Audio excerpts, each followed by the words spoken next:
Welcome to Phoenix. Today's audiobook is Outlaw of Gor, the second book in the Gorean Saga by John Norman, first published in 1967.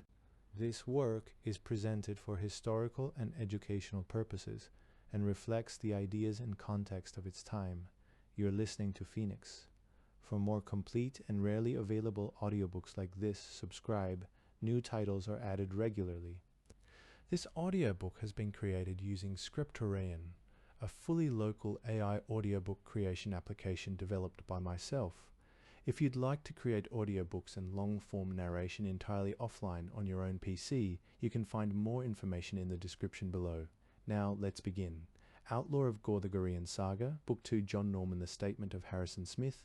I first met Tarl Cabot at a small liberal arts college in New Hampshire, where we had both accepted first-year teaching appointments. He was an instructor in English history, and I, intending to work for some 3 years to save money toward law school, had accepted an appointment as an instructor in physical education, a field which, to my annoyance, Cabot never convinced himself belonged in the curriculum of an educational institution. We hiked a good deal, talked and fenced, and I hoped had become friends. I liked the young, gentle Englishman. He was quiet and pleasant, though sometimes he seemed remote or lonely, somehow unwilling to break through that protective shield of formality behind which the educated Englishman, at heart perhaps as sentimental and hot-blooded as any man, attempts to conceal his feelings. Young Cabot was rather tall, a good-sized man, well-built, with an animal ease in his walk that perhaps bespoke the docks of Bristol, his native city, rather than the cloisters of Oxford, at one of whose colleges he had obtained his later education. His eyes were clear and blue, direct and honest. He was fairly complected. His hair, lamentably perhaps, though some of us loved him for it, was red, but not merely red, it was rather a tangled, blazing affront to the proprieties of the well-groomed academician. I doubt that he owned a comb, and I would be willing to swear that he would not have used one if he had. All in all, Tarl Cabot seemed to us a young, quiet, courteous Oxford gentleman, except for that hair, and then we weren't sure. To my consternation and that of the college, Cabot disappeared shortly after the conclusion of the first semester. I'm sure that this was not of his own intention. Cabot is a man who honors his commitments. At the end of the semester, Cabot, like the rest of us, was weary of the academic routine and was seeking some diversion. He decided to go camping by himself in the nearby White Mountains, which were very beautiful then in the white, brittle splendor of a New Hampshire February. I loaned him some of my camping gear and drove him into the mountains, dropping him off beside the highway. He asked me, and I'm certain he was serious, to meet him at the same place in 3 days. I returned at the determined time, but he failed to keep the rendezvous. I waited several hours, and then returned at the same time the next day. Still he did not appear. Accordingly, then alarmed, I notified the authorities, and by afternoon a large-scale search was underway. Eventually we found what we supposed to be the ashes of his fire, near a large flat rock some 9 hours' climb from the highway. Our search otherwise was fruitless. Yet several months later I understand that Tarl Cabot stumbled out of these same mountains alive and well, but apparently under the stress of some emotional shock which had culminated in amnesia, at least for that period during which he had been missing. He never returned to teach at the college, to the relief of several of my elder colleagues, who now confessed that they had thought that young Cabot had never really fitted in. Shortly thereafter I determined that I did not fit in either, and left the college. I did receive a check from Cabot to cover the cost of my camping equipment, which he had apparently lost. It was a thoughtful gesture, but I wish instead that he had stopped to see me. I would have seized his hand and forced him to speak to me, to tell me what had happened. Somehow, unlike my colleagues at the school, I had found the amnesia account too simple. It was not an adequate explanation. It couldn't be. How had he lived for those months? Where had he been? What had he done? It was almost 7 years after I had known Tarl Cabot at the college when I saw him on the streets of Manhattan. By that time I had long ago saved the money I needed for law school, and had not taught for 3 years. Indeed, I was then completing my studies at the School of Law, associated with one of New York's best-known private universities. He had changed very little. If at all, I rushed over to him, and without thinking seized him by the shoulder. What happened next seemed almost too unbelievable to comprehend. He spun like a tiger with a sudden cry of rage in some strange tongue, and I found myself seized in hands like steel and with great force hurled helplessly across his knee, my spine an inch from being splintered like kindling wood. In an instant he released me, apologizing profusely even before recognizing me. In horror I realized that what he had done had been as much a reflex as the blinking of an eye or the jerking of a knee under a physician's hammer. It was the reflex of an animal whose instinct it is to destroy before it can be destroyed, or of a human being who has been tooled into such an animal, a human being who has been conditioned to kill swiftly, savagely, or be killed in the same fashion. I was covered with sweat. I knew that I had been an instant from death. Was this the gentle Cabot I had known? "Harrison," he cried.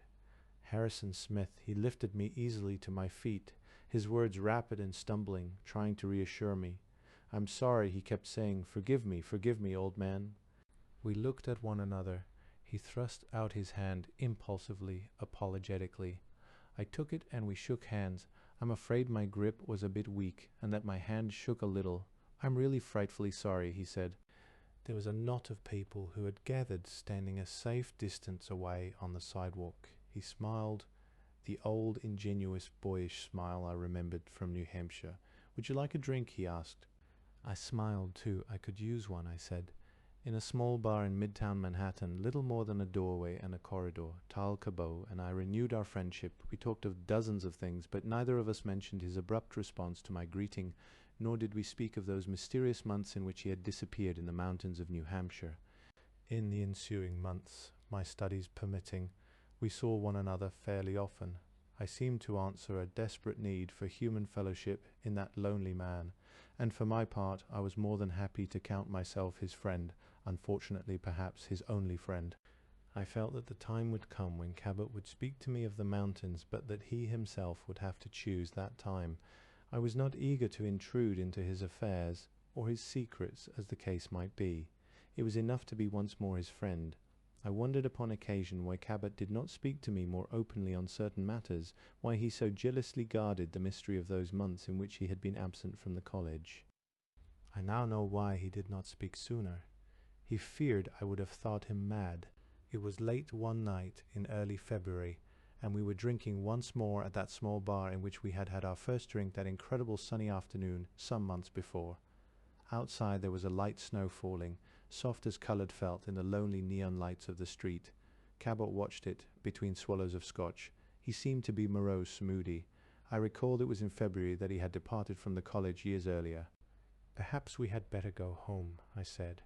Cabot continued to stare out the window, watching the neon snow drifting aimlessly down to the grey, trampled sidewalk. "I love her," said Cabot, not really speaking to me. "Who?" I asked. He shook his head and continued to watch the snow. "Let's go home," I said. "It's late." "Where is home?" asked Cabot, staring into the half-filled glass. "Your apartment a few blocks from here," I said, wanting him to leave, wanting to get him out of there. His mood was alien to anything I had seen in him before. Somehow I was frightened. He would not be moved. He pulled his arm away from my hand. "It is late," he said, seeming to agree with me, but intending perhaps more. "It must not be too late," he said, as though he had resolved on something, as though by the sheer force of his will he would stop the flow of time, the random track of events. I leaned back in my chair. Cabot would leave when he was ready, not before. I became aware of his silence, and the light subdued patter of conversation at the bar, the clink of glasses, the sounds of a foot scraping, of liquid swirling into a small heavy glass. Cabot lifted his scotch again, holding it before him, not drinking. Then, ceremoniously, bitterly, he poured a bit of it out onto the table, where it splattered, partly soaking into a napkin. As he performed this gesture, he uttered some formula in that strange tongue I had heard but once before when I had nearly perished at his hands. Somehow I had the feeling that he was becoming dangerous. I was uneasy. "What are you doing?" I asked. "I'm offering a libation," he said, "to Sardar Gor." "What does that mean?" I asked, my words fumbling a bit, blurred by the liquor, made unsteady by my fear. "It means," laughed Cabot, a mirthless laugh, "to the priest kings of Gor. He rose unsteadily. He seemed tall, strange, almost of another world in that subdued light, in that quiet atmosphere of small, genial, civilized noises. Then, without warning, with a bitter laugh, at once a lament and a cry of rage, he hurled the glass violently to the wall. It shattered into a million sporadic, gleaming fragments, shocking the place into a moment of supreme silence. And in that sudden instant of startled, awestruck silence, I heard him clearly, intensely repeat in a hoarse whisper that strange phrase, Tarl Gor. The bartender, a heavy, soft-faced man, waddled to the table. One of his fat hands nervously clutched a short leather truncheon, weighted with shot. The bartender jerked his thumb toward the door. He repeated the gesture. Cabot, towering over him, seemed not to comprehend. The bartender lifted the truncheon in a menacing gesture. Cabot simply took the weapon, seeming to draw it easily from the startled grip of the fat man. He looked down into the sweating, frightened, fat face. "You have lifted a weapon against me," he said. "My codes permit me to kill you." The bartender and I watched with terror as Cabot's large, firm hands twisted the truncheon apart, splitting the stitching, much as I might have twisted apart a roll of cardboard. Some of the shot dropped to the floor and rolled under the tables. "He's drunk," I said to the bartender. I took Cabot firmly by the arm. He didn't seem to be angry any longer, and I could see that he intended no one any harm. My touch seemed to snap him out of his strange mood. He handed the ruined truncheon meekly back to the bartender. "I'm sorry," said Cabot. "Really." He reached into his wallet and pressed a bill into the bartender's hands. It was $100 bill. We put on our coats and went out into the February evening, into the light snow. Outside the bar we stood in the snow, not speaking. Cabot, still half drunk, looked about himself, at the brutal electric geometry of that great city, at the dark, lonely shapes that moved through the light snow, at the pale glimmering headlights of the cars. "This is a great city," said Cabot, "and yet it is not loved. How many are there here who would die for this city? How many who would defend to the death its perimeters? How many who would submit to torture on its behalf?" "You're drunk," I said, smiling. "This city is not loved," he said, "or it would not be used as it is, kept as it is." He walked sadly away. Somehow I knew that this was the night on which I would learn the secret of Tarl Cabot. "Wait," I cried to him suddenly. He turned, and I sensed that he was glad that I had called to him, that my company on that night meant a great deal to him. I joined him, and together we went to his apartment. First he brewed a pot of strong coffee, an act for which my swirling senses were more than grateful. Then, without speaking, he went into his closet and emerged carrying a strongbox. He unlocked this with a key which he carried on his own person, and removed a manuscript, written in his own clear, decisive hand and bound with twine. He placed the manuscript in my hand. It was a document pertaining to what Cabot called the Counter-Earth, the story of a warrior, of the siege of a city, and of the love of a girl. You perhaps know it as Tarnsman of Gor. When, shortly after dawn, I had finished the account, I looked at Cabot, who all the time had been sitting at the window, his chin on his hands, watching the snow, lost in what thoughts I could scarce conjecture. He turned and faced me. "It's true," he said, "but you need not believe it. I didn't know what to say. It could not, of course, be true." Yet I felt Cabot to be one of the most honest men I had ever known. Then I noticed his ring, almost for the first time, though I had seen it 1,000 times. It had been mentioned in the account. That simple ring of red metal, bearing the crest of Cabot. "Yes," said Cabot, extending his hand. "This is the ring." I gestured to the manuscript. "Why have you shown me this?" I asked. "I want someone to know of these things," said Cabot simply. I arose, now conscious for the first time of a lost night of sleep, the effects of the drinking, and of the several cups of bitter coffee. I smiled wryly. "I think," I said, "I'd better go." "Of course," said Cabot, helping me on with my coat. At the doorway he held out his hand. "Goodbye," he said. "I'll see you tomorrow." I said. "No," he said. "I am going again to the mountains." It was in February, at this time, that he had disappeared 7 years before. I was shocked into clear consciousness. "Don't go," I said. "I'm going," he said. "Let me come with you," I said. "No," he said. "I may not come back." We shook hands, and I had the strange feeling that I might never see Tarl Cabot again. My hand was clenched firmly on his, and his on mine. I had meant something to him, and he to me, and now, as simply as this, it seemed that friends might part forever, never to see or talk to one another again. I found myself in the bleak white hallway outside his apartment, blinking at the exposed bulb in the ceiling. I walked for some hours in spite of my fatigue, thinking, puzzling about these strange things of which I had heard. Then suddenly I turned and, literally, ran back to his apartment. I had left him, my friend, to what I had no idea. I rushed to the door of the apartment and pounded on it with my fists. There was no answer. I kicked in the door, splintering the lock from the jamb. I entered the apartment. Tarl Cabot was gone. On the table in that small furnished apartment was the manuscript I had read through the long night, with an envelope fastened under the twine. The envelope bore my name and address. Inside was the simple note for Harrison Smith, should he care to have it, dismal. I left the apartment carrying the manuscript, which was subsequently published as Tarnsman of Gor. That and memory were all that I retained of my friend, Tarl Cabot. My examinations came and were successfully completed. Later, following another examination, I was admitted to the bar in New York State, and I entered one of the immense law offices in the city, hoping to obtain eventually enough experience and capital to open a small practice of my own. In the rush of working in the interminable demanding jungle of detail required in my trade, the memory of Cabot was forced from my mind. There is perhaps little more to say here, other than the fact that I have not seen him again, though I have reason to believe he lives. Late one afternoon, after work, I returned to my apartment. There, in spite of the locked doors and windows, on a coffee table before the settee, was a second manuscript, that which now follows. There was no note, no explanation. Perhaps, as Tarl Cabot once remarked, the agents of the priest-kings are among us. Returned to Gor, once again, I, Tarl Cabot, strode the green fields of Gor. I awakened naked in the wind-swept grass beneath that blazing star that is the common sun of my two worlds, my home planet Earth and its secret sister, the counter-Earth, Gor.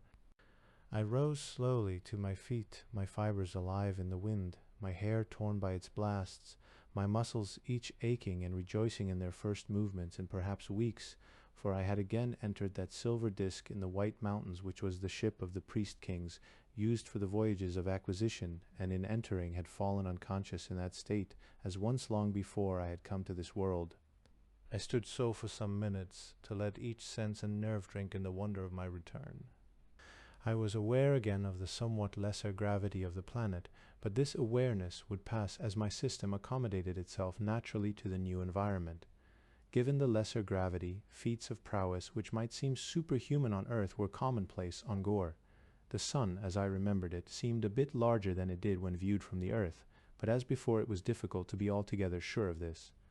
In the distance I could see some patches of yellow, the Kalana groves that dot the fields of Gor. Far to my left I saw a splendid field of Satarna, bending beautifully in the wind, that tall yellow grain that forms a staple in the Gorean diet. To the right, in the far distance, I saw the smudge of mountains. From their extent and height, as far as I could judge, I guessed them to be the mountains of Dentis. From them, if this were true, I could gather my bearings for Koroba, that city of cylinders to which years ago I had pledged my sword. So standing the sun upon me, without thinking I raised my arms as in pagan prayer to acknowledge the power of the priest-kings, which had once again brought me from earth to this world, the power which once before had torn me from Gor, when they were finished with me, taking me from my adopted city, my father and my friends, and from the girl I loved, dark-haired, beautiful Talina, daughter of Marlinus, who had once been the Ubar of Ar, the greatest city of all known Gor. There was no love in my heart for the priest-kings, those mysterious denizens of the Sardar Mountains, whoever or whatever they might be, but there was gratitude in my heart, either to them or to the strange forces that moved them. That I had been returned to Gor to seek out once more my city, and my love was, I was sure, not the spontaneous gesture of generosity or of justice that it might seem. The priest-kings, keepers of the holy place in the Sardar Mountains, seeming knowers of all that occurred on Gor, masters of the hideous flame death, that could with consuming fire destroy whatever they wished whenever they might please, were not so crudely motivated as men, were not susceptible to the imperatives of decency and respect that can upon occasion sway human action. Their concern was with their own remote and mysterious ends. To achieve these ends, human creatures were treated as subservient instruments. It was rumored they used men as one might use pieces in a game, and when the piece had played its role it might be discarded, or perhaps as in my case removed from the board until it pleased the priest-kings to try yet another game. I noticed a few feet from me, lying on the grass, a helmet, shield and spear, and a bundle of folded leather. I knelt to examine the articles. The helmet was bronze, worked in the Greek fashion, with a unitary opening somewhat in the shape of a Y. It bore no insignia, and its crest-plate was empty. The round shield, concentric overlapping layers of hardened leather riveted together and bound with hoops of brass, fitted with the double sling for carrying on the left arm, was similarly unmarked. Normally the Gorean shield is painted boldly and has infixed in it some device for identifying the bearer's city. If this shield were intended for me, and I had little doubt it should have carried the sign of Koroba, my city. The spear was a typical Gorean spear, about 7 feet in height, heavy, stout, with a tapering bronze head some 18 inches in length. It is a terrible weapon, and abetted by the somewhat lighter gravity of Gor, when cast with considerable force, can pierce a shield at close quarters, or bury its head a foot deep in solid wood. With this weapon groups of men hunt even the laurel in its native haunts in the Voltai range, that incredible panther-like carnivore which may stand 6 to 8 feet high at the shoulder. Indeed, the Gorean spear is such that many warriors scorn lesser missile weapons, such as the longbow or crossbow, both of which are not uncommonly found on Gor. I regretted, however, that no bow was among the weapons at my disposal, as I had, in my previous sojourn on Gor, developed a skill with such weapons, and admittedly a fondness for them, a liking which had scandalized my former master-at-arms. I recalled him with affection, the older Tarl. Tarl is a common name on Gor. I looked forward eagerly to seeing him again, that rough Viking giant of a man, that proud, bearded, affectionately belligerent swordsman who had taught me the craft of arms as practiced by the warriors of Gor. I opened the leather bundle. In it I found the scarlet tunic, sandals, and cloak which constitute the normal garb of a member of the caste of warriors. This was as it should be, as I was of that caste, and had been since that morning some 7 years ago, when in the chamber of the Council of High Castes I had accepted weapons from the hands of my father, Tarl Cabot, administrator of Koroba, and had taken the home stone of that city as my own. For the Gorean, though he seldom speaks of these things, a city is more than brick and marble cylinders and bridges. It is not simply a place, a geographical location in which men have seen fit to build their dwellings, a collection of structures where they may most conveniently conduct their affairs. The Gorean senses or believes that a city cannot be simply identified with its material elements, which undergo their transformations even as do the cells of a human body. For them, a city is almost a living thing, or more than a living thing. It is an entity with a history, as stones and rivers do not have history. It is an entity with a tradition, a heritage, customs, practices, character, intentions, hopes. When a Gorean says, for example, that he is a Var or Koroba, he is doing a great deal more than informing you of his place of residence. The Goreans generally, though there are exceptions, particularly the caste of initiates, do not believe in immortality.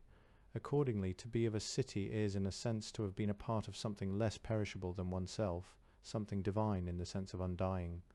Of course, as every Gorean knows, cities too are mortal, for cities can be destroyed as well as men, and this perhaps makes them love their cities the more, for they know that their city, like themselves, is subject to mortal termination. This love of their city tends to become invested in a stone which is known as the home stone, and which is normally kept in the highest cylinder in a city.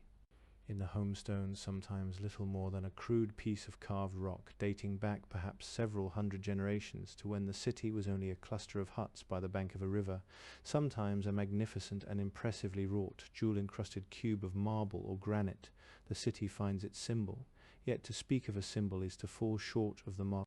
It is almost as if the city itself were identified with the home stone, as if it were to the city what life is to a man.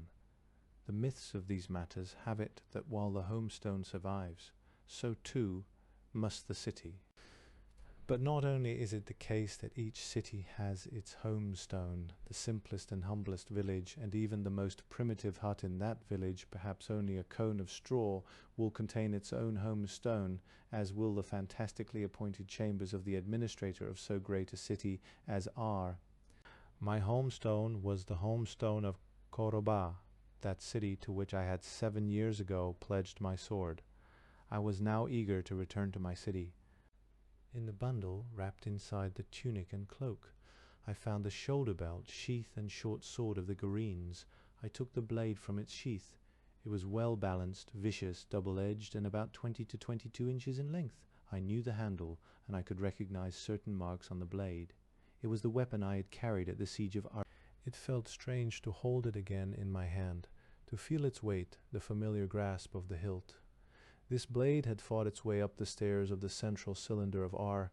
When I had rescued Marlenus, embattled Ubar of that city, it had crossed with that of Pakur, master assassin on the roof of our cylinder of justice, when I had fought for my love Talena, and now again I held it in my hand. I wondered why, and knew only that the priest-kings had intended it so. There were 2 items I had hoped to find in the bundle which were not there, a tarn goad and a tarn whistle. The tarn goad is a rod-like instrument, about 20 inches long. It has a switch in the handle, much like an ordinary flashlight. When the goad is switched to the on position and it strikes an object, it emits a violent shock and scatters a shower of yellow sparks. It is used for controlling tarns, the gigantic hawk-like saddle-birds of Gor. Indeed, the birds are conditioned to respond to the goad almost from the egg. The tarn whistle, as one might expect, is used to summon the bird. Usually the most highly trained tarns will respond to only one note, that's sounded by the whistle of their master.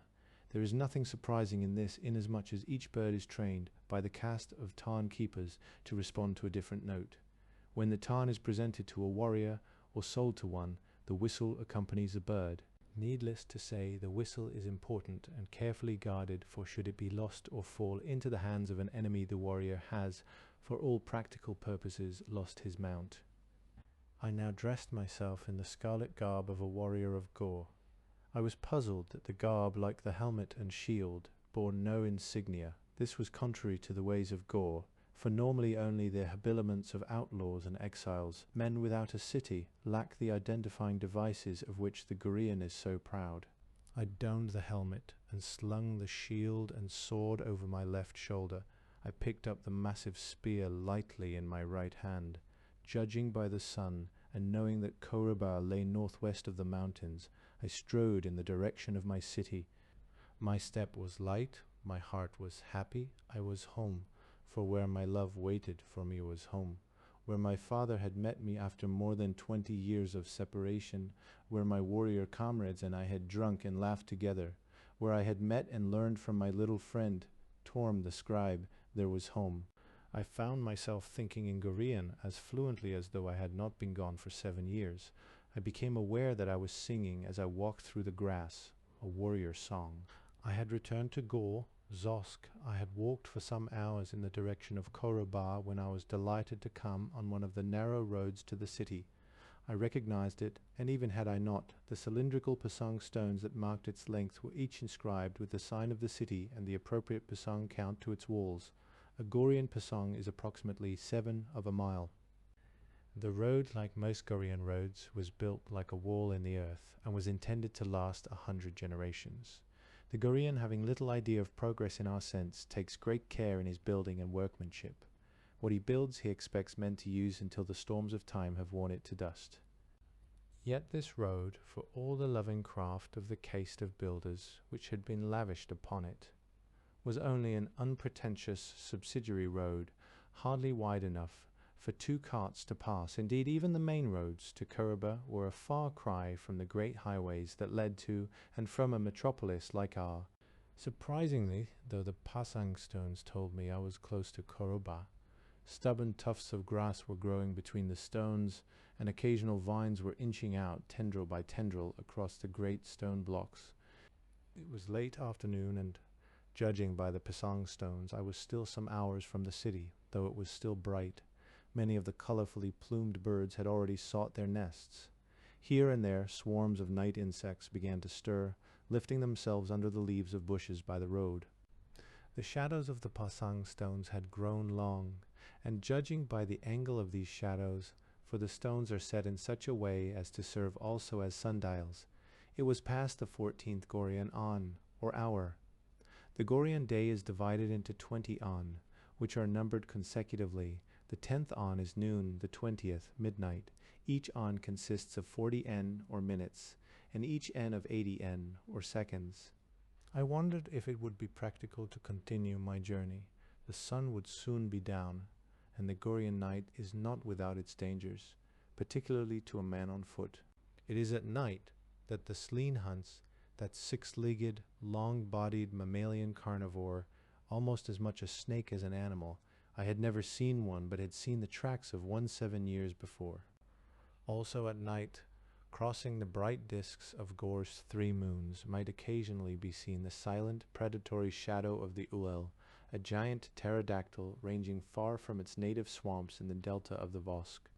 Perhaps most I dreaded those nights filled with the shrieks of the Vartpack, a bat-like swarm of flying rodents, each the size of a small dog. They could strip a carcass in a matter of minutes, each carrying back some fluttering ribbon of flesh to the recesses of whatever dark cave the swarm had chosen for its home. Moreover, some Vartpacks were rabid. One obvious danger lay in the road itself, and the fact that I had no light. After dark, various serpents seek out the road for its warmth, its stones retaining the sun's heat longer than the surrounding countryside. One such serpent was the huge many-banded Gorean python, the Hith.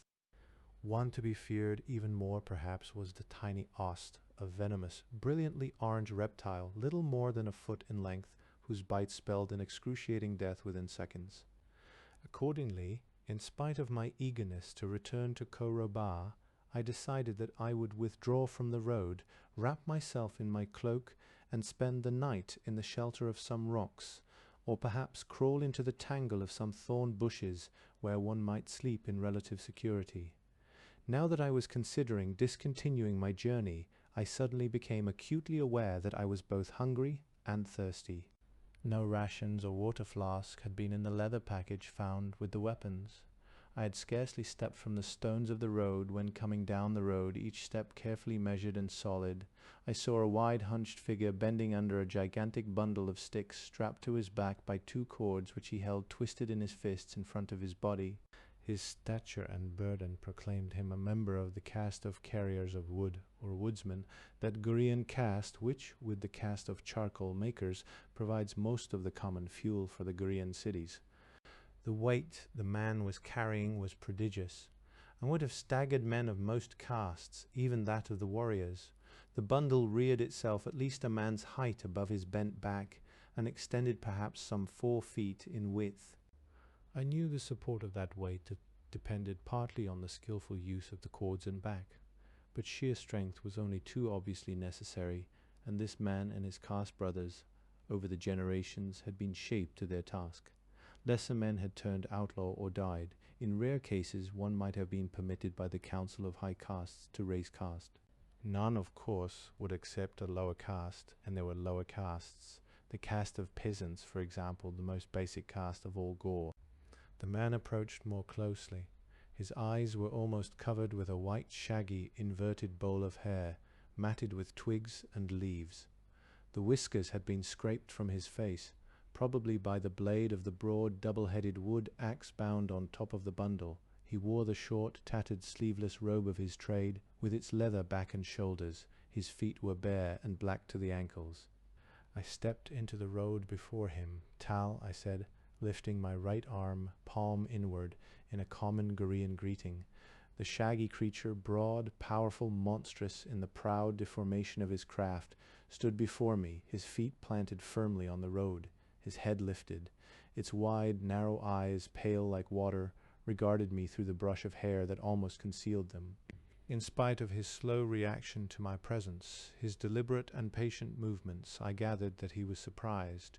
He had apparently not expected to meet anyone on this road. That puzzled me. "Tal," he said, his voice thick, almost less than human. I sensed that he was considering how quickly he could get to the axe bound across the bundle. "I mean you no harm," I said. "What do you want?" asked the carrier of wood, who must now have noticed that my shield and accoutrements bore no insignia, and would have concluded that I was an outlaw. "I am not an outlaw," I said. He obviously did not believe me. "I am hungry," I said. "I have had nothing to eat in many hours." "I too am hungry," he said, "and have had nothing to eat in many hours." "Is your hut near?" I asked. I knew it would be from the time of day at which I had encountered him. The sun regulates the schedule of most Gorean crafts, and the woodsman would now be returning with his day's cutting. "No," he said. "I mean you and your homestone no harm," I said. "I have no money and cannot pay you, but I am hungry."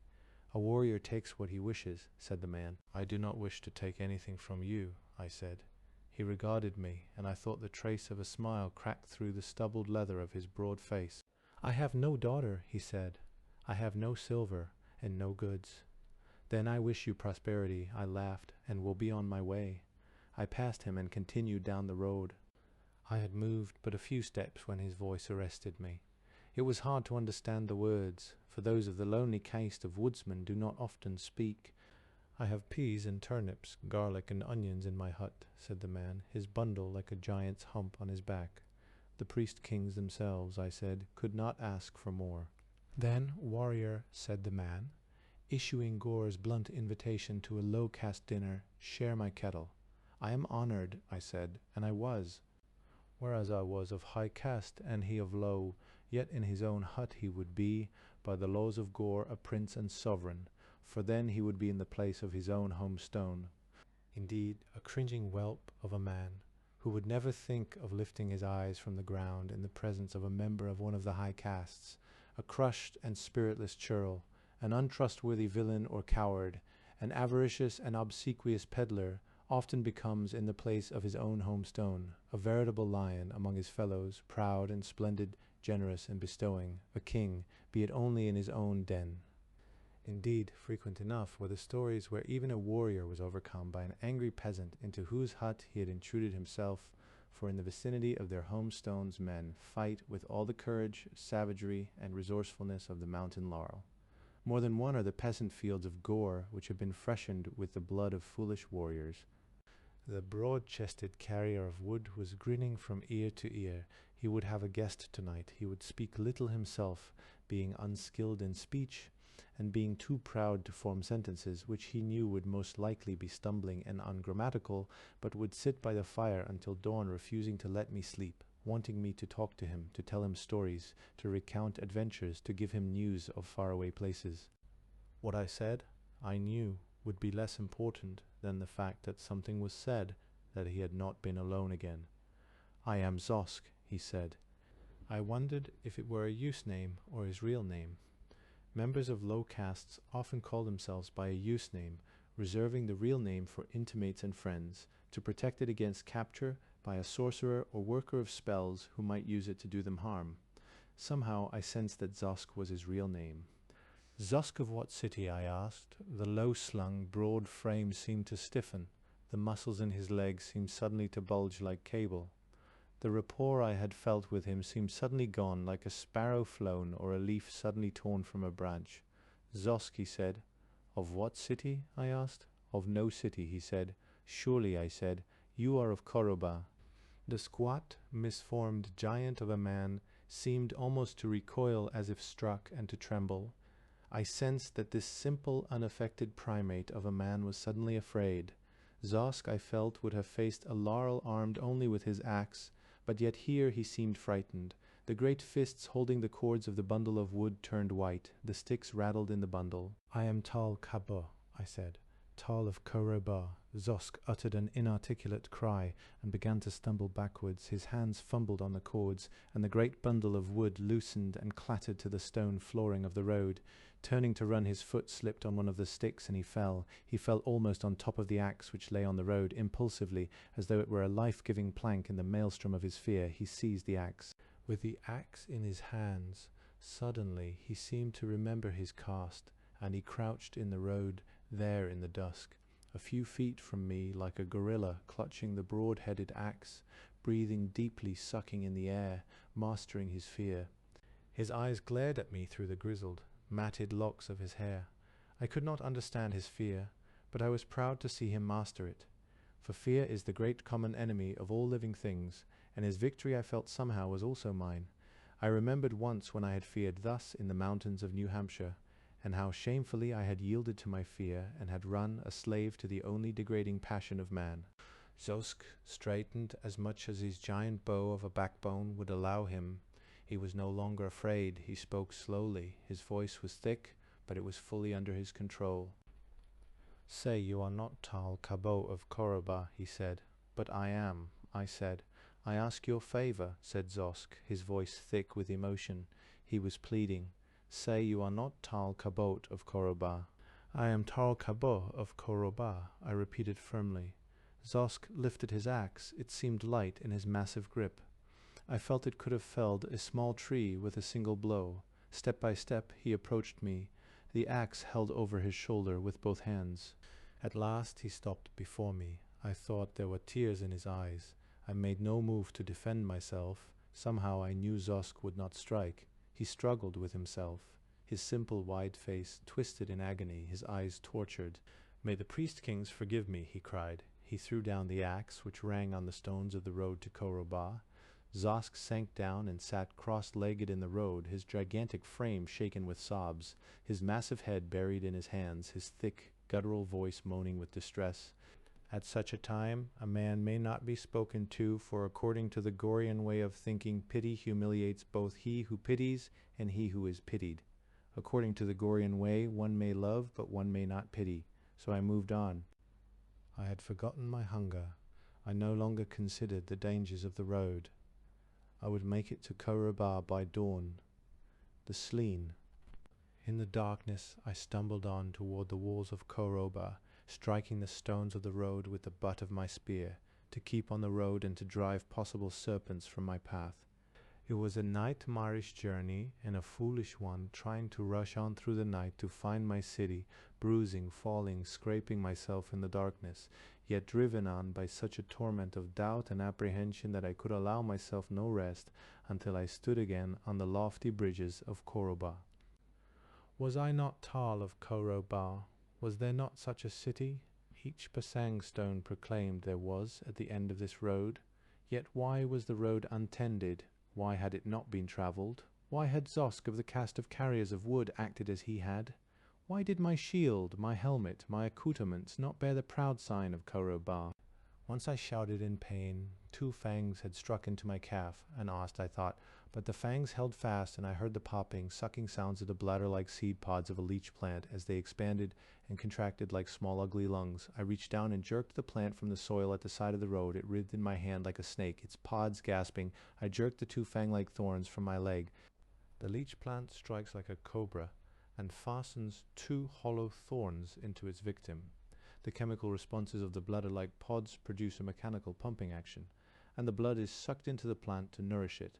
As I tore the thing from my leg, glad that the sting had not been that of the venomous ost, the 3 hurtling moons of gore broke from the dark cover of the clouds. I held the quivering plant up, then I twisted it apart. Already my blood, black in the silvery night, mixed with the juices of the plant, stained the stem even to the roots. In a matter of perhaps 2 or 3 seconds, it had drawn perhaps a gill of liquid. With a shudder, I hurled the loathsome plant away from the road. Normally such plants are cleared from the sides of the roads and from inhabited areas. They are primarily dangerous to children and small animals, but a grown man who might lose his footing among them would not be likely to survive. I prepared to set forth on my journey again. Grateful that now the 3 moons of Gor might guide my path on this perilous road, I asked myself in a sane moment if I should not seek shelter, and I knew that I should, but I could not, because questions burned within me that I could not dare to answer. Only the evidence of my eyes and ears could allay my fears, my bewilderment. I sought a truth I did not know, but knew I must discover, and it lay at the end of this road. I caught a strange unpleasant scent, much like that of a common weasel or ferret, only stronger. In that instant every sense was alert. I froze, an almost animal response. I was silent, not moving, seeking the shelter of stillness and immobility. My head turned imperceptibly as I scanned the rocks and bushes about the road. I thought I heard a slight sniffling, a grunt, a small dog like whine. Then nothing. It too had frozen. Probably sensing my presence, most likely it was a sleen. Hopefully a young one. I guessed it had not been hunting me, or I would not have been likely to have smelled it. It would have approached from upwind. Perhaps I stood thus for 6 or 7 minutes. Then I saw it on its 6 short legs undulate across the road, like a furred lizard, its pointed whiskered snout swaying from side to side, testing the wind. I breathed a sigh of relief. It was indeed a young sleen, not more than 8 feet long, and it lacked the patience of an older animal. Its attack, if it should detect my presence, would be noisy, a whistling rush, a clumsy squealing charge. It glided away into the darkness, perhaps not fully convinced that it was not alone. A young animal ready to neglect and overlook those slight traces that can spell the difference between death and survival in Gor's brutal and predatory world. I continued my journey. Black scudding clouds again obscured the 3 moons of Gor, and the wind began to rise. I could see the shadows of tall kalana trees bending against the darkness of the night, their leaves lifting and rustling on the long branches. I smelled rain in the air. In the far distance there was a sudden flash of lightning, and the sound of remote thunder reached me some seconds later. As I hurried on, I became more apprehensive. By now it seemed to me that I should be able to see the lights of the cylinder city of Koroba. The wind gathered force, seeming to tear at the trees. In a flash of light I spied a pasang stone and eagerly rushed to it. In the mounting wind and darkness I traced a numbering on the stone. It was true. I should now be able to see the lights of Koroba, yet I could see nothing. The city must be in darkness. Why were the lanterns not hung on the lofty bridges? Why were the lamps of 100 colors and flames not lit in the compartments of the city, telling in the lamp codes of Gor, of talk, of drinking, of love? Why were the huge beacons on the wall not burning, not summoning Koroba's far-roaring Tarnsman back to the shelter of her walls? I stood by the pasang stone, trying to understand. I was confused, uncertain. Now that I had not seen the lights of Koroba, as I would have expected, it struck me more forcibly that I had not even seen the lights of peasant cooking fires glowing in the hills surrounding the city, or the torches of rash sportsmen who hunt the sleen by night. Yes, and by now I should have been challenged a dozen times by Koroba's night patrols. A monstrous chain of lightning exploded in the night about me, deafening me with the shock and roar of its thunder, splitting the darkness in violent fragments, breaking it to pieces like a clay bowl struck with a hammer of fire, and with the lightning the storm descended, fierce cold torrents of icy rain whipped by the wind. In a moment I was drenched in the icy water. The wind tore at my tunic. I was blinded in the fury of the storm. I shook my head. I pulled off the helmet and wiped the cold water from my eyes. I thrust my fingers in my hair to force it back. I replaced the helmet, it bright and then dark, running with rain. My eyes were half closed against the storm.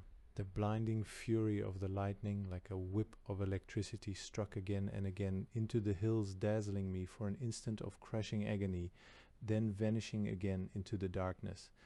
A bolt of lightning shadowed on the road not 50 yards before me. For an instant it seemed to stand like a gigantic crooked spear, poised in my path, luminous, uncanny, forbidding, then vanished. It had fallen in my path. The thought crossed my mind that it was a sign from the priest kings that I should turn back. I continued forward and stood where it had struck. In spite of the icy wind and rain, I could feel the heat of the stones through my sandals. I raised my eyes to the storm, and my spear and shield, and shouted into the storm, my voice drowned in the turbulence of nature. A defiant puff of wind hurled against the forces that seemed arrayed against me. "I am going to Koroba," I cried. I had hardly moved another step when in a flash of lightning I saw the sleen, this time a fully grown animal, some 19 or 20 feet long, charging toward me, swiftly, noiselessly, its ears straight against its pointed head, its fur dark, slick with rain, its fangs bared, its wide nocturnal eyes bright with the lust of the kill. A strange sound escaped me, an incredible laugh. It was a thing I could see, could feel, could fight. With an eagerness and a lust that matched that of the beast itself, I rushed forward in the darkness, and when I judged its leap, I lunged forward with the broad-headed spear of Gor. My arm felt wet and trapped and was raked with fangs, and I was spun as the animal squealed with rage and pain and rolled on the road. I withdrew my arm from the weak, aimlessly snapping jaw. Another flash of lightning, and I saw the sleen on its belly chewing on the shaft of the spear, its wide nocturnal eyes unfocused and glazed. My arm was bloody, but the blood was mostly that of the sleen. My arm had almost rammed itself down the throat of the animal following the spear I had flung into its mouth. I moved my arm and fingers. I was unhurt. In the next flash of lightning I saw the sleen was dead. A shudder involuntarily shook me, though I do not know if this was due to the cold and the rain or the sight of the long, furred lizard-like body that lay at my feet. I tried to extract the spear, but this was no easy task, so deeply it was lodged within the animal. Coldly, I took out my sword and hacked away the head of the beast and jerked the weapon free. Then, as sleen hunters do for luck, and because I was hungry, I took my sword and cut through the fur of the animal and ate the heart. It is said that only the heart of the mountain lal brings more luck than that of the vicious and cunning sleen. The raw meat, hot with the blood of the animal, nourished me, and I crouched beside my kill on the road to Koroba, another predator among predators. I laughed. Did you, O dark brother of the night, think to keep me from Koroba? How absurd it seemed to me that a mere sleen should have stood between me and my city. Irrationally I laughed, thinking how foolish the animal had been. But how could it have known that I was Tarl of Koroba, and that I was returning to my city? There is a Gorean proverb that a man who is returning to his city is not to be detained. Was the sleen not familiar with that saying? I shook my head to clear it of the wild thoughts. I sensed that I was irrational, perhaps a bit drunk, after the kill and the first food I had had in several hours. Then soberly, though I acknowledged it as a superstition, I performed the Gorean ritual of looking into the blood. With my cupped hands I drank a mouthful of blood, and then, holding another in my hands, I waited for the next flash of lightning. One looks into the blood in one's cupped hands. It is said that if one sees one's visage black and wasted, one will die of disease. If one sees oneself torn and scarlet, one will die in battle. If one sees oneself old and white-haired, one will die in peace and leave children. The lightning flashed again, and I stared into the blood in that brief moment. In the tiny pool of blood I held, I saw not myself but a strange face, like a globe of gold with disc-like eyes, a face like none I had ever seen. A face that struck an eerie terror into my heart. The darkness returned, and in the next flash of lightning I examined the blood again, but it was only blood, the blood of a sleen I had killed on the road to Koroba. I could not even see myself reflected in the surface. I drank the blood, completing the ritual. I stood up and wiped the spear as well as I could on the fur of the sleen. Its heart had given me strength. "Thank you, dark brother of the night," I said to the animal. I saw that water had gathered in the concave side of the shield. Gratefully I lifted it and drank from it. The valley of Koroba. I began to climb now. The road was familiar, the long, relatively steep ascent to the crest of that series of ridges beyond which lay Koroba, an ascent that was the bane of strapmasters, of caravans, of bearers of burdens like poor Zask, the woodsman of all travelers afoot. Koroba lay in the midst of green and rolling hills, some hundreds of feet above the level of the distant Tamber Gulf and that mysterious body of water beyond it, spoken of in Gorean simply as Tassa, the sea. Koroba was not set as high and remote as, for example, was Thentis in the mountains of Thentis, famed for its Tarn flocks, but it was not a city of the vast plains either, like the luxurious metropolis of Ar, or of the shore, like the cluttered, crowded, sensuous Port Kar on the Tamber Gulf, whereas Ar was glorious, a city of imposing grandeur that acknowledged even by its blood foes, whereas Thentis had the proud violence of the rude mountains of Thentis for its setting, whereas Port Kar could boast the broad Tamber for its sister, and the gleaming, mysterious Thassa beyond. I thought my city to be truly the most beautiful, its variegated lofty cylinders rising so gently, so joyfully among the calm green hills. An ancient poet who, incredibly enough to the Gorean mind, had sung the glories of many of the cities of Gor, had spoken of Koroba as the Towers of the Morning, and it is sometimes spoken of by that name. The actual word Koroba itself, more prosaically, is simply an expression in archaic Gorean referring to a village market. The storm had not abated, but I had ceased to mind it. Drenched, cold, I climbed on, holding my shield obliquely before me to deflect the wind and make the climb easier. At last, on the crest, I waited and wiped the cold water from my eyes, waited for the flash of lightning that after these long years would reveal my city. I longed for my city and for my father, the magnificent Matthew Cabot, once Ubar, now administrator of Koroba, and for my friends, the proud older Tarl, my master-at-arms, and Torm, the cheerful, grumbling little scribe who regarded even sleep and food as part of a conspiracy to separate him from the study of his beloved scrolls. And mostly I longed for Talena, she whom I had chosen for my companion, she for whom I had fought on R's cylinder of justice, she who loved me and whom I loved, dark-haired, beautiful Talena, daughter of Marlenus, once Ubar of R. "I love you, Talena," I cried, and as my cry parted from my lips, there was a great flash of lightning, and the valley between the hills stood stark and white, and I saw the valley was empty. Koroba was gone. The city had vanished. The darkness followed the flash of lightning, and the shock of the thunder shook me with horror. Again and again the lightning flashed, the thunder pounded in on me, and the darkness engulfed me once more, and each time I saw what I had seen before. The valley, empty Koroba, was gone. "You have been touched by the priest kings," said a voice behind me. I spun about, shield before me, spear ready. In the next flash of lightning I saw the white robes of an initiate, the shaven head, and the sad eyes of one of the blessed caste, servants, it is said, of the priest kings themselves. He stood with his arms in his robe, tall on the road, watching me. Somehow this man seemed different to me from the other initiates I had met on Gor. I could not place the difference. Yet it seemed there was something in him or about him that set him apart from the other members of his caste. He might have been any other initiate, yet he was not. There was nothing extraordinary about him, unless perhaps it was a brow somewhat more lofty than is common, eyes that might have looked on sights few men had seen. The thought struck me that I, Tarl of Koroba, a mortal, here in the night on this road, might be looking upon the face of a priest king. As we faced one another, the storm ceased. The lightning no longer shattered the night, the thunder no longer roared in my ears. The wind was calm. The clouds had dissipated. In pools of cold water lying among the stones of the road I could see the 3 moons of Gor. I turned and looked upon the valley in which Koroba had lain. "You are Tarl of Koroba," said the man. I was startled. "Yes," I said, "I am Tarl of Koroba." I turned to face him. "I have been waiting for you," he said. "Are you?" I asked the priest king. "No," he said. I looked at this man, seeming to be a man among other men, yet more.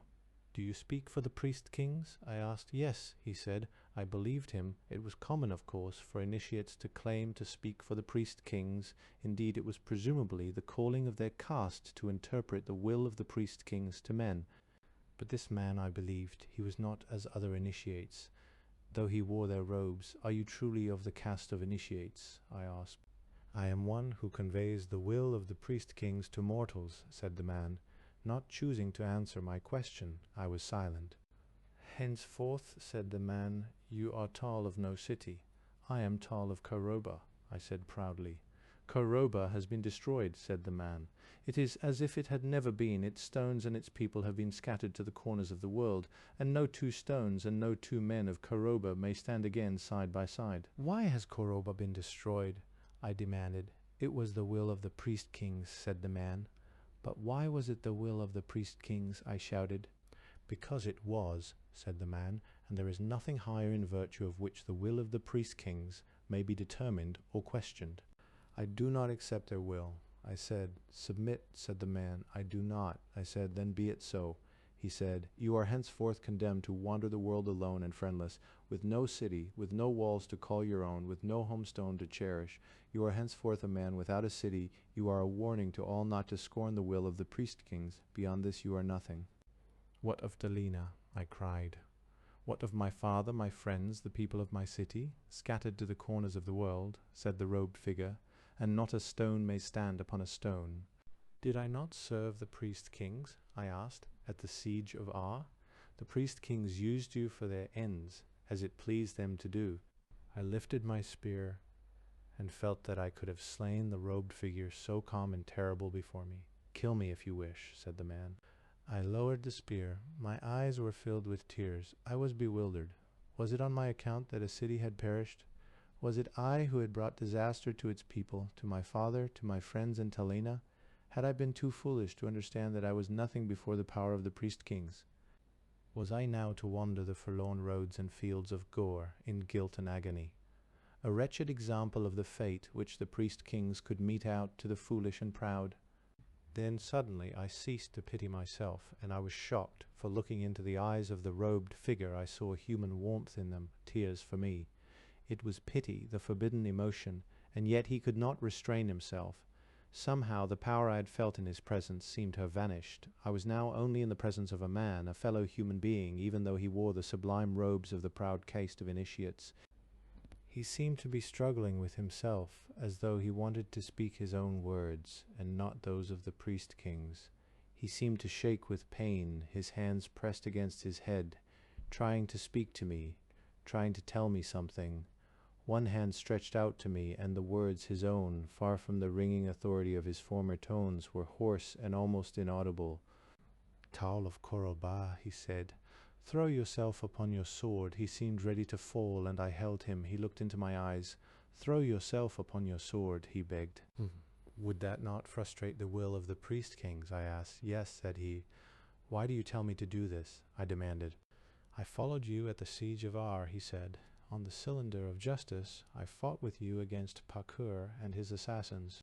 "An initiate?" I asked. He shook his head. "No," he said.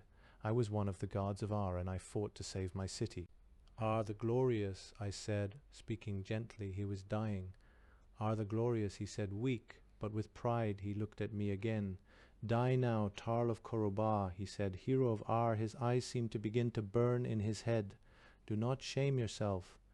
Suddenly he howled like a tortured dog, and what happened then I cannot bring myself to describe in detail.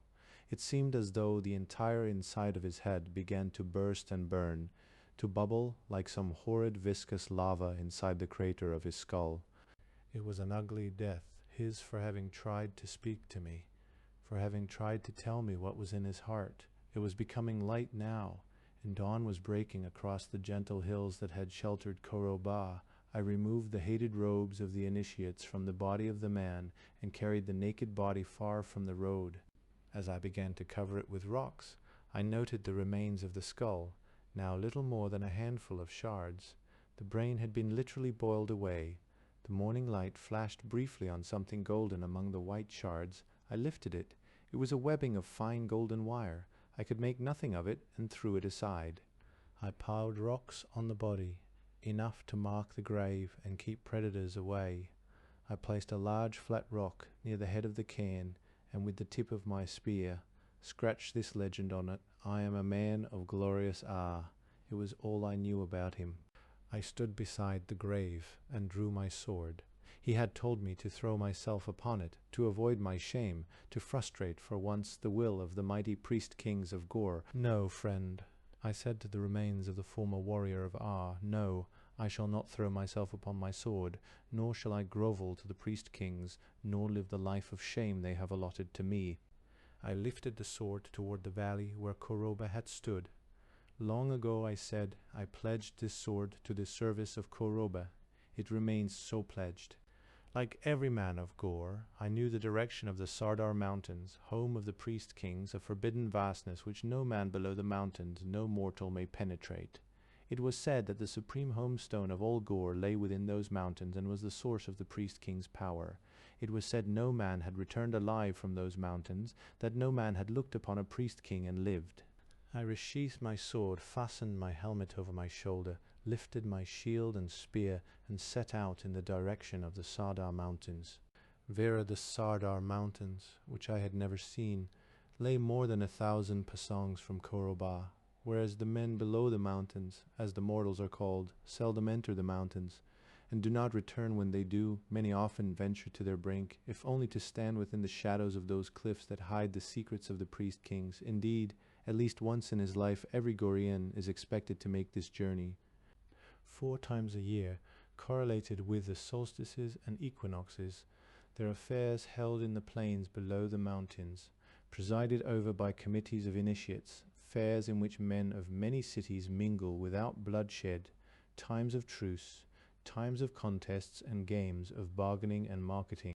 Torm, my friend of the caste of scribes, had been to such fairs to trade scrolls with scholars from other cities, men he would never have seen were it not for the fairs, men of hostile cities who yet loved ideas more than they hated their enemies, men like Torm who so loved learning that they would risk the perilous journey to the Sardar Mountains for the chance to dispute a text or haggle over a coveted scroll.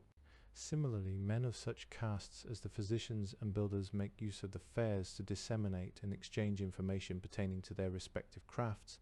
The fairs do much to unite intellectually the otherwise so isolated cities of Gor, and I speculate that the fairs likewise do their bit towards stabilizing the dialects of Gor, which might otherwise in a few generations have diverged to the point of being mutually unintelligible, for the Goreans do have this in common, their mother tongue in all its 100 permutations, which they simply refer to as the language, and all who fail to speak it, regardless of their pedigree or background, of their standards or level of civilization, are regarded as almost beyond the pale of humanity.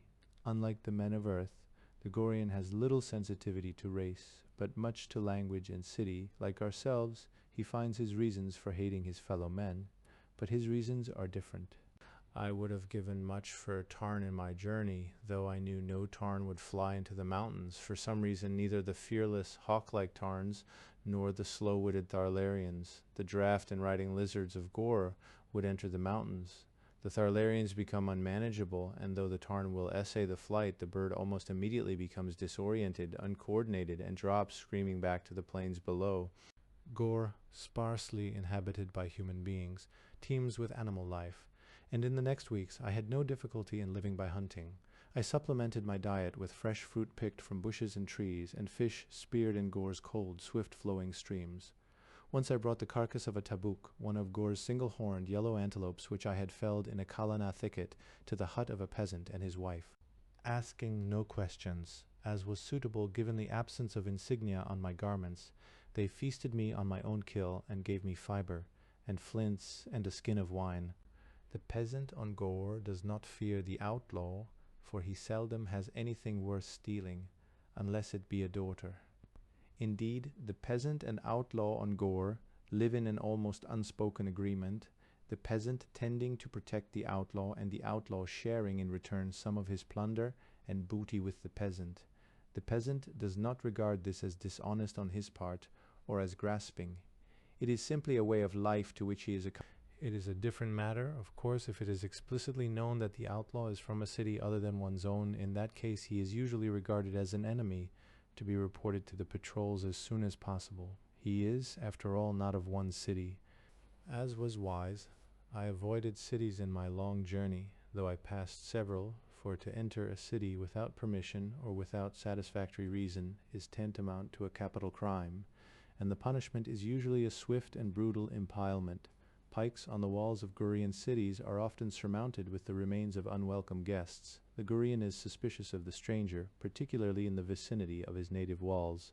Indeed, in Gorean the same word is used for both stranger and enemy. There was reputedly one exception to this generally prevalent attitude of hostility toward the stranger, the city of Tharna, which, according to rumor, was willing to engage in what on Gor might be accounted the adventure of hospitality. There were many things supposedly strange about Tharna, among them that she was reportedly ruled by a queen or tetrix, and reasonably enough in the circumstances that the position of women in that city, in contrast with common Gorean custom, was one of privilege and opportunity.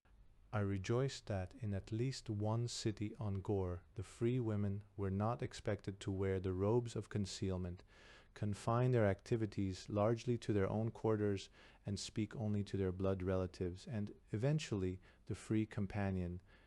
I thought that much of the barbarity of Gor might perhaps be traced to this foolish suppression of the fair sex, whose gentleness and intelligence might have made such a contribution in softening her harsh ways. To be sure, in certain cities, as had been the case in Kuraba, women were permitted status within the caste system and had a relatively unrestricted existence. Indeed, in Koroba, a woman might even leave her quarters without first obtaining the permission of a male relative or the free companion, a freedom which was unusual on Gor. The women of Koroba might even be found sitting unattended in the theatre or at the reading of epics. In the cities of Gor that I knew, with the possible exception of Tharna, women had been most free in Koroba, but now Koroba was no more. I wondered if I might be able to secure a tarn in the intriguing city of Tharna. It would shorten the trip to the Sardar Mountains by weeks. I had no money with which to purchase a tarn, but I reasoned my hiring price as a swordsman might be sufficient to purchase a mount. For that matter, though I did not seriously consider the possibility, being without a city in effect an outlaw, I was entitled in the Gorean way of thinking to take the bird or its purchase price in any way I saw fit. As I was pondering these matters, I observed approaching me, but not seeing me, in the distance, moving across a green meadow, a dark figure, that of a woman. Though she was young, she walked slowly, mournfully, heedlessly, aimlessly. It is unusual to find a woman unescorted outside the walls of a city, even near the walls. I was startled to see her alone in this wild, deserted place. Far from roads and cities, I decided to wait for her to approach. I was puzzled. On Gor, a woman normally travels only with a suitable retinue of armed guards. Women on this barbaric world are often regarded, unfortunately, as little more than love prizes, the fruits of conquest and seizure. Too often they are seen less as persons, human beings with rights, individuals worthy of concern and regard than as potential pleasure slaves, silken, bangled prisoners, possible adornments to the pleasure gardens of their captors. There is a saying on Gor that the laws of a city extend no further than its walls. She had not yet seen me. I leaned on my spear and waited.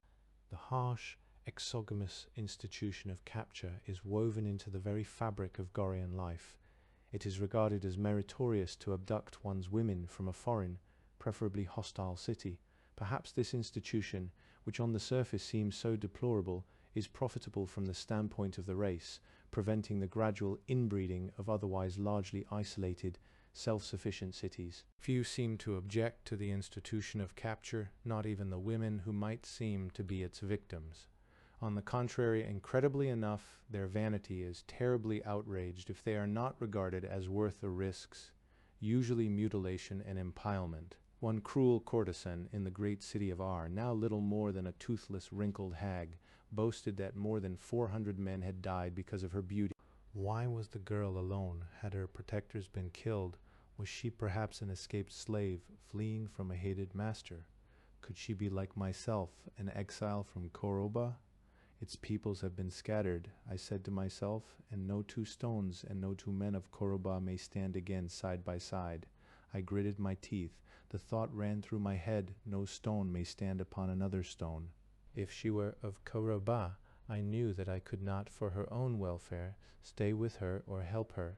It would be to invite the flame death of the priest-kings for one or the other, perhaps both of us. I had seen a man die the flame death, the high initiate of Ar on the summit of Ar's cylinder of justice, consumed in the sudden burst of blue fire that bespoke the displeasure of the priest-kings.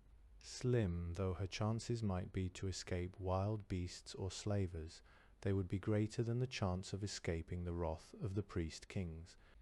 If she were a free woman and not unfortunate, to be alone in this place was unwise and foolish. She must know this, yet she did not seem to care.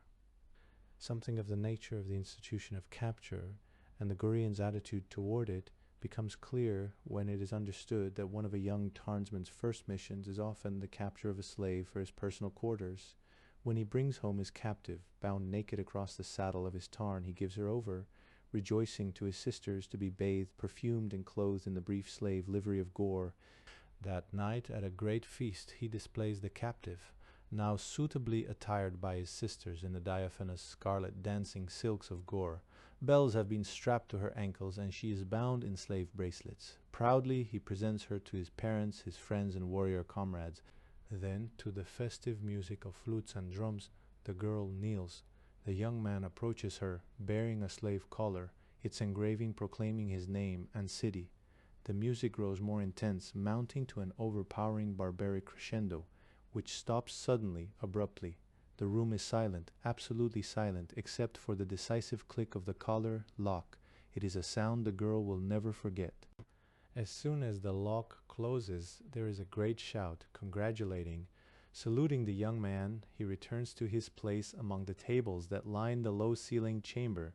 hung with glowing brass lamps. He sits in the midst of his family, his closest well-wishers, his sword comrades, cross-legged on the floor in the Gorean fashion behind a long, low wooden table, laden with food, which stands at the head of the room. Now all eyes are on the girl. The restraining slave bracelets are removed. She rises. Her feet are bare on the thick, ornately wrought rug that carpets the chamber. There is a slight sound from the bells strapped to her ankles. She is angry, defiant. Though she is clad only in the almost transparent scarlet, dancing silks of Gor, her back is straight, her head high. She is determined not to be tamed, not to submit, and her proud carriage bespeaks this fact. The spectators seem amused. She glares at them angrily. She looks from face to face. There is no one she knows, or could know, because she has been taken from a hostile city. She is a woman of the enemy, fists clenched. She stands in the center of the room, alone, all eyes upon her, beautiful in the light of the hanging lamp. She faces the young man, wearing his collar. "You will never tame me," she cries. Her outburst provokes laughter, skeptical observations, some good-natured hooting. "I will tame you at my pleasure," replies the young man, and signals to the musicians. The music begins again. Perhaps the girl hesitates. There is a slave whip on the wall, then, to the barbaric, intoxicating music of the flute and drums, she dances for her captor, the bells on her ankles marking each of her movements, the movements of a girl stolen from her home, who must now live to please the bold stranger whose binding fibre she had felt, whose collar she wore. At the end of her dance, she is given a cup of wine, but she may not drink. She approaches the young man and kneels before him. Her knees in the dictated position of the pleasure slave, and, head down, she proffers the wine to him. He drinks. There's another general shout of commendation and well-wishing, and the feast begins, for none before the young man may touch food on such occasion. From that moment on, the young man's sisters never again serve him, for that is the girl's task. She is his slave. As she serves him again and again throughout the long feast, she steals glances at him, and sees that he is even more handsome than she had thought. Of his courage and strength she has already had ample evidence. As he eats and drinks with gusto on this occasion of his triumph, she regards him furtively, with a strange mixture of fear and pleasure. Only such a man, she tells herself, could tame me. Perhaps it should only be added that the Gorean master, though often strict, is seldom cruel. The girl knows if she pleases him, her lot will be an easy one. She will almost never encounter sadism or wanton cruelty, for the psychological environment that tends to breed these diseases is largely absent from Gor. This does not mean that she will not expect to be beaten if she disobeys or fails to please her master. On the other hand, it is not too unusual a set of compartments on Gor, where the master, in effect, willingly wears the collar, and his lovely slave, by the practice of the delightful wiles of her sex, with scandalous success wheedles her way triumphantly from the satisfaction of one whim to the next. I wondered if the girl approaching was beautiful. I smiled to myself, paradoxically. The Gorean, who seems to think so little of women in some respects, celebrates them extravagantly in others. The Gorean is keenly susceptible to beauty. It gladdens his heart, and his songs and art are often paeans to its glory. Gorean women, whether slave or free, know that their simple presence brings joy to men, and I cannot but think that this pleases them. I decided the girl was beautiful. Perhaps it was something in her carriage, something subtle and graceful, something which could not be concealed by the dejected cast of her shoulders, her slow gait and apparent exhaustion. No, not even by the coarse, heavy robe she wore. Such a girl, I thought, would surely have a master, or I hoped for her sake, a protector and companion. There is no marriage, as we know it on Gor, but there is the institution of the free companionship, which is its nearest correspondent. Surprisingly enough, a woman who is bought from her parents for tarns or gold is regarded as a free companion, even though she may not have been consulted in the transaction. More commendably, a free woman may herself, of her own free will, agree to be such a companion, and it is not unusual for a master to free one of his slave girls in order that she may share the full privileges of a free companionship. One may have at a given time an indefinite number of slaves, but only one free companion. Such relationships are not entered into lightly, and they are normally sundered only by death. Occasionally the Gorean, like his brothers in our world, perhaps even more frequently, learns the meaning of love. The girl was now quite close to me, and yet had not seen me. Her head was down. She was clad in robes of concealment, but their texture and color were a far cry from the glorious vanities often expressed in such garments, the silken purples, yellows, and scarlets that the Gorean maiden delighted in. The robes were of coarse brown cloth, tattered and caked with dirt. Everything about her bespoke misery and dejection. "Tarl," I said quietly, that I might not startle her too much. Lifting my arm in gentle salute, she had not known of my presence, and yet she did not seem much surprised. This was a moment she had apparently expected for many days, and now it had come. Her head lifted, and her eyes, fine grey eyes, dulled with sorrow and perhaps hunger, regarded me. She seemed to take no great interest in me or her fate. I gathered that I might have been anyone. We faced one another without speaking for a moment. "Tarl warrior," she said softly, her voice emotionless. Then, for a Gorean woman, she did an incredible thing. Without speaking, she slowly unwound the veil from her face and dropped it to her shoulders. She stood before me, as it is said, face stripped, and that by her own hand. She looked at me openly, directly, not brazenly, but without fear. Her hair was brown and fine, the splendid grey eyes seemed even more clear, and her face, I saw, was beautiful, even more beautiful than I had imagined. "Do I please you?" she asked. "Yes," I said. "You please me very much." I knew that this might be the first time a man had looked upon her face, except perhaps a member of her own family, if she had such.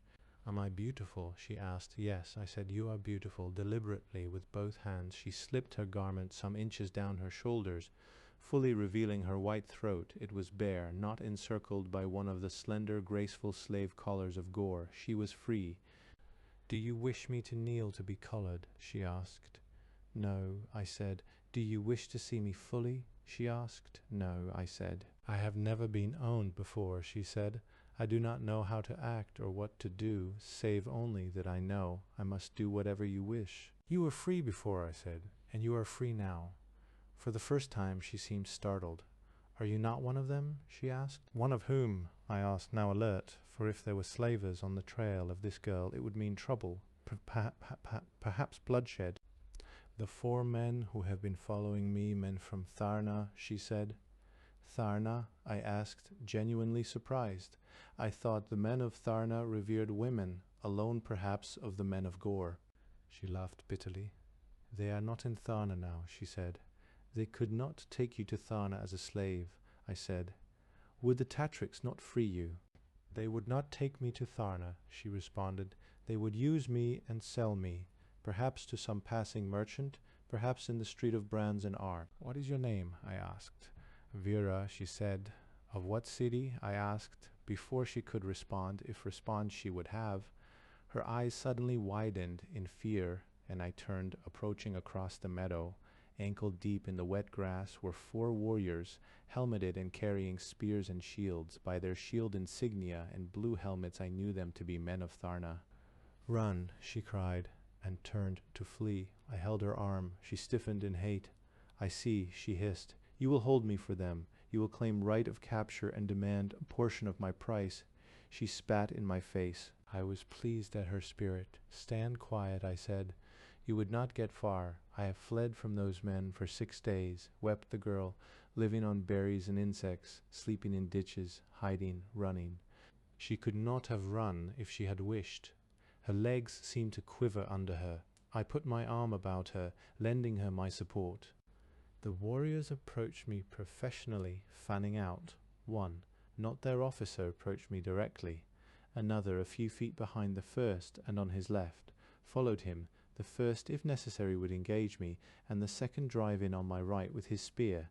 The officer was the 3rd man in the formation, and the other warrior hung several yards in the rear.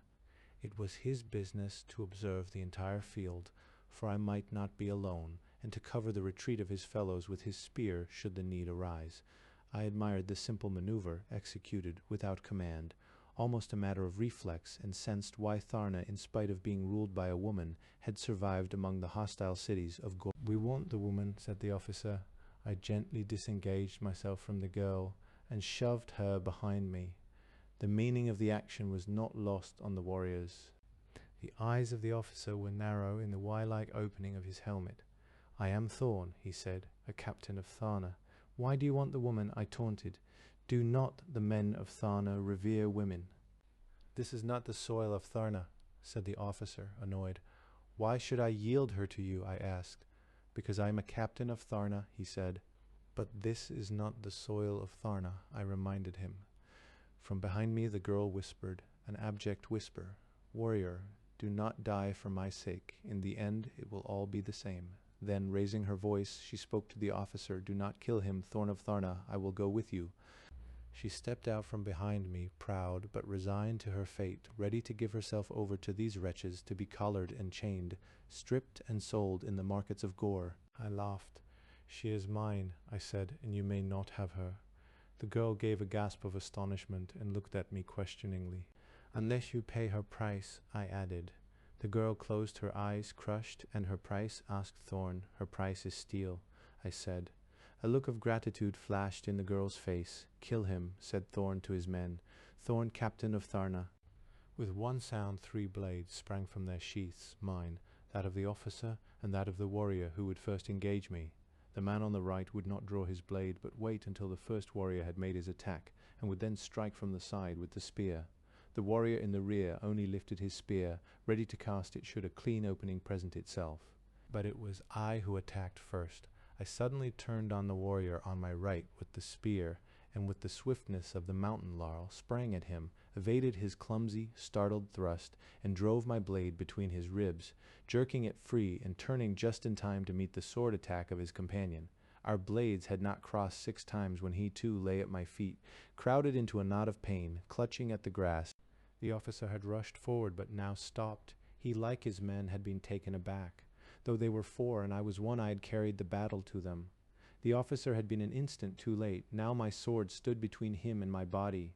The other warrior behind him, his spear poised, had approached to within 10 yards. At that distance he would not be likely to miss. Indeed, even if the missile struck and penetrated my shield, I would have to cast the shield away and would find myself at a serious disadvantage. Yet the odds were more even now. "Come, Thorn of Tharna," I said, beckoning to him. "Let us try our skill." But Thorn backed away and signaled to the other warrior to lower his spear. He removed his helmet and sat on his heels in the grass, the warrior behind him. Thorn, captain of Tharna, looked at me, and I at him. He had a new respect for me now, which meant that he would be more dangerous.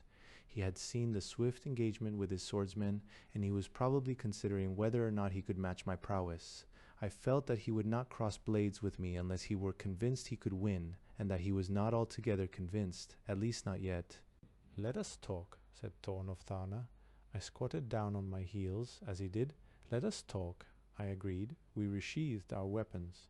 Thorn was a large man, big-boned, powerful, now tending to corpulence. His face was heavy and yellowish, but mottled with patches of purple where small veins had burst under the skin. He was not bearded, save for the trace of a tiny wisp of hair that marked each side of his chin. Almost like a streak of dirt, his hair was long, and bound in a knot behind his head in Mongol fashion. His eyes, like those of an urt, one of the small horned rodents of Gor, were set obliquely in his skull. They were not clear, their redness and shadows testifying to long nights of indulgence and dissipation. It was obvious that Thorn, unlike my old enemy Parkour, who presumably had perished at the siege of Ar, was not a man above sensual vices, not a man who could with fanatical purity and single-minded devotion sacrifice himself and entire peoples to the ends of his ambition and power. Thorn would never make a Ubar. He would always be a henchman. "Give me my man," said Thorn, gesturing to the figure that lay in the grass, still moving. I decided that Thorn, whatever he was or wasn't, was a good officer. "Take him," I said. The spearman beside Thorn went to the fallen man and examined his wound. The other warrior was clearly dead. "He may live," said the spearman. Thorn nodded. "Bind his wound." Thorn turned to me again. "I still want the woman," he said. "You may not take her," I said. "She is only one woman," said Thorn. "Then give her up," I said. "One of my men is dead," said Thorn. "You can have his share of her selling price." "You are generous," I said. "Then it is agreed," he asked. "No," I said. I think we can kill you, said Thorn, plucking a stalk of grass and meditatively chewing on it, regarding me all the while. Perhaps, I admitted. On the other hand, said Thorn, I do not wish to lose another man. Then give up the woman, I said. Thorn looked at me intently, puzzled, chewing on the piece of grass. Who are you? He asked. I was silent. You are an outlaw, he said, that I can see by the lack of insignia on your shield and tunic. I saw no reason to dispute his opinion. Outlaw, said he, what is your name? Tarl, I responded. Of what city? He asked. It was the inevitable question. Koroba, I said. The effect was electric. The girl, who had been standing behind us, stifled a scream. Thorn and his warrior sprang to their feet. My sword was free of its sheath. Returned from the cities of dust, gasped the warrior. No, I said, I am a living man as you. Better you had gone to the cities of dust, said Thorn. You are cursed by the priest-kings. I looked at the girl. Your name is the most hated on Gor, she said, her voice flat, her eyes not meeting mine. We four stood together, not speaking. It seemed a long time. I felt the grass on my ankles, still wet from the morning dew. I heard a bird cry in the distance. Thorn shrugged. I will need time, he said, to bury my man. Granted, I said, silently. Thorn and the other warriors scooped out a narrow trench and buried their comrade. Then, wrapping a cloak about 2 spears and fastening it with binding fiber, they formed an improvised litter. On this, Thorn and his warrior placed their wounded companion. Thorn looked at the girl, and, to my astonishment, she approached him and extended her wrists. He snapped slave bracelets on them. You do not need to go with them, I told her. I would bring you no pleasure, she said bitterly. I will free you, I said. I accept nothing from the hands of Tarl of Koroba, she said. I reached out my hand to touch her, and she shuddered and drew back. Thorn laughed mirthlessly. Better to have gone to the cities of dust than to be Tarl of Koroba, he said. I looked at the girl now, after her long days of suffering and flight, at last a captive, her slender wrists encircled at last by Thorn's hated bracelets, beautifully wrought bracelets, like many of exquisite workmanship, bright with colour, set even with jewels, but like all slave bracelets of unyielding steel. The bracelets contrasted with the meanness of her coarse brown garment. Thorn fingered the garment. We will get rid of this, he told her. Soon, when you have been properly prepared, you will be dressed in costly pleasure silk, given sandals, perhaps, scarves, veils, and jewels, garments to gladden the heart of a maiden. Of a slave, she said. Thorn lifted her chin with his finger. You have a beautiful throat, he said. She looked at him angrily, sensing his meaning. It will soon wear a collar, he said. Whose? She demanded haughtily.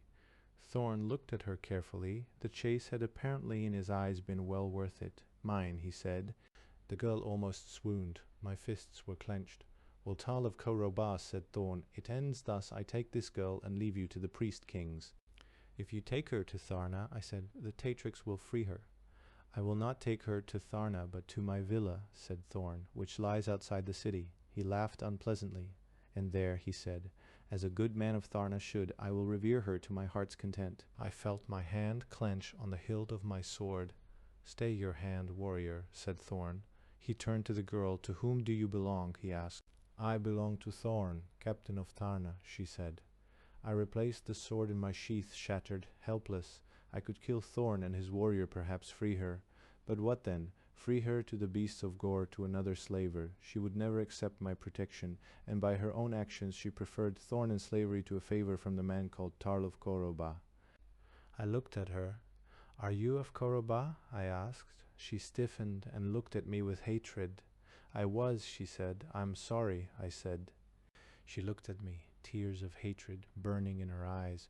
Why have you dared to survive your city? She asked. To avenge it, I replied. She looked into my eyes for a long time, and then, as Thorn and the warrior picked up the litter with their wounded companion and began to depart, she said to me, Goodbye, Tarl of Koroba. I wish you well, Vera of the Towers of the Morning, I said. She turned quickly, following her master, and I remained standing alone in the field. The city of Tharna, the streets of Tharna, were crowded, yet strangely silent. The gate had been open, and though I had been carefully scrutinized by its guards, tall spearmen in blue helmets, no one had objected to my entry. It must be, as I had heard, that the streets of Tharna were open to all men who came in peace, whatever their city. Curiously, I examined the crowds, all seemingly bent on their business, yet strangely tight-lipped, subdued, much different from the normal, bustling throngs of a Gorean city. Most of the male citizens wore grey tunics, perhaps indicative of their superiority to pleasure, their determination to be serious and responsible, to be worthy scions of that industrious and sober city. On the whole, they seemed to me a pale and depressed lot, but I was confident they could accomplish what they set their minds to, that they might succeed in tasks which the average Gorean male, with his impatience and lightness of heart, would simply abandon as distasteful or not worth the effort. For the average Gorean male, it must be admitted, tends to regard the joys of life somewhat more highly than its duties. On the shoulders of their grey tunics, only a small band of colour indicated caste. Normally the caste colours of Gor would be in abundant evidence, enlivening the streets and bridges of the city, a glorious spectacle in Gor's bright, clear air. I wondered if men in this city were not proud of their castes, as were on the whole other Goreans. Even those of the so-called lower castes, even men of a caste as low as that of the Tarn keepers, were intolerably proud of their calling, for who else could raise and train those monstrous birds of prey? I supposed Zusk the woodsman was proud in the knowledge that he, with his great broad-headed axe, could fell a tree in one blow, and that perhaps not even a Ubar could do as much. Even the caste of peasants regarded itself as the ox on which the homestone rests, and could seldom be encouraged to leave their narrow strips of land which they and their fathers before them had owned and made fruitful. I missed in the crowd the presence of slave girls, common in other cities, usually lovely girls clad only in the brief diagonally striped slave livery of Gor, a sleeveless, briefly skirted garment, terminating some inches above the knee, a garment that contrasts violently with the heavy, cumbersome robes of concealment worn by free women. Indeed, it was known that some free women actually envied their lightly clad sisters in bondage, free, though wearing a collar, to come and go much as they pleased, to feel the wind on the high bridges, the arms of a master who celebrated their beauty and claimed them as his own. I remembered that in Tharna, ruled by its tatriks, there would be few if any female slaves. Whether or not they were male slaves, I could not well judge, for the collars would have been hidden by the grey robes. There is no distinctive garment for a male slave on Gor, since, as it is said, it is not well for them to discover how numerous they are. The purpose, incidentally, of the brief garment of the female slave is not simply to mark out the girl in bondage, but in exposing her charms, to make her, rather than her free sister, the favored object of raids on the part of roving Tarnsmen. Whereas there is status in the capture of a free woman, there is less risk in the capture of a slave. The pursuit is never pressed as determinedly in their cases, and one does not have to imperil one's life for a girl who might, once the robes of concealment have been cast off, turn out to have the face of an Urt and the temper of a Sleen. Perhaps I was most startled on the silent streets of Tharna by the free women. They walked in this city unattended, with an imperious step, the men of Tharna moving to let them pass, in such a way that they never touched. Each of these women wore resplendent robes of concealment, rich in color and workmanship, standing out among the drab garments of the men, but instead of the veil common with such robes, the features of each were hidden behind a mask of silver. The masks were of identical design, each formed in the semblance of a beautiful but cold face. Some of these masks had turned to gaze upon me as I passed, my scarlet warrior's tunic having caught their eye. It made me uneasy to be the object of their gaze, to be confronted by those passionless, glittering silver masks. Wandering in the city, I found myself in Tharna's marketplace. Though it was apparently a market day, judging from the numerous stalls of vegetables, the racks of meat under awnings, the tubs of salted fish, the cloths and trinkets spread out on carpets before the seated, cross-legged merchants, there was none of the noisy clamor that customarily attends the Gorean market. I missed the shrill, interminable calls of the vendors, each different, the good-natured banter of friends in the marketplace, exchanging gossip and dinner invitations, the shouts of burly porters threading their way through the tumult, the cries of children escaped from their tutors and playing tag among the stalls, the laughter of veiled girls teasing and being teased by young men, girls purportedly on errands for their families. yet somehow finding the time to taunt the young swains of the city, if only by a flash of their dark eyes and a perhaps too casual adjustment of their veil. Though on Gor the free maiden is by custom expected to see her future companion only after her parents have selected him, it is common knowledge that he is often a youth she has met in the marketplace. He who speaks for her hand, especially if she is of low caste, is seldom unknown to her, although the parents and the young people as well solemnly act as though this were the case. The same maiden whom her father must harshly order into the presence of her suitor, the same shy girl who, her parents approvingly note, finds herself delicately unable to raise her eyes in his presence, is probably the same girl who slapped him with a fish yesterday and hurled such a stream of invective at him that his ears still smart, and all because he had accidentally happened to be looking in her direction when an unpredictable wind had, in spite of her best efforts, temporarily disarranged the folds of her veil. But this market was not like other markets I had known on Gor. This was simply a drab place in which to buy food and exchange goods, even the bargaining that went on. For there are no fixed prices in a Gorean market, seemed dreary, grim, lacking the zest and rivalry of other markets I had seen, the glorious expletives and superlative insults traded between buyer and seller with such incomparable style and gusto. Indeed, upon occasion in other markets, a buyer who had succeeded in winning the haggling would bestow 5 times as many coins on the seller as he had agreed to pay, humiliating him with a smug, "Because I wish to pay you what it is worth." Then, if the seller is sufficiently outraged, he might give back the buyer the coins, including most of those he had agreed to pay, saying with mock contrition, "I do not wish to cheat you."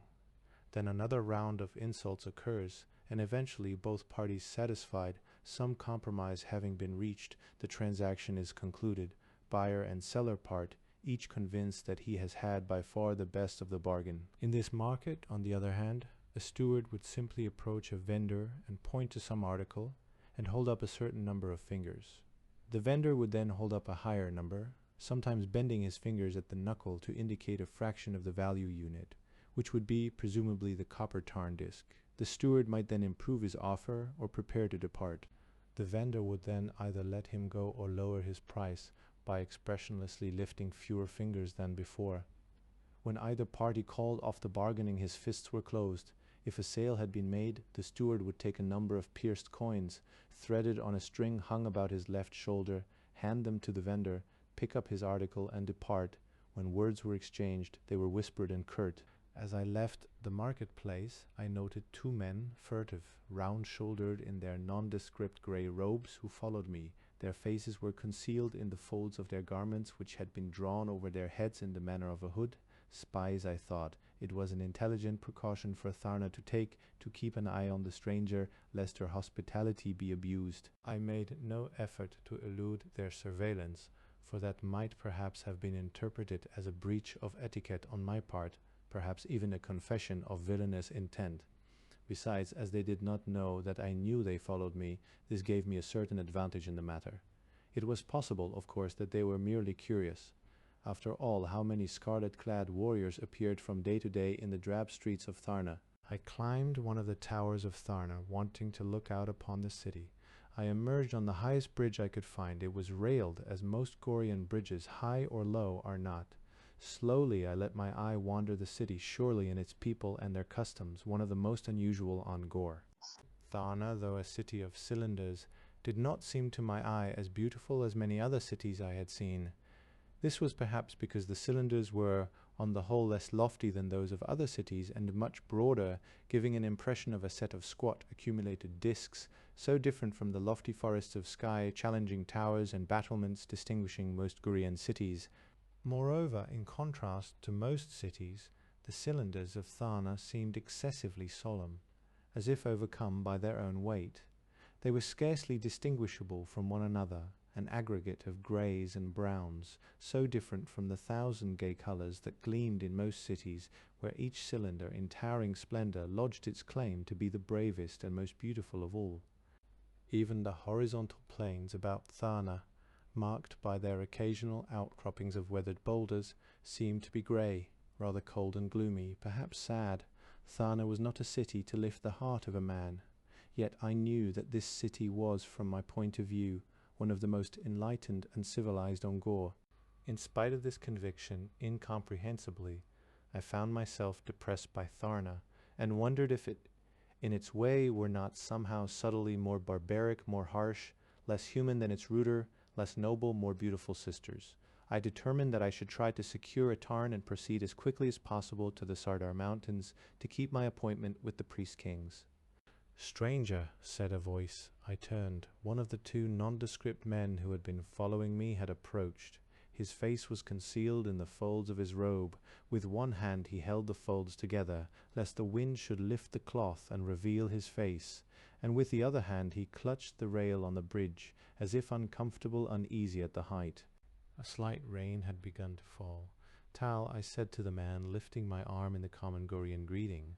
"Tal," he responded, not taking his arm from the rail. He approached me more closely than I liked. "You are a stranger in this city," he said. "Yes," I said. "Who are you, stranger?" "I am a man of no city," I said. "Whose name is Tarl." I wanted no more of the havoc I had wreaked earlier by the mere mention of the name of Koroba. "What is your business in Tharna?" he asked. "I should like to obtain a Tarn," I said. "For a journey I have in mind." I had answered him rather directly. I assumed him to be a spy, charged with learning my reasons for visiting Tharna. I scorned to conceal this reason, though the object of my journey I reserved to myself. That I was determined to reach the Sardar Mountains he need not know. That I had business with the priest-kings was not his concern. "A Tarn is expensive," he said. "I know," I said. "Have you money?" he asked. "No," I said. "How then?" he asked. "Do you propose to obtain your Tarn?" "I am not an outlaw," I said, "though I wear no insignia on my tunic or shield." "Of course not," he said quickly. "There is no place in Tarna for an outlaw. We are a hard-working and honest folk."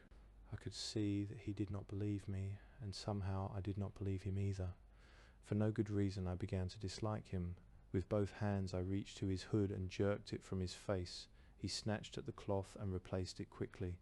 I had caught a brief glimpse of a sallow face with skin like a dried lemon and pale blue eyes. His comrade, who had been furtively peering about, started forward and then stopped. The sallow-faced man, clutching the folds of the hood about his face, twisted his head to the left and the right to see if anyone might be near, if anyone might have observed.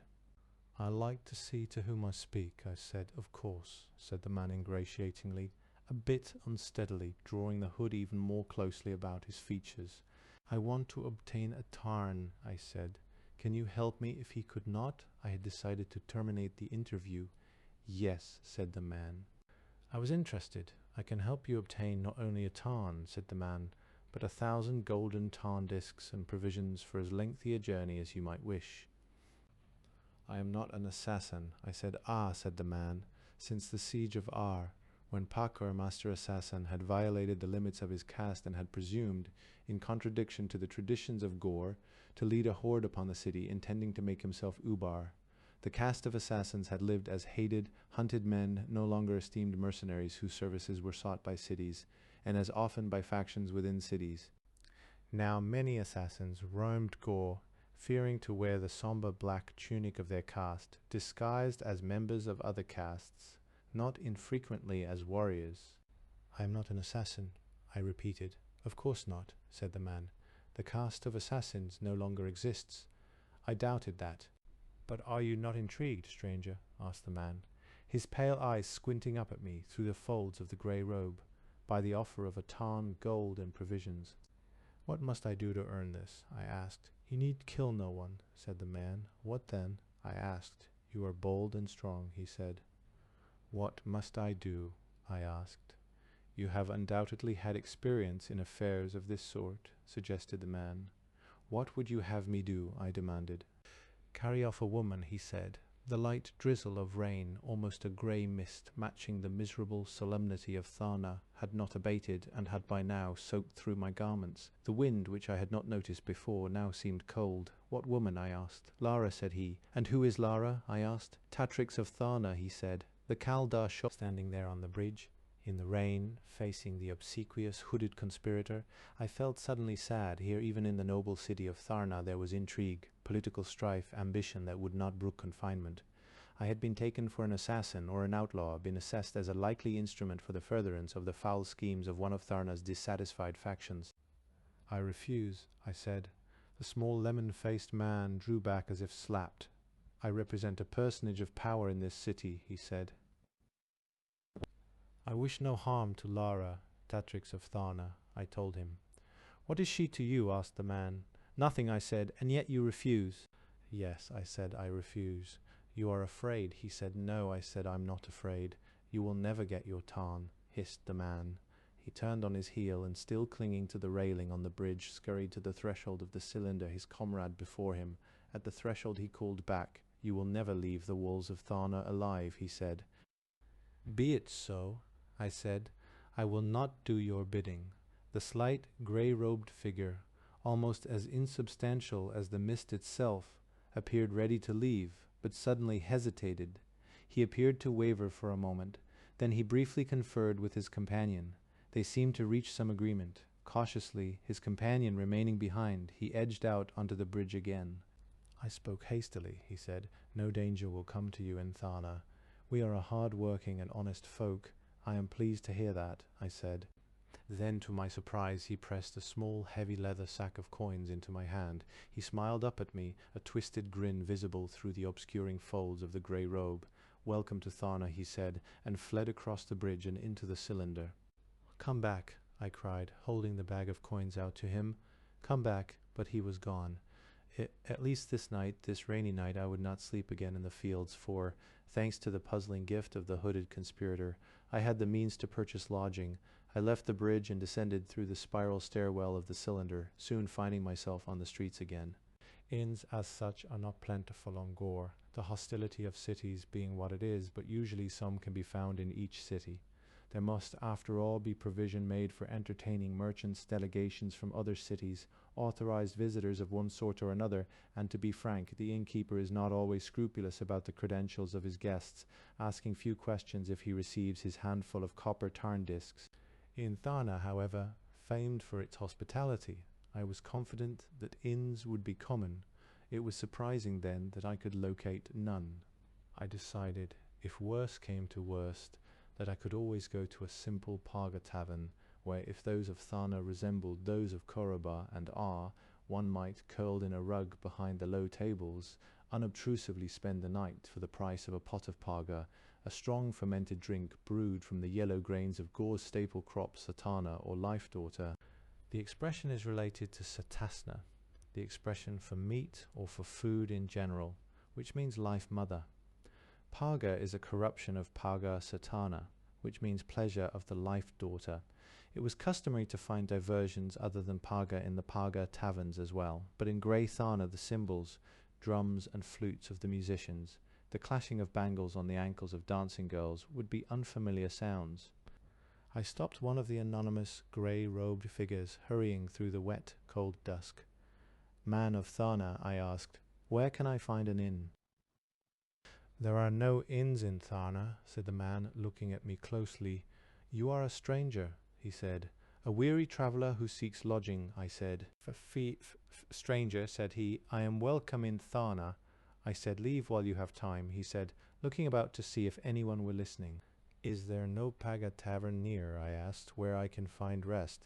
There are no Paga taverns in Tharna, said the man, I thought with a trace of amusement. Where can I spend a night? I asked. You can spend it beyond the walls in the fields, he said, or you can spend it in the palace of the Tatrix. It sounds to me as though the palace of the Tatrix were the more comfortable, I said. The man laughed bitterly. How many hours, warrior? Asked he. Have you been within the walls of Tharna? At the 6th hour I came to Tharna, I said.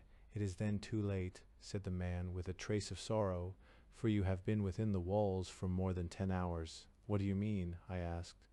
Welcome to Tharna, said the man, and hurried away into the dusk. I had been disturbed by this conversation, and without really intending it had begun to walk to the walls. I stood before the great gate of Tharna.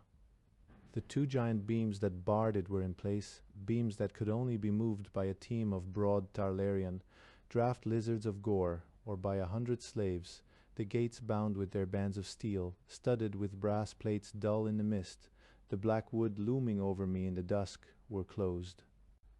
"Welcome to Tharna," said a guard, leaning on his spear in the shadows of the gate. "Thank you, warrior," I said, and turned back to the city. Behind me I heard him laugh, much the same bitter laugh that I had heard from the citizen in wandering through the streets. I came at last to a squat portal in the wall of a cylinder. On each side of the door, in a small niche sheltered from the drizzle, there sputtered the yellow flame of a small Thalarian oil lamp. By this flickering light I could read the faded lettering on the door. "Calda sold here." Calda is a hot drink, almost scalding, made of diluted Kalana wine, mixed with citrus juices and stinging spices. I did not care much for this mouth-burning concoction, but it was popular with some of the lower castes, particularly those who performed strenuous manual labor.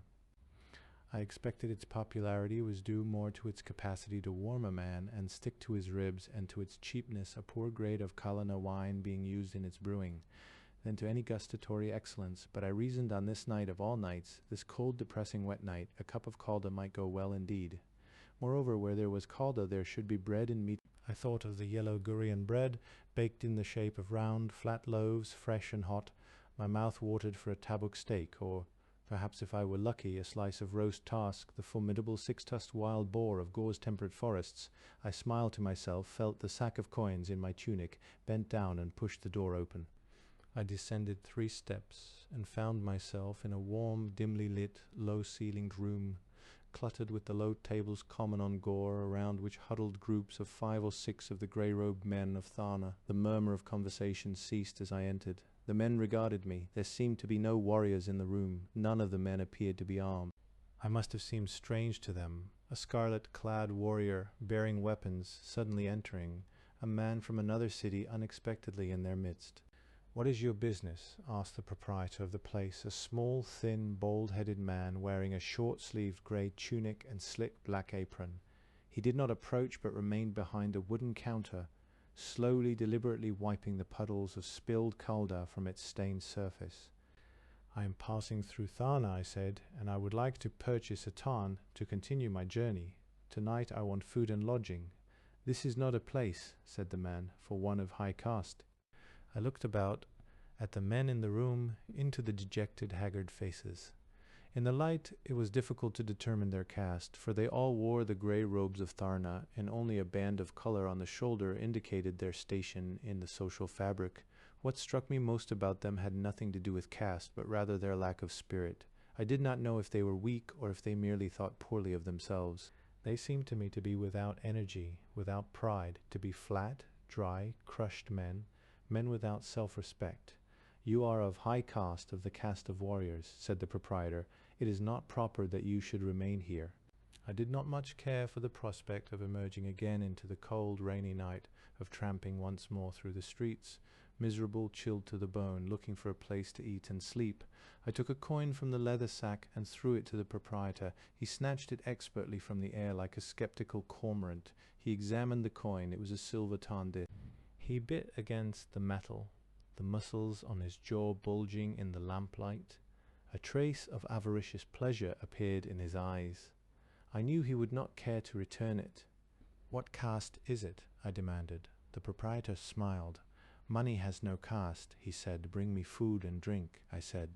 I went to an obscure, deserted table near the back of the room where I could face the door. I leaned my shield and spear against the wall, set the helmet beside the table, unslung the sword belt, laying the weapon across the table before me, and prepared to wait. I had hardly settled myself behind the table when the proprietor had placed a large, fat pot of steaming calda before me. It almost burned my hands to lift the pot. I took a long, burning swig of the brew, and though on another occasion I might have thought it foul, tonight it sang through my body like the bubbling fire it was, a sizzling, brutal irritant that tasted so bad and yet charmed me so much I had to laugh. And laugh I did. The men of Tharna who were crowded in that place looked upon me as though I might be mad. Disbelief, lack of comprehension, was written on their features. This man had laughed. I wondered if men laughed often in Tharna. It was a dreary place, but the calda had already made it appear somewhat more promising. "Talk, laugh," I said to the men of Tharna, who had said not a word since my entrance. I glared at them. I took another long swig of Calda and shook my head to throw the swirling fire from eyes and brain. I seized my spear from the wall and pounded it on the table. "If you cannot talk," I said, "if you cannot laugh, then sing." They were convinced they were in the presence of one demented. It was, I suppose, the Calda, but I like to think, too, it was just impatience with the males of Tharna, the intemperate expression of my exasperation with this grey, dismal place, its glum, solemn, listless inhabitants. The men of Tharna refused to budge from their silence. "Do we not speak the language?" I asked, referring to the beautiful mother tongue spoken in common by most of the Gorean cities. "Is the language not yours?" I demanded. "It is," mumbled one of the men. "Then why do you not speak it?" I challenged. The man was silent. The proprietor arrived with hot bread, honey, salt, and to my delight a huge hot roasted chunk of tarsk. I crammed my mouth with food and washed it down with another thundering draught of Calda. "Proprietor," I cried, pounding on the table with my spear. "Yes, warrior," cried he. "Where are the pleasure slaves?" I demanded. The proprietor seemed stunned. "I would see a woman dance," I said. The men of Tharna seemed horrified. One whispered, "There are no pleasure slaves in Tharna." "Alas," I cried, "not a bangle in all Tharna." 2 or 3 of the men laughed. At last I had touched them. "Those creatures that float in the street behind masks of silver," I asked, "are they truly women?" "Truly," said one of the men, restraining a laugh. "I doubt it," I cried. "Shall I fetch one to see if she will dance for us?" The men laughed. I had pretended to rise to my feet, and the proprietor with horror had shoved me back down and rushed for more Calda. His strategy was to pour so much Calda down my throat that I would be unable to do anything but roll under the table and sleep. Some of the men crowded around the table now. "Where are you from?" asked one eagerly. "I have lived all my life in Tharna," I told them. There was a great roar of laughter. Soon, pounding the time on the table with the butt of my spear, I was leading a raucous round of songs, mostly wild drinking songs, warrior songs, songs of the encampment and march. But too, I taught them songs I had learned in the caravan of Mintar the merchant, so long ago when I had first loved Talina, songs of love, of loneliness, of the beauties of one's cities, and of the fields of Gor. The Calda flowed free that night, and thrice the oil in the hanging Tharlarian lamps needed to be renewed by the sweating, joyful proprietor of the Calda shop. Men from the streets, dumbfounded by the sounds which came from within, pressed through the squat door and soon had joined in. Some warriors entered too, and instead of attempting to restore order, had incredibly taken off their helmets, filled them with Calda, and sat cross-legged with us to sing and drink their fill. The lights in the Tharlarian lamps had finally flickered and gone out, and the chill light of dawn at last bleakly illuminated the room. Many of the men had left. More had perhaps fallen by the tables, or lay along the sides of the room. Even the proprietor slept, his head across his folded arms on the counter, behind which stood the great Calda brewing pots, at last empty and cold. I rubbed the sleep from my eyes. There was a hand on my shoulder. "Wake up," demanded a voice. "He's the one," said another voice, one I seemed to remember. I struggled to my feet and confronted the small, lemon-faced conspirator. "We've been looking for you," said the other voice, which I now saw belonged to a burly guardsman of Tharna. Behind him in their blue helmets stood 3 others. "He's the thief," said the lemon-faced man, pointing to me. His hand darted to the table where the bag of coins lay, half spilled out in the dried puddles of Calda. "These are my coins," said the conspirator. "My name is stitched into the leather of the sack." He shoved the sack under the nose of the guardsman. Ost, read the guardsman. It was also the name of a species of tiny, brightly orange reptile, the most venomous on Gor. "I am not a thief," I said. "He gave me the coins." "He is lying," said Ost. "I am not," I said. "You are under arrest," said the guardsman. "In whose name?" I demanded. "In the name of Lara," said the man, "Tatrix of Tharna." The palace of the Tatrix resistance would have been useless. My weapons had been removed while I slept, foolish and trusting in the hospitality of Tharna. I faced the guards unarmed, yet the officer must have read defiance in my eyes, because he signaled his men, and 3 spears dropped to threaten my breast. "I stole nothing," I said. "You may plead your case before the Tatrix," said the guard, Shackle him, insisted Ost. Are you a warrior? Asked the guardsman. I am, I said. Have I your word that you will accompany me peaceably to the palace of the Tatrix? Asked the guardsman. Yes, I said.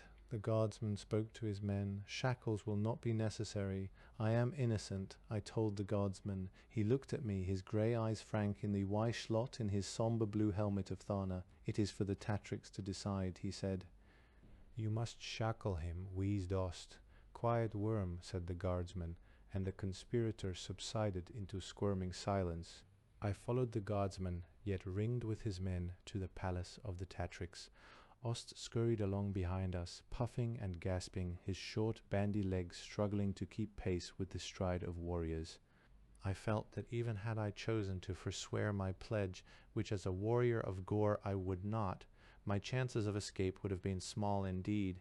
In all likelihood, 3 spears would have transfixed my body within my first few steps toward freedom. I respected the quiet, efficient guardsmen of Tharna, and I had already encountered her skilled warriors in a field far from the city. I wondered if Thorn were in the city, and if Vera now wore her pleasure silk in his villa. I knew that if justice were done in Tharna, I would be acquitted, yet I was uneasy, for how was I to know if my case would be fairly heard and decided? That I had been in possession of Ost's sack of coins would surely seem good, prima facie evidence of guilt, and this might well sway the decision of the Tatrix. How would my word, the word of a stranger, weigh against the words of Ost, a citizen of Tharna, and perhaps one of significance? Yet incredibly perhaps, I looked forward to seeing the palace and the Tatrix, to meeting face to face the unusual woman who could rule and rule well, a city of Gor. Had I not been arrested, I guessed I might, of my own free will, have called upon the Tatrix of Tharna, and as one citizen had expressed it, spent my night in her palace. After we had walked for perhaps some 20 minutes through the drab, gravelled, twisted streets of Tharna, its grey citizens parting to make way for us and to stare expressionlessly at the scarlet-clad prisoner, we came to a broad winding avenue, steep and paved with black cobblestones still shiny from the rains of the night. On each side of the avenue was a gradually ascending brick wall, and as we trudged upward the walls on each side became higher and the avenue more narrow. At last, 100 yards ahead, cold in the morning light, I saw the palace, actually a rounded fortress of brick, black, heavy, unadorned, formidable. At the entrance to the palace, the sombre, wet avenue shrunk to a passage large enough only for a single man, and the walls at the same time rose to a height of perhaps 30 feet. The entrance itself was nothing more than a small, simple iron door, perhaps 18 inches in width, perhaps 5 feet in height. Only one man could come or go at a time from the palace of Tharna. It was a far cry from the broad portaled central cylinders of many of the Gorean cities, through which a brace of golden-harnessed Tharlarian might be driven with ease. I wondered if within this stern, brutal fortress, this palace of the Tatrix of Tharna, justice could be done. The guardsman motioned to the door and stepped behind me. I was facing the door first in the narrow passage. "We do not enter," said the guardsman, "only you and Ost." I turned to regard them, and 3 spears dropped level with my chest. There was a sound of sliding bolts, and the iron door swung open, revealing nothing but darkness within. "Enter," commanded the guardsman. I glanced once more at the spears, smiled grimly at the guardsman, turned, and lowering my head, entered the small door. Suddenly I cried out in alarm, pawing at nothing, hurtling downward. I heard Ost scream with surprise and terror as he was shoved through the door behind me. Some 20 feet below the level of the door, in the absolute darkness with brutal impact, I struck bottom, a stone floor covered with wet straw.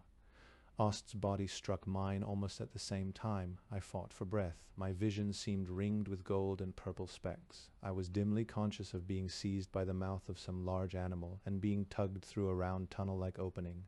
I tried to struggle, but it was useless. My breath had been driven from me. The tunnel allowed me no room to move. I smelled the wet fur of the animal, a rodent of some kind, the smells of its den, the soiled straw.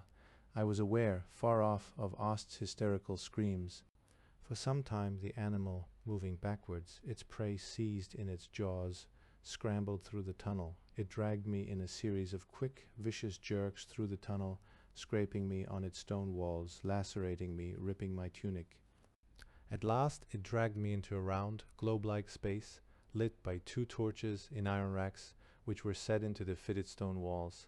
I heard a voice of command, loud, harsh. The animal squealed in displeasure. I heard the crack of a whip and the same command, more forcibly uttered. Reluctantly, the animal released its grip and backed away, crouching down, watching me with its long, oblique, blazing eyes, like slits of molten gold in the torchlight.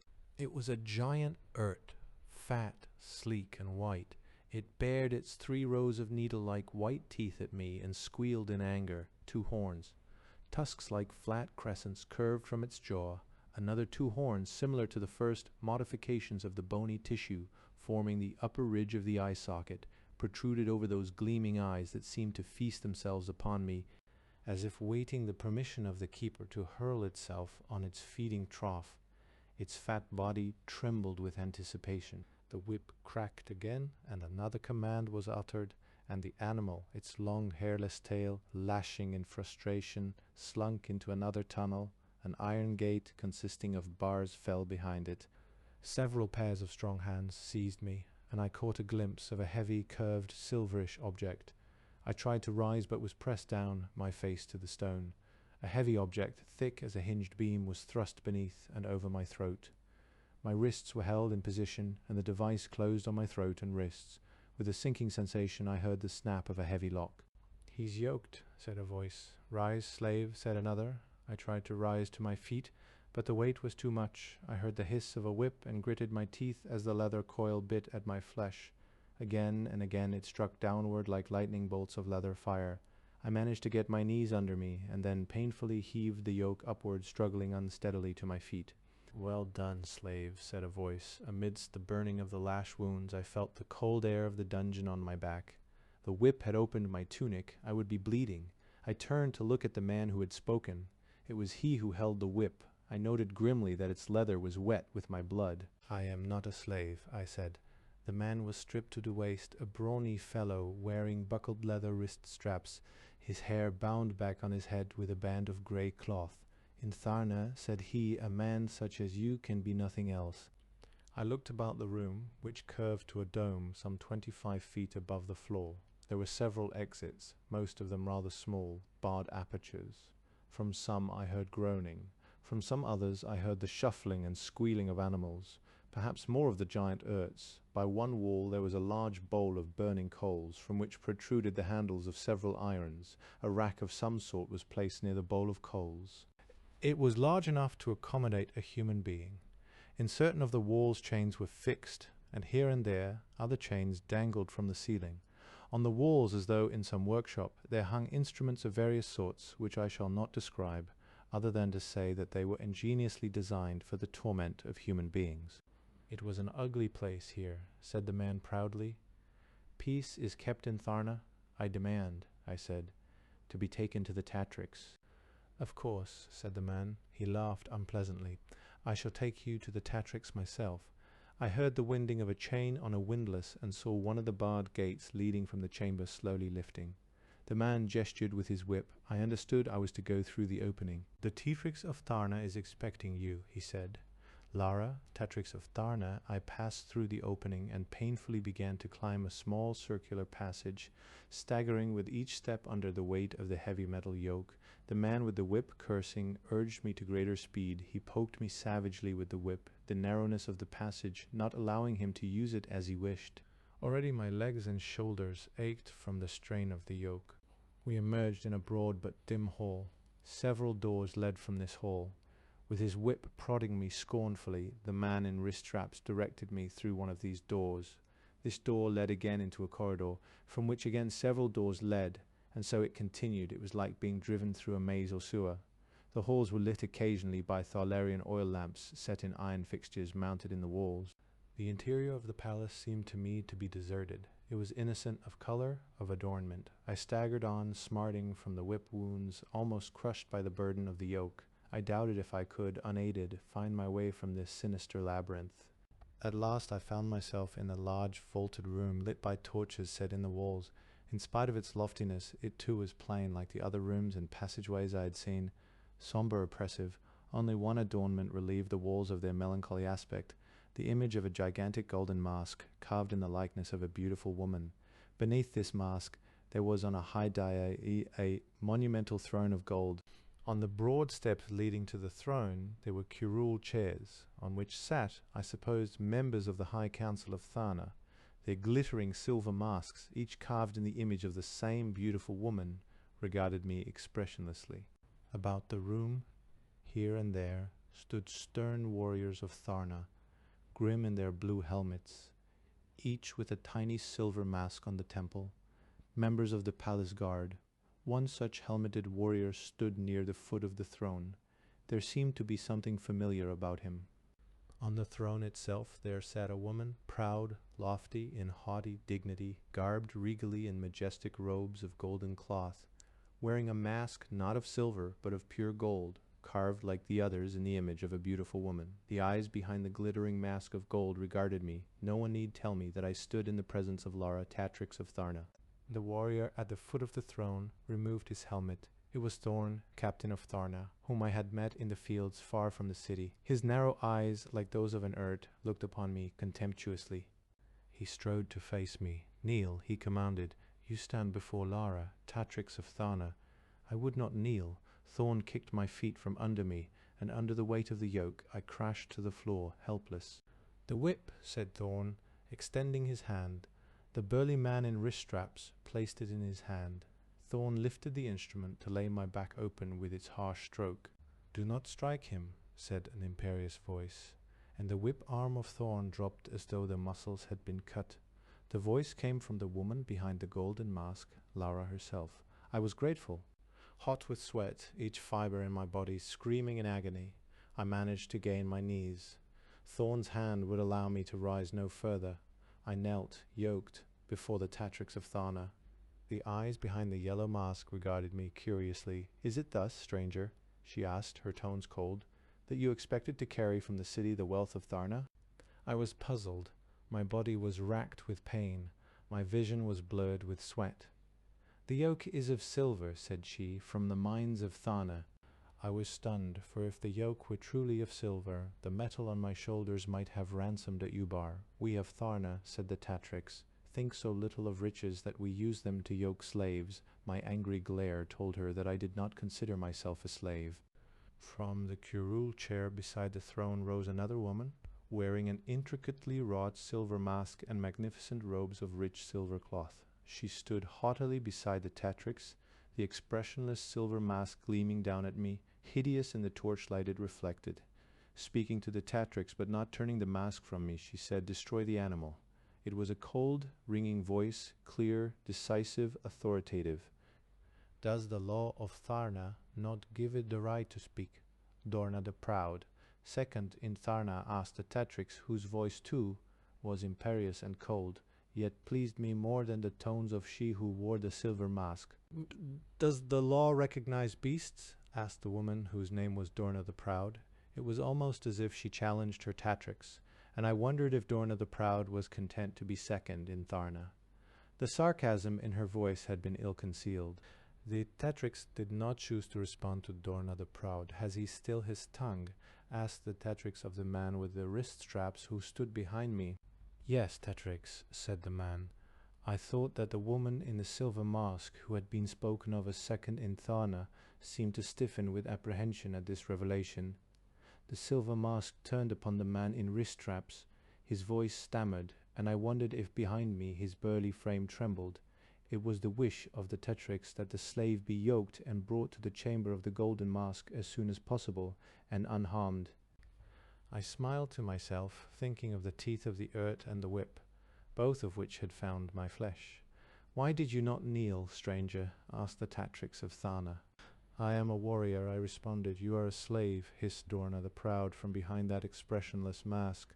Then she turned to the Tatrix. "Remove his tongue," she said. "Do you give orders to she who is first in Tharna?" asked the Tatrix. "No, beloved Tatrix," said Dorna the Proud. "Slave," said the Tatrix. I did not acknowledge the salutation. "Warrior," she said. Beneath the yoke I raised my eyes to her mask. In her hand, covered with a glove of gold, she held a small dark leather sack, half filled with coins. I assumed they were the coins of Ost and wondered where the conspirator might be. Confess that you stole these coins from Ost of Tharna, said the Tatrix. I stole nothing, I said. Release me. Thorn laughed unpleasantly from behind me. I advise you, said the Tatrix, to confess. I gathered that, for some reason, she was eager that I plead guilty to the crime, but as I was innocent, I refused. I did not steal the coins, I said. Then, stranger, said the Tatrix, I'm sorry for you. I could not understand her remark, and my back felt ready to snap under the weight of the yoke. My neck ached under its weight. The sweat poured down my body, and my back still stung from the lash. Bring in Ost, ordered the Tatrix. I thought Dorna the Proud stirred uneasily in the curule chair. She smoothed the silver folds of her robes with a nervous hand, gloved in silver. There was a whimpering and a scuffling from behind me, and to my astonishment, one of the guardsmen of the palace, the tiny silver mask, blazed across the left temple of his helmet, flung Ost, the conspirator yoked and snivelling, to the foot of the throne. Ost's yoke was much lighter than mine, but as he was a smaller man, the weight might have been as much for him. Kneel to the Tatrix, commanded Thorn, who still retained the whip. Ost, squealing with fear, tried to rise, but could not lift the yoke. Thorn's whip hand was raised. I expected the Tatrix to intervene on his behalf as she had on mine, but instead she said nothing. She seemed to be watching me. I wondered what thoughts glittered behind that placid mask of gold. Do not strike him, I said. Without taking her eyes from me, Lara spoke to Thorn. Prepare to strike, she said. The yellowish purple-marked face split into a grin, and Thorn's fist tightened on the whip. He did not take his eyes from the Tatrix, wanting to strike at the first instant she permitted the blow. Rise, said the Tatrix to Ost, or you will die on your belly like the serpent you are. I can't, wept Ost, I can't. The Tatrix coldly lifted her gloved hand. When it fell, so too would the whip? No, I said slowly, every muscle straining to keep my balance. The cords in my legs and back like tortured cables, I reached out my hand to Ost's and, struggling in agony to keep my balance, added the weight of his yoke to mine as I drew him to his knees. There was a gasp from the silver-masked women in the room. One or two of the warriors, heedless of the proprieties of Tharna, acknowledged my deed by smiting their shields with the bronze heads of their spears. Thorn, in irritation, hurled the whip back into the hands of the man with wrist straps. You are strong, said the Tatrix of Tharna. Strength is the attribute of beasts, said Dorna the Proud. True, said the Tatrix, yet he is a fine beast, is he not? Asked one of the silver-masked women. Let him be used in the amusements of Tharna, urged another. Lara held up her gloved hand for silence. How is it, I asked, that you spare a warrior the whip, and would use it on so miserable a wretch as Ost? I had hoped you guiltless, stranger, said she. The guilt of Ost I know. I am guiltless, I said. Yet, said she, you admit you did not steal the coins.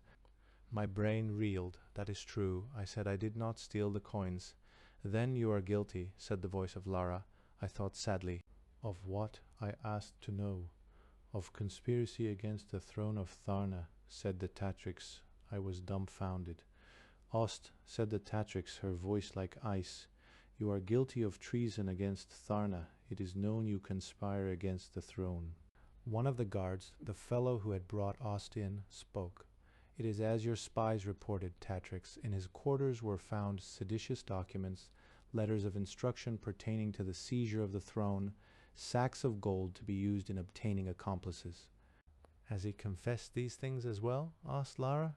Ost blubbered helplessly for mercy, his thin neck wiggling in the yoke. The guardsman laughed. One sight of the white earth, and he admitted all. Who, serpent, asked the Tatrix, supplied the gold from whom came the letters of instruction? I do not know, beloved Tatrix, whined Ost. The letters and the gold were delivered by a helmeted warrior. To the earth with him, sneered Dorna the Proud. Ost writhed, squealing for mercy. Thorn kicked him to silence him. What more do you know of this plot against the throne? Asked Lara of the snivelling Ost. Nothing, beloved Tatrix, he whimpered. Very well, said Lara, and turned the glittering mask to the guardsman who had hurled the yoked Ost to her feet. Take him to the chamber of the Urts. No, no, no, whimpered Ost. I know more. The silver-masked women leaned forward in their chairs. Only the Tatrix herself and Dorna, the Proud, sat straight. Although the room was cool, I noted that Thorn, captain of Tharna, was sweating, his hands clenched and unclenched. "What more do you know?" demanded the Tatrix. Ost looked about himself as well as he could, his eyes bulging with terror. "Do you know the warrior who brought you the letters and gold?" she demanded. "Him I do not know," said Ost. "Let me," begged Thorn, "bloody the yoke. He drew his sword. Let me end this wretch here." "No," said Lara. "What more then do you know, serpent?" she asked the miserable conspirator. "I know," said Osta, "that the leader of the conspiracy is a high person in Tharna, one who wears the silver mask, a woman."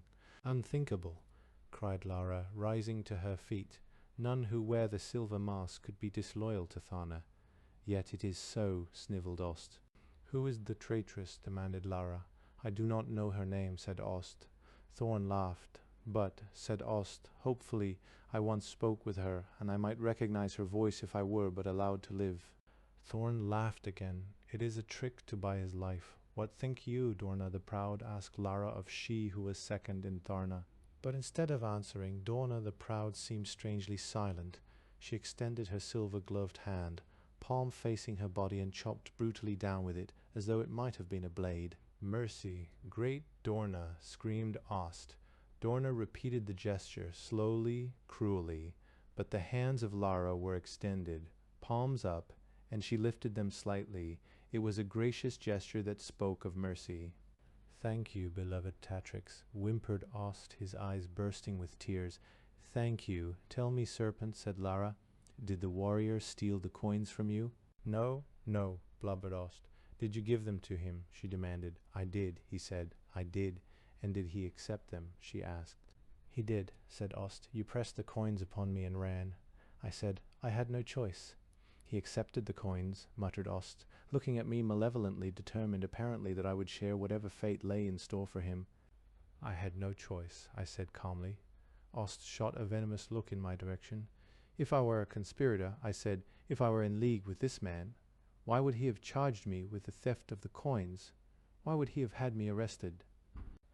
Ost blanched. His tiny rodent-like mind scurried from thought to thought, but his mouth only moved uncontrollably, silently.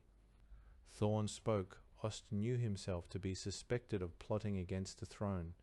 Ost looked puzzled. "Thus," said Thorn, "to make it seem he had not given the money to this warrior, or assassin as the case may be, he pretended it had been stolen from him.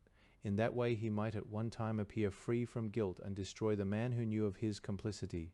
"That is true," exclaimed Ost gratefully, eager to take his cue from so powerful a figure as Thorn.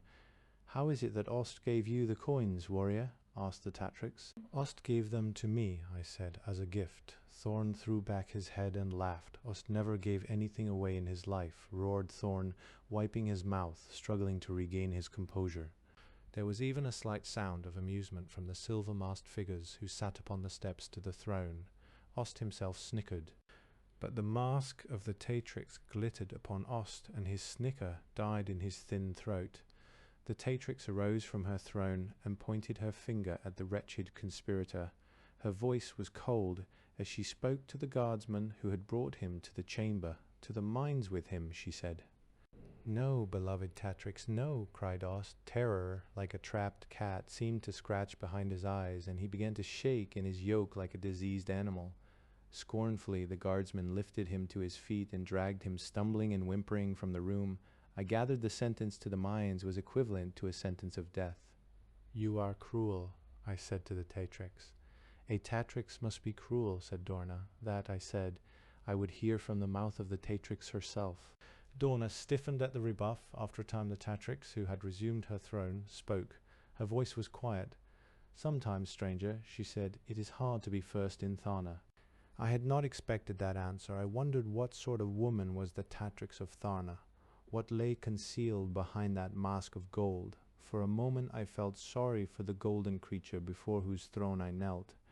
"As for you," said Lara, her mask glittering down upon me, "you admit that you did not steal the coins from Ost, and in this admission you admit that he gave them to you." "He thrust them in my hand," I said, and ran. I looked at the Tatrix. "I came to Tharna to obtain a tarn. I had no money.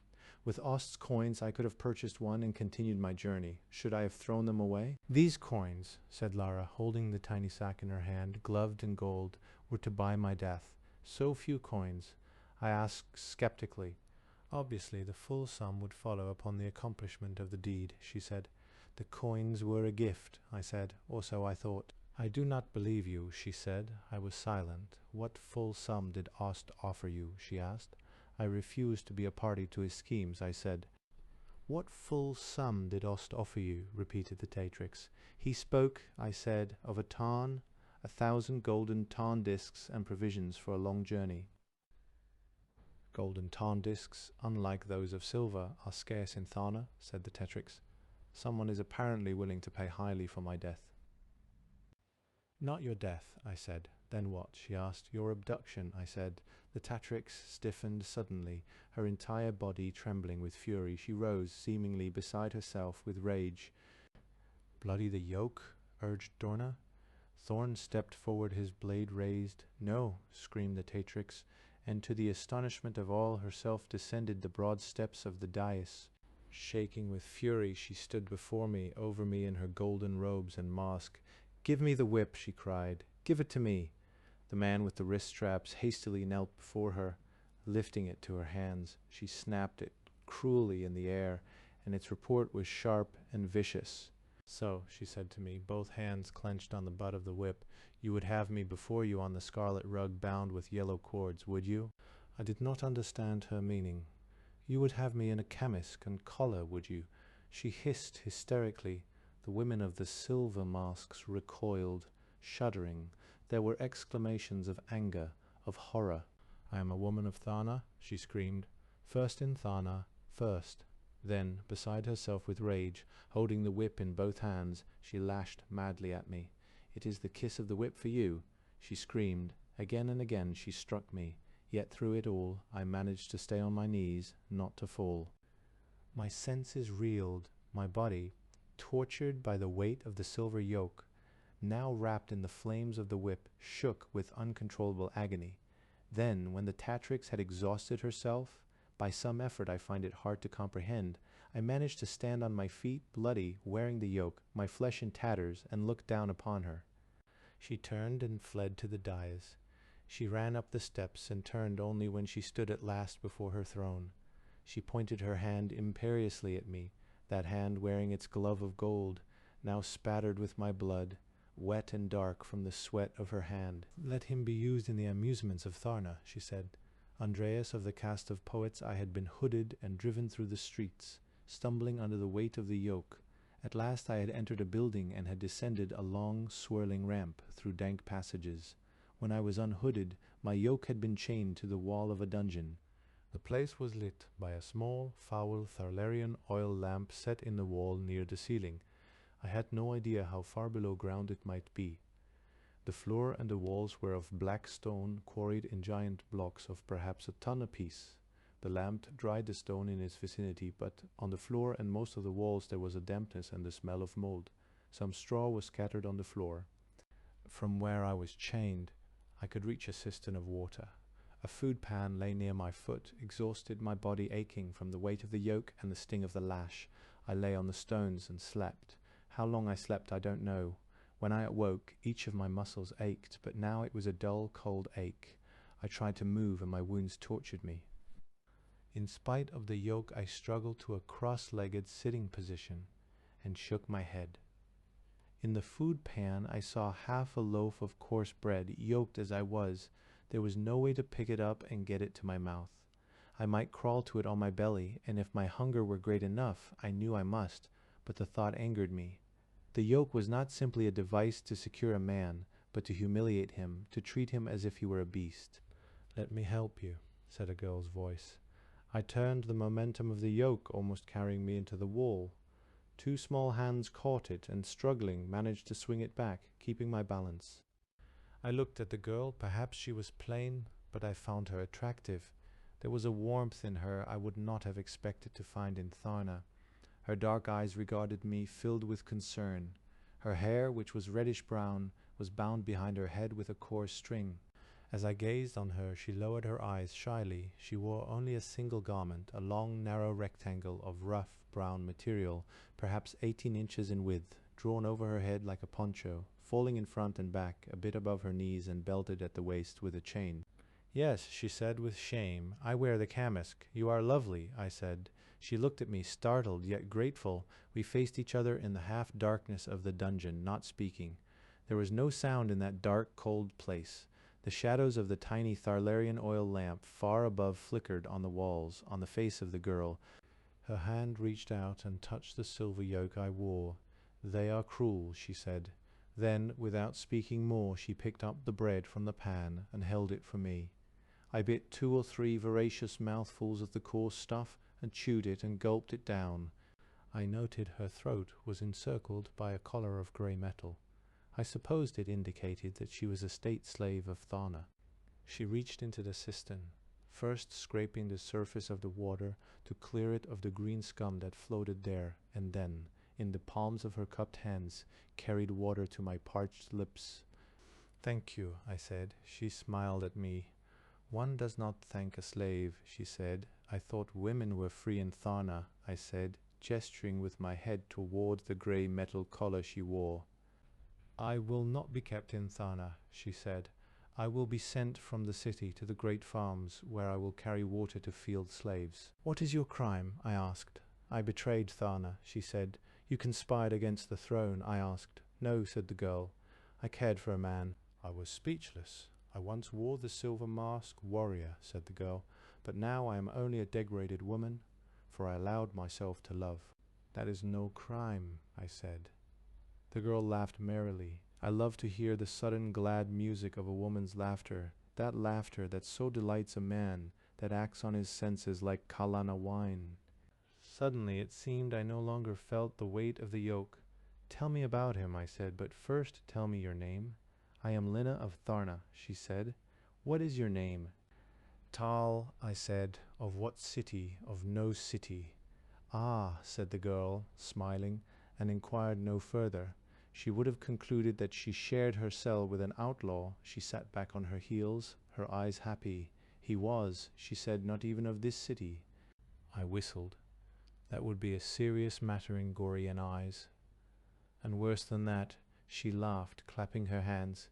"He was of the caste of singers." It could have been worse, I thought, after all, though the caste of singers, or poets, was not a high caste. It had more prestige than, for example, the caste of pot-makers or saddle-makers, with which it was sometimes compared on Gor. The singer or poet is regarded as a craftsman who makes strong sayings, much like a pot-maker makes a good pot, or a saddle-maker makes a worthy saddle. He has his role to play in the social structure, celebrating battles and histories, singing of heroes and cities. But also he is expected to sing of living, and of love and joy, not merely of arms and glory. And too, it is his function to remind the Goreans from time to time of loneliness and death, lest they should forget that they are men. The singer was thought to have an unusual skill, but so too were the tarn keeper and the woodsman. Poets on Gor, as in my native world, were regarded with some skepticism and thought to be a little foolish, but it had not occurred to anyone that they might suffer from divine madness or be the periodic recipients of the inspiration of the gods. The priest-kings of Gor, who served as the divinities of this rude planet, inspired little but awe and occasionally fear. Men lived in a truce with the priest-kings, keeping their laws and festivals, making the required sacrifices and libations, but on the whole forgetting about them as much as possible. Had it been suggested to a poet that he had been inspired by a priest-king, the fellow would have been scandalized. "I, so-and-so of such and such a city, made this song," he would say, "not a priest-king." In spite of some reservations, the poet, or singer, was loved on Gor.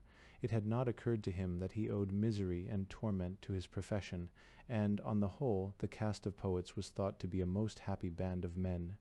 "A handful of bread for a song" was a common Gorean invitation extended to members of the caste, and it might occur on the lips of a peasant or a ubar, and the poet took great pride that he would sing the same song in both the hut of the peasant and the halls of the ubar, though it won for him only a crust of bread in one place and a cap of gold in the other, gold often squandered on a beautiful woman who might leave him nothing but his songs. Poets, on the whole, did not live well on Gor, but they never starved, were never forced to burn the robes of their caste.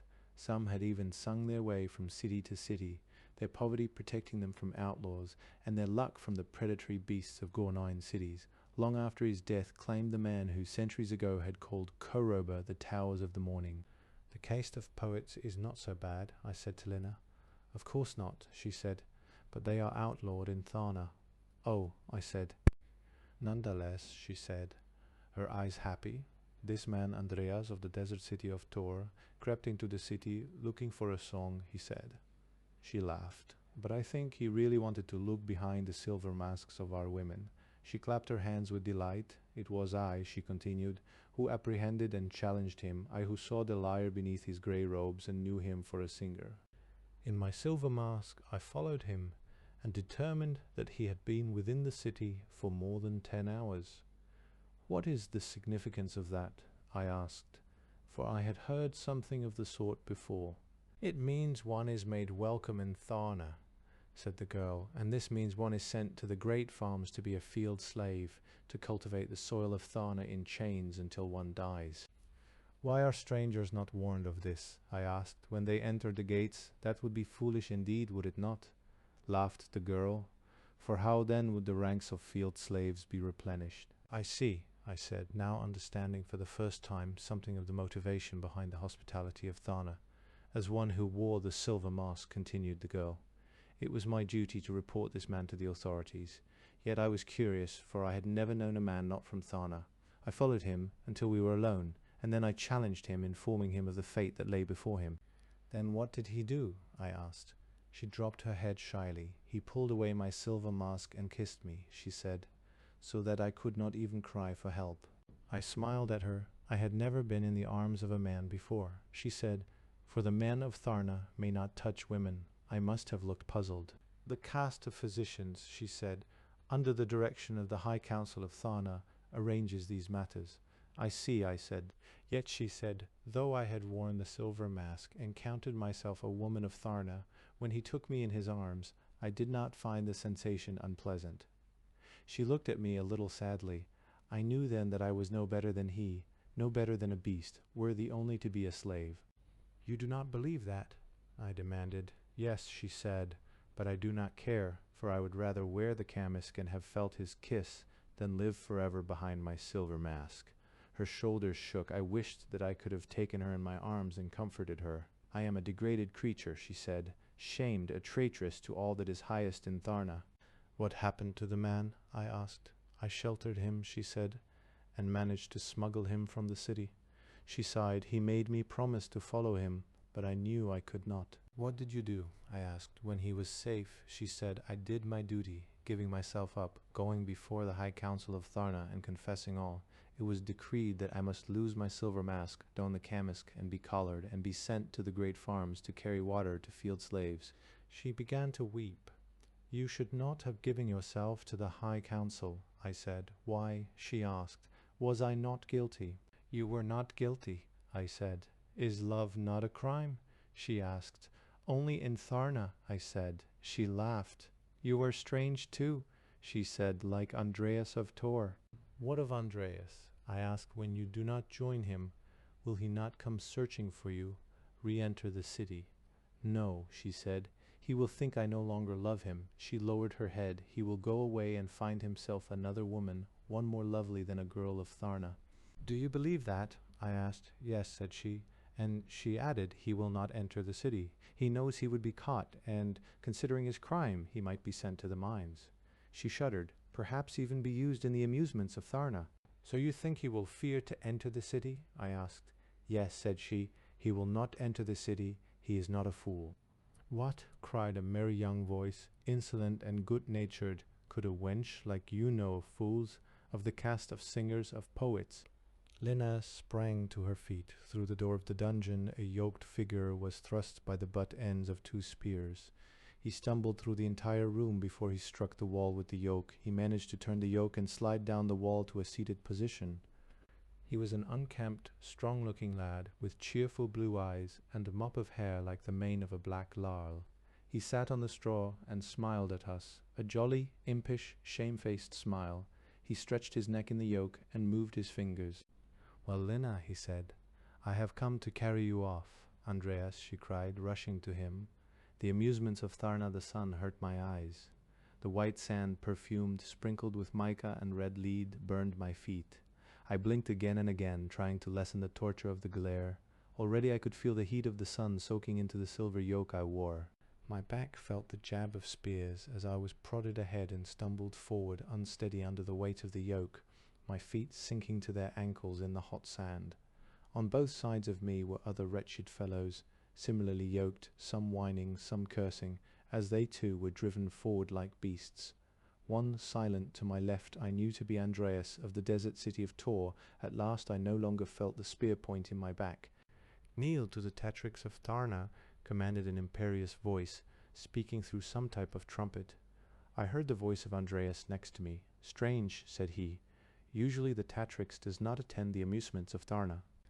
I wondered if I might be the reason that the Tatrix herself was present. "Kneel to the Tatrix of Tharna," repeated the imperious voice. Our fellow prisoners knelt. Only Andreas and I remained standing. "Why do you not kneel?" I asked. "Do you think that only warriors are brave?" he asked. Suddenly he was struck from behind, brutally in the back by the butt of a spear, and, with a groan, he sank downwards. The spear struck me, too, again and again, in the back and across the shoulders, but I stood somehow strong in the yoke, like an ox. Then with a harsh crack, a lash suddenly struck my legs and curled about them like a fiery snake. My legs were jerked from beneath me, and I fell heavily in the sand. I looked about myself as I had expected. I and my fellow prisoners knelt in the sands of an arena.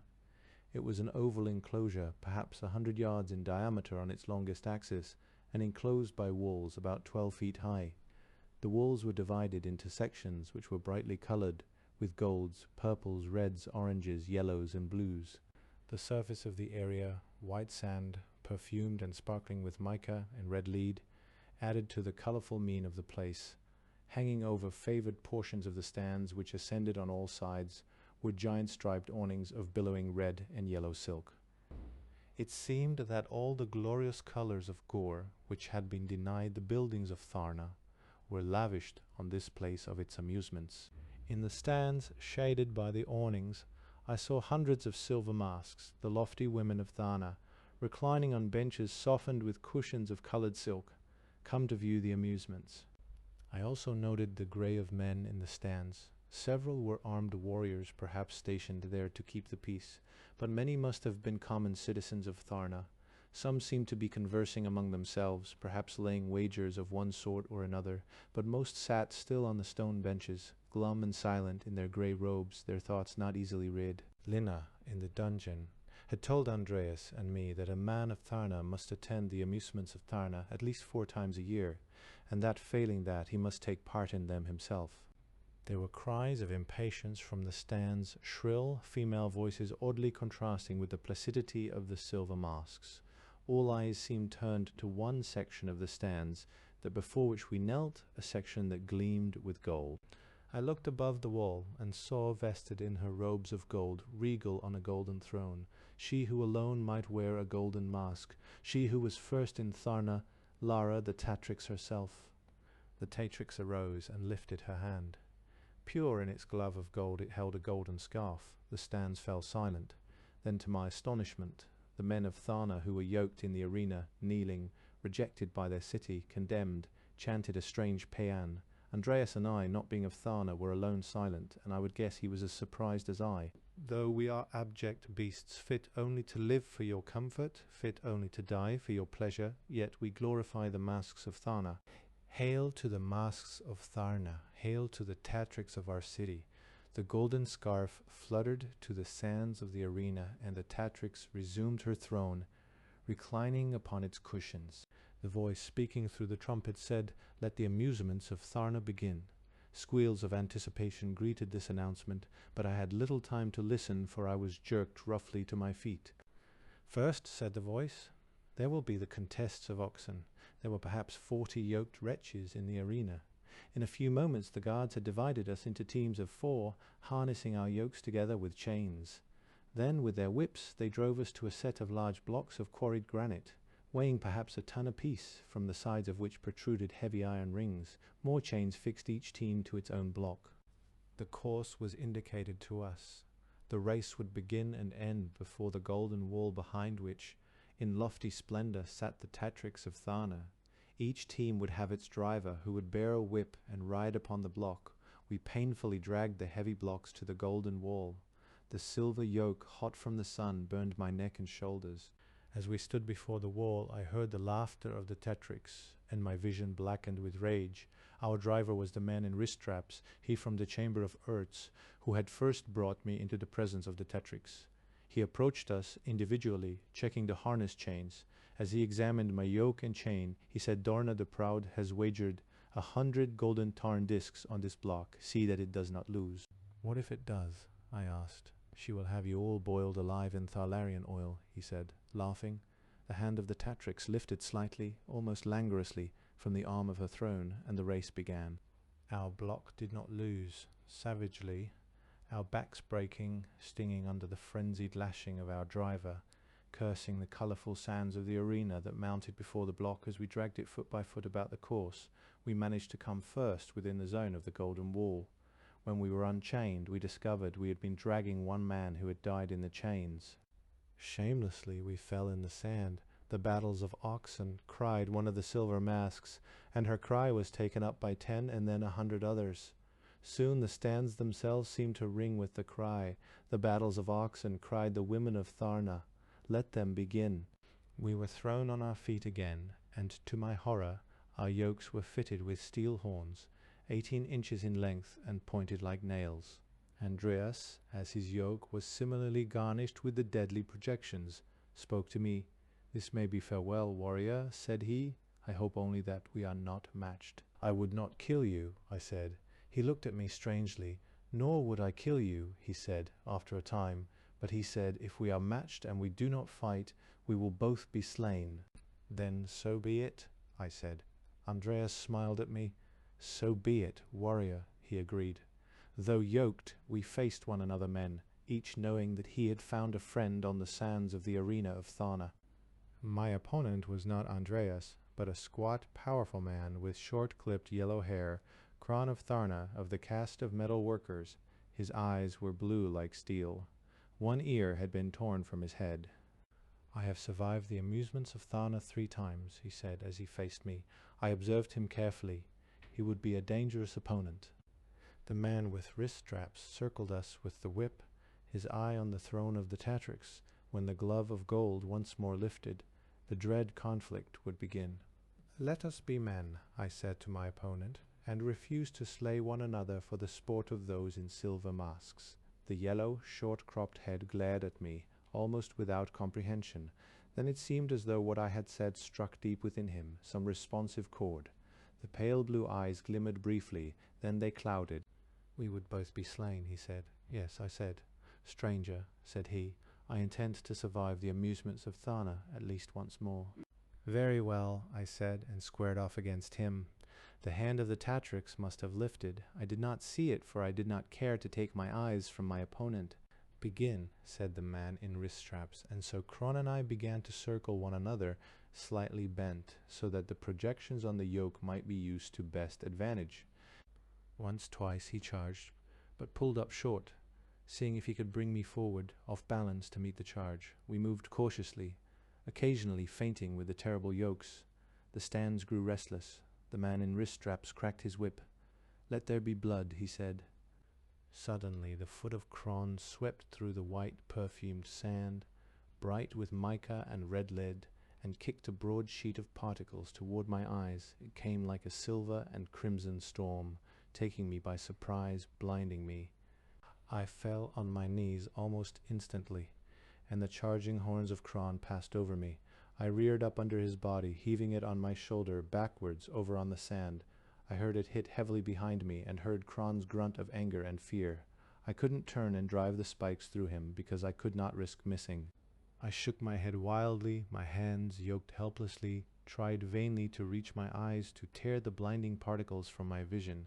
In the sweat and blindness, unsteady under the violently swinging yoke, I heard the squeals of the frenzied crowd. Blinded, I heard Kron regain his feet, lifting the heavy yoke that bound him. I heard his harsh breathing, like the snorting of an animal.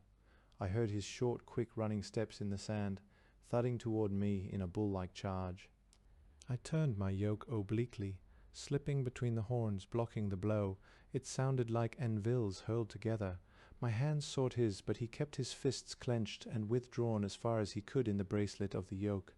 My hand clutched his withdrawn fist and slipped off, unable to keep its grip from the sweat, his and mine. Once, twice more he charged, and each time I managed to block the blow, withstanding the shock of the crashing yokes, escaping the thrust of the murderous horns. Once I was not so fortunate, and a steel horn furrowed my side, leaving a channel of blood. The crowd screamed in delight. Suddenly, I managed to get my hands under his yoke. It was hot, like mine in the sun, and my hands burned on the metal. Kron was a heavy but short man, and I lifted his yoke and mine to the astonishment of the stands which had fallen silent. Kron cursed as he felt his feet leave the sand. Painfully, as he writhed, hung in the yoke, I carried him to the golden wall and hurled him against it. The shock to Kron, bound in the yoke, might have killed a lesser man, breaking his neck. Kron, still a captive of the yoke, now unconscious, slid down the wall, the weight of the yoke tumbling his inert body sideways in the sand. My sweat and the tears from the burning irritation of the sand had now cleared my vision. I looked up into the glittering mask of the Tetrix. Beside her I saw the silver mask of Dona the Proud. "Slay him," said Dona the Proud, gesturing to the unconscious Kron. I looked about the stands. Everywhere I saw the silver masks and heard the shrill command, "Slay him." On every side I saw the merciless gesture, the extended right hand, palm turned inwards, the cruel downward chopping motion. Those who wore the silver masks had risen to their feet, and the force of their cries pressed in on me like knives. The air itself seemed filled with the bedlam of their command, "Slay him." I turned and walked slowly to the center of the arena. I stood there, ankle deep in the sand, covered with sweat and sand. My back open from the lash of the race, my side torn from the driving horn of Kron's yoke, I stood unmoving. The fury of the stands was uncontrolled. As I stood there in the center of the arena, alone, silent, aloof, not seeming to hear them, those hundreds, rather thousands, who wore the silver masks understood that their will had been spurned, that this creature alone on the sand beneath them had thwarted their pleasure. Standing, screaming, shaking their silver-gloved fists at me, they hurled their frustration, their invective and abuse on my head. The shrill rage of these masked creatures seemed to know no bounds, to verge on hysteria, on madness. Calmly I waited in the center of the arena for the warriors. The first man to reach me was the man in wrist straps, his face livid with rage. He savagely struck me across the face with his coiled whip. "Sleen," cried he, "you have spoiled the amusements of Tharna." Two warriors hastily unbolted the horns from the yoke and dragged me to the golden wall. Once more I stood beneath the golden mask of the Tatrix. I wondered if my death would be quick. The stands fell silent. There was a tenseness in the air, as all waited for the words of the Tatrix. Her golden mask and robes glittered above me. Her words were clear, unmistakable. "Remove his yoke," she said. I could not believe my ears. Had I won my freedom?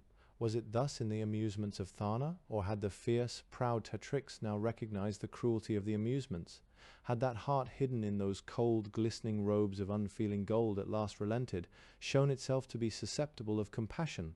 Or had the call of justice at last triumphed in her bosom, that my innocence might be acknowledged, my cause vindicated, that I might now be sped honorably on my way from grey Tharna?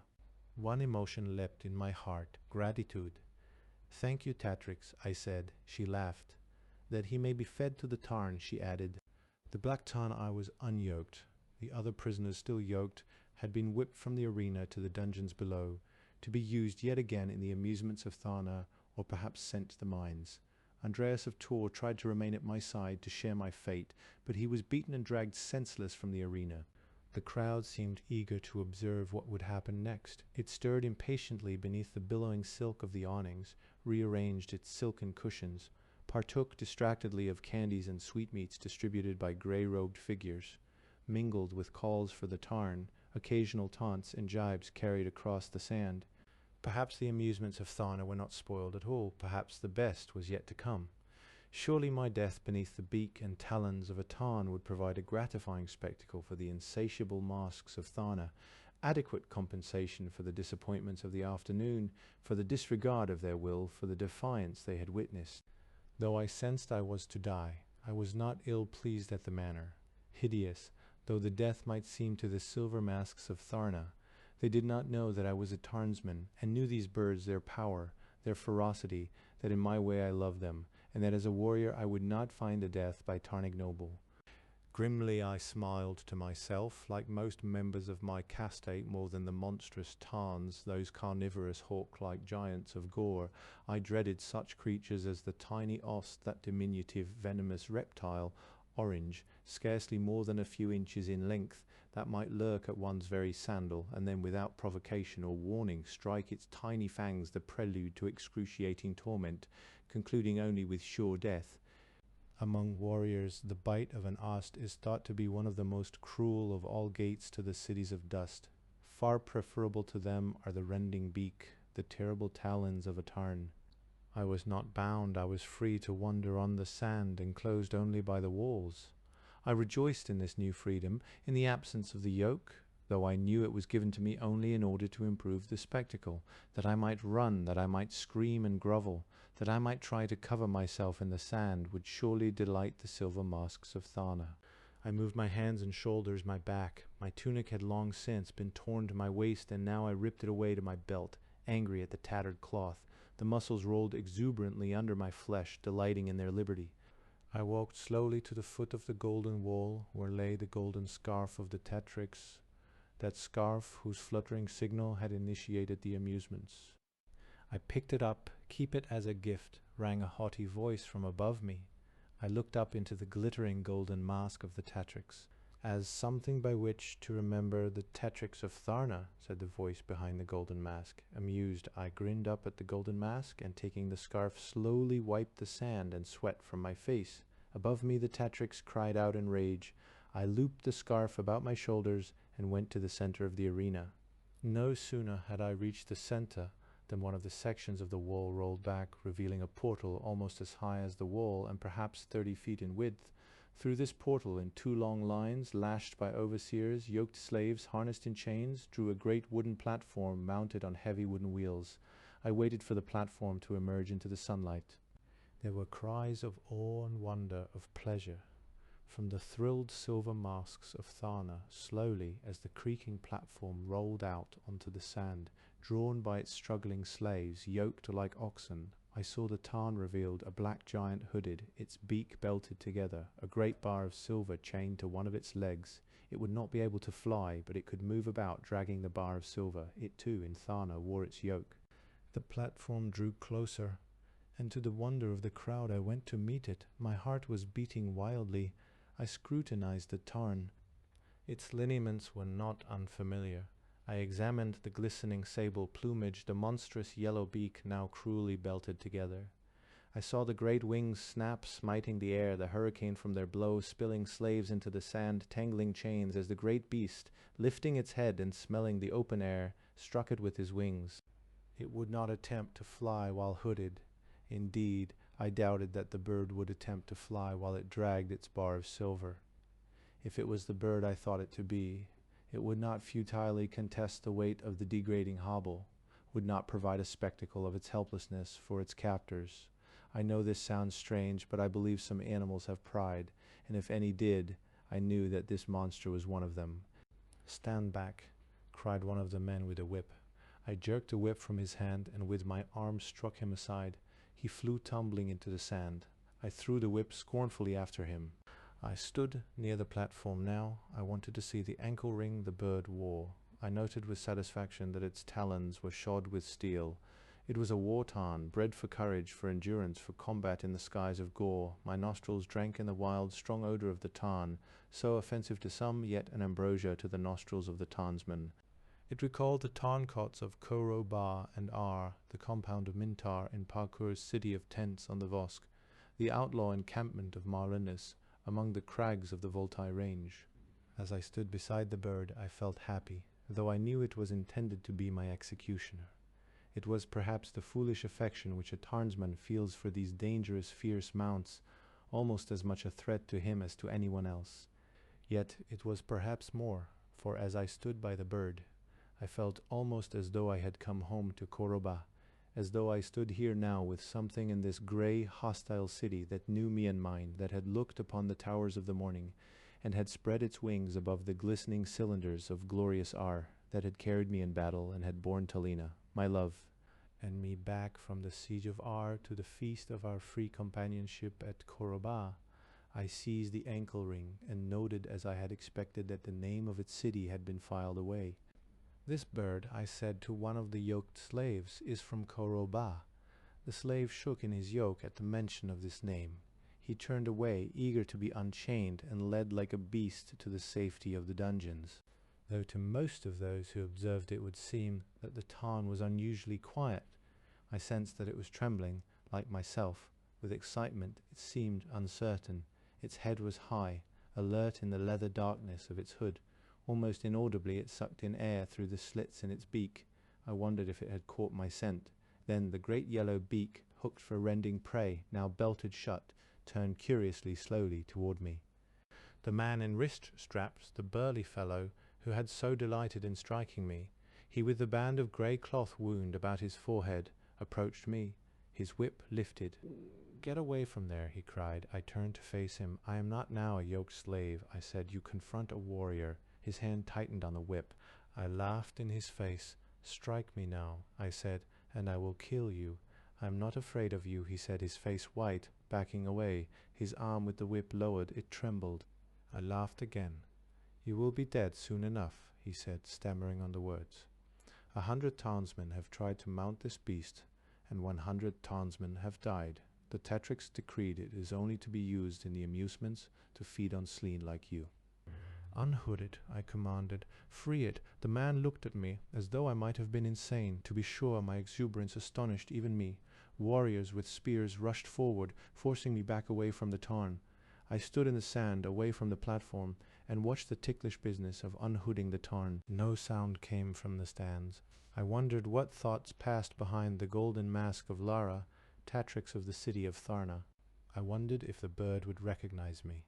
A nimble slave, wasting no time and held on the shoulders of a fellow slave, loosened the belts that held the beak of the tarn and the hood that bound its head. He did not remove them, but only loosened them, and as soon as he had, he and his fellows scurried for the safety of the open section of wall, which then slid noiselessly shut. The tarn opened its beak, and the belts that bound it loosely flew asunder. It shook its head, as if to throw water from its feathers, and the leather hood was thrown far into the air and behind the bird. Now it spread its wings and smote the air, and lifted its beak and uttered the terrifying challenge scream of its kind. Its black crest, now unconfined by the hood, sprang erect with a sound like fire, and the wind seemed to lift and preen each feather. I found him beautiful. I knew that I gazed upon one of the great and terrible predators of Gor, but I found him beautiful. The bright round eyes, the pupils like black stars, gleamed at me. "Ho, Hubar of the skies," I cried, holding my arms extended. My eyes glistened with tears. "Do you not know me? I am Tarl. Tarl of Koroba," I cried. I know not what effect this cry may have had on the stands of the arena, for I had forgotten them. I addressed myself to the giant Tarn as though he had been a warrior, a member of my caste. "You at least," I said, "do not fear the accents of my city." Regardless of the danger, I ran to the bird. I leaped to the heavy wooden platform on which it stood. I flung my arms around its neck, weeping. The great beak questioningly touched me. There could be no emotion, of course, in such a beast.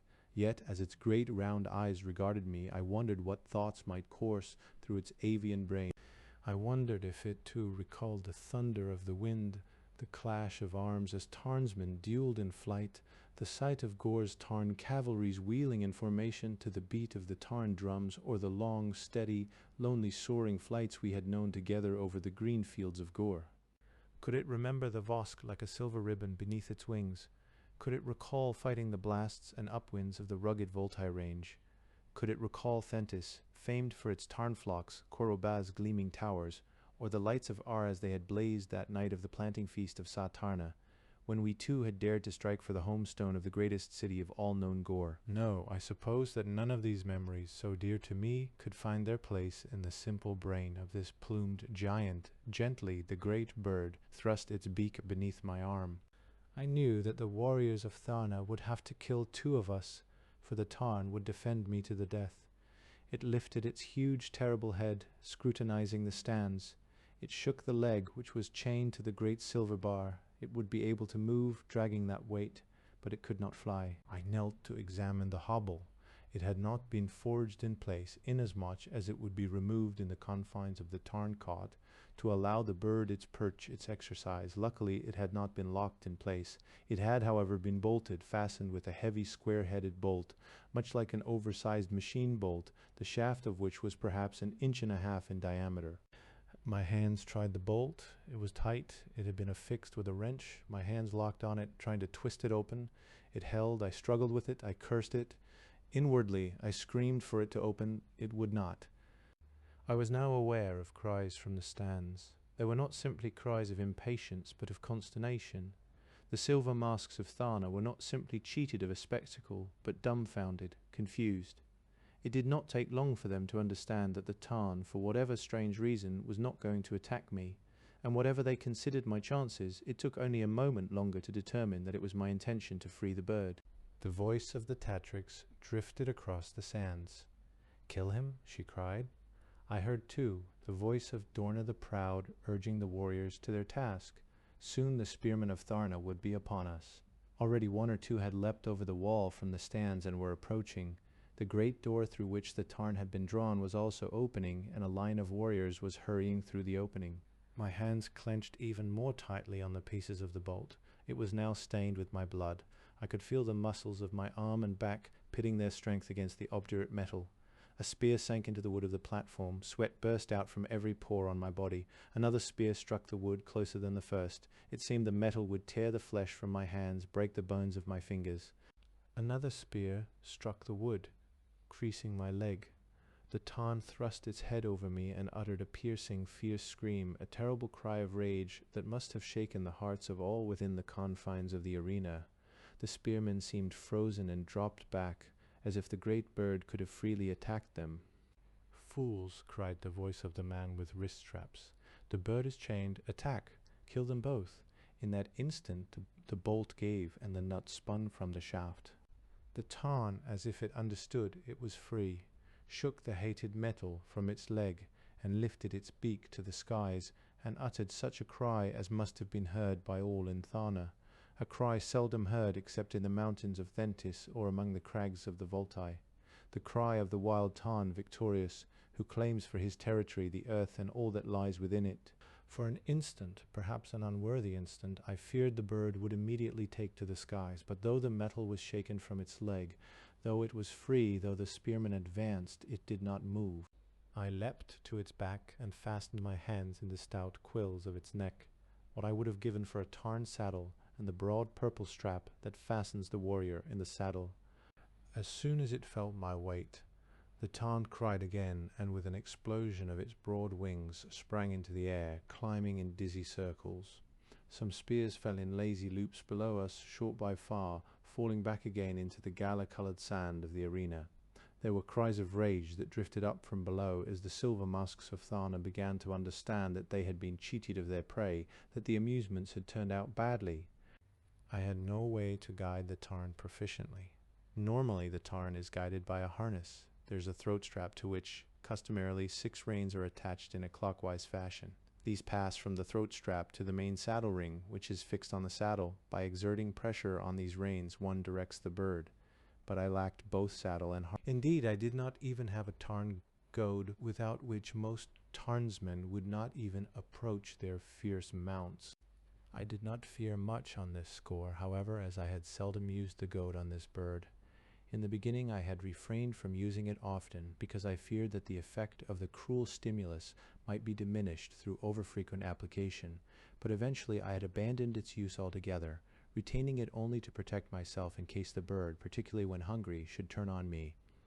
In several cases, Tarns have devoured their own masters, and it is not unusual for them, when loosed for feeding, to attack a human being with the same predatory zest they bestow on the yellow antelope, the tabuk, their favorite kill, or the ill-tempered, cumbersome bosk, a shaggy, long-haired wild ox of the Gorean plains. I found that the goad with this monster, at least, did not improve, but rather impaired his performance.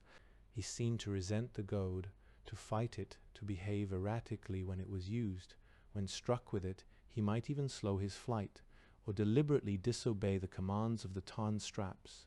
Accordingly, the goad had seldom left its sheath on the right side of the saddle. I wondered sometimes if that bird, my Ubar of the skies, that Tarn of Tarns, of a race of birds spoken of by Goreans as brothers of the wind, might have considered himself as above the goad, resented its shocks and sparks, resented that that puny human device would pretend to teach him, he a Tarn of Tarns, how to fly, how swiftly, and how far. But I dismissed such thoughts as absurd. The Tarn was but another of the beasts of Gor. The feelings I was tempted to ascribe to it would lie beyond the ken of so simple a creature. I saw the towers of Tharna and the glittering oval of its arena, that cruel amphitheatre, dropping away beneath the wings of the Tarn. Something of the same exhilaration which I had felt in my first wild flight on a Tarn, this very giant now thrilled in me again. Beyond Tharna and its gloomy soil, continually broken by its stony outcroppings, I could see the green fields of Gor, glades of yellow kala trees, the shimmering surface of a placid lake, and the bright blue sky, open and beckoning. "I am free," I cried, but I knew even as I cried out that I was not free, and I burned with shame that I had so bespoke myself, for how could I be free when others in that grey city were bound? There was the girl warm-eyed Lina, who had been kind to me, whose auburn hair was knotted with coarse string, who wore the grey collar of a state slave of Tharna. There was Andreas of Tor, of the caste of singers, young, valiant, irrepressible, his hair wild like the mane of a black laurel, who would rather die than try to kill me, condemned to the amusements or the mines of Tharna. And there were how many more? Yoked and unyoked, bound and free in the mines, on the great farms in the city itself, who suffered the misery of Tharna and her laws, who were subject to the crushing weight of her traditions, and knew at best nothing better in life than a bowl of cheap kalda at the end of a day's arduous, inglorious labor. "Tabuk," I cried to the plumed giant. The tabuk is the most common Gorean antelope, a small graceful animal, one-horned and yellow, that haunts the kalana thickets of the planet, and occasionally ventures daintily into its meadows in search of berries and salt. It is also one of the favorite kills of a Tarn. The cry of tabuk is used by the Tarnsman on long flights when time is precious, and he does not wish to dismount and free the bird to find prey.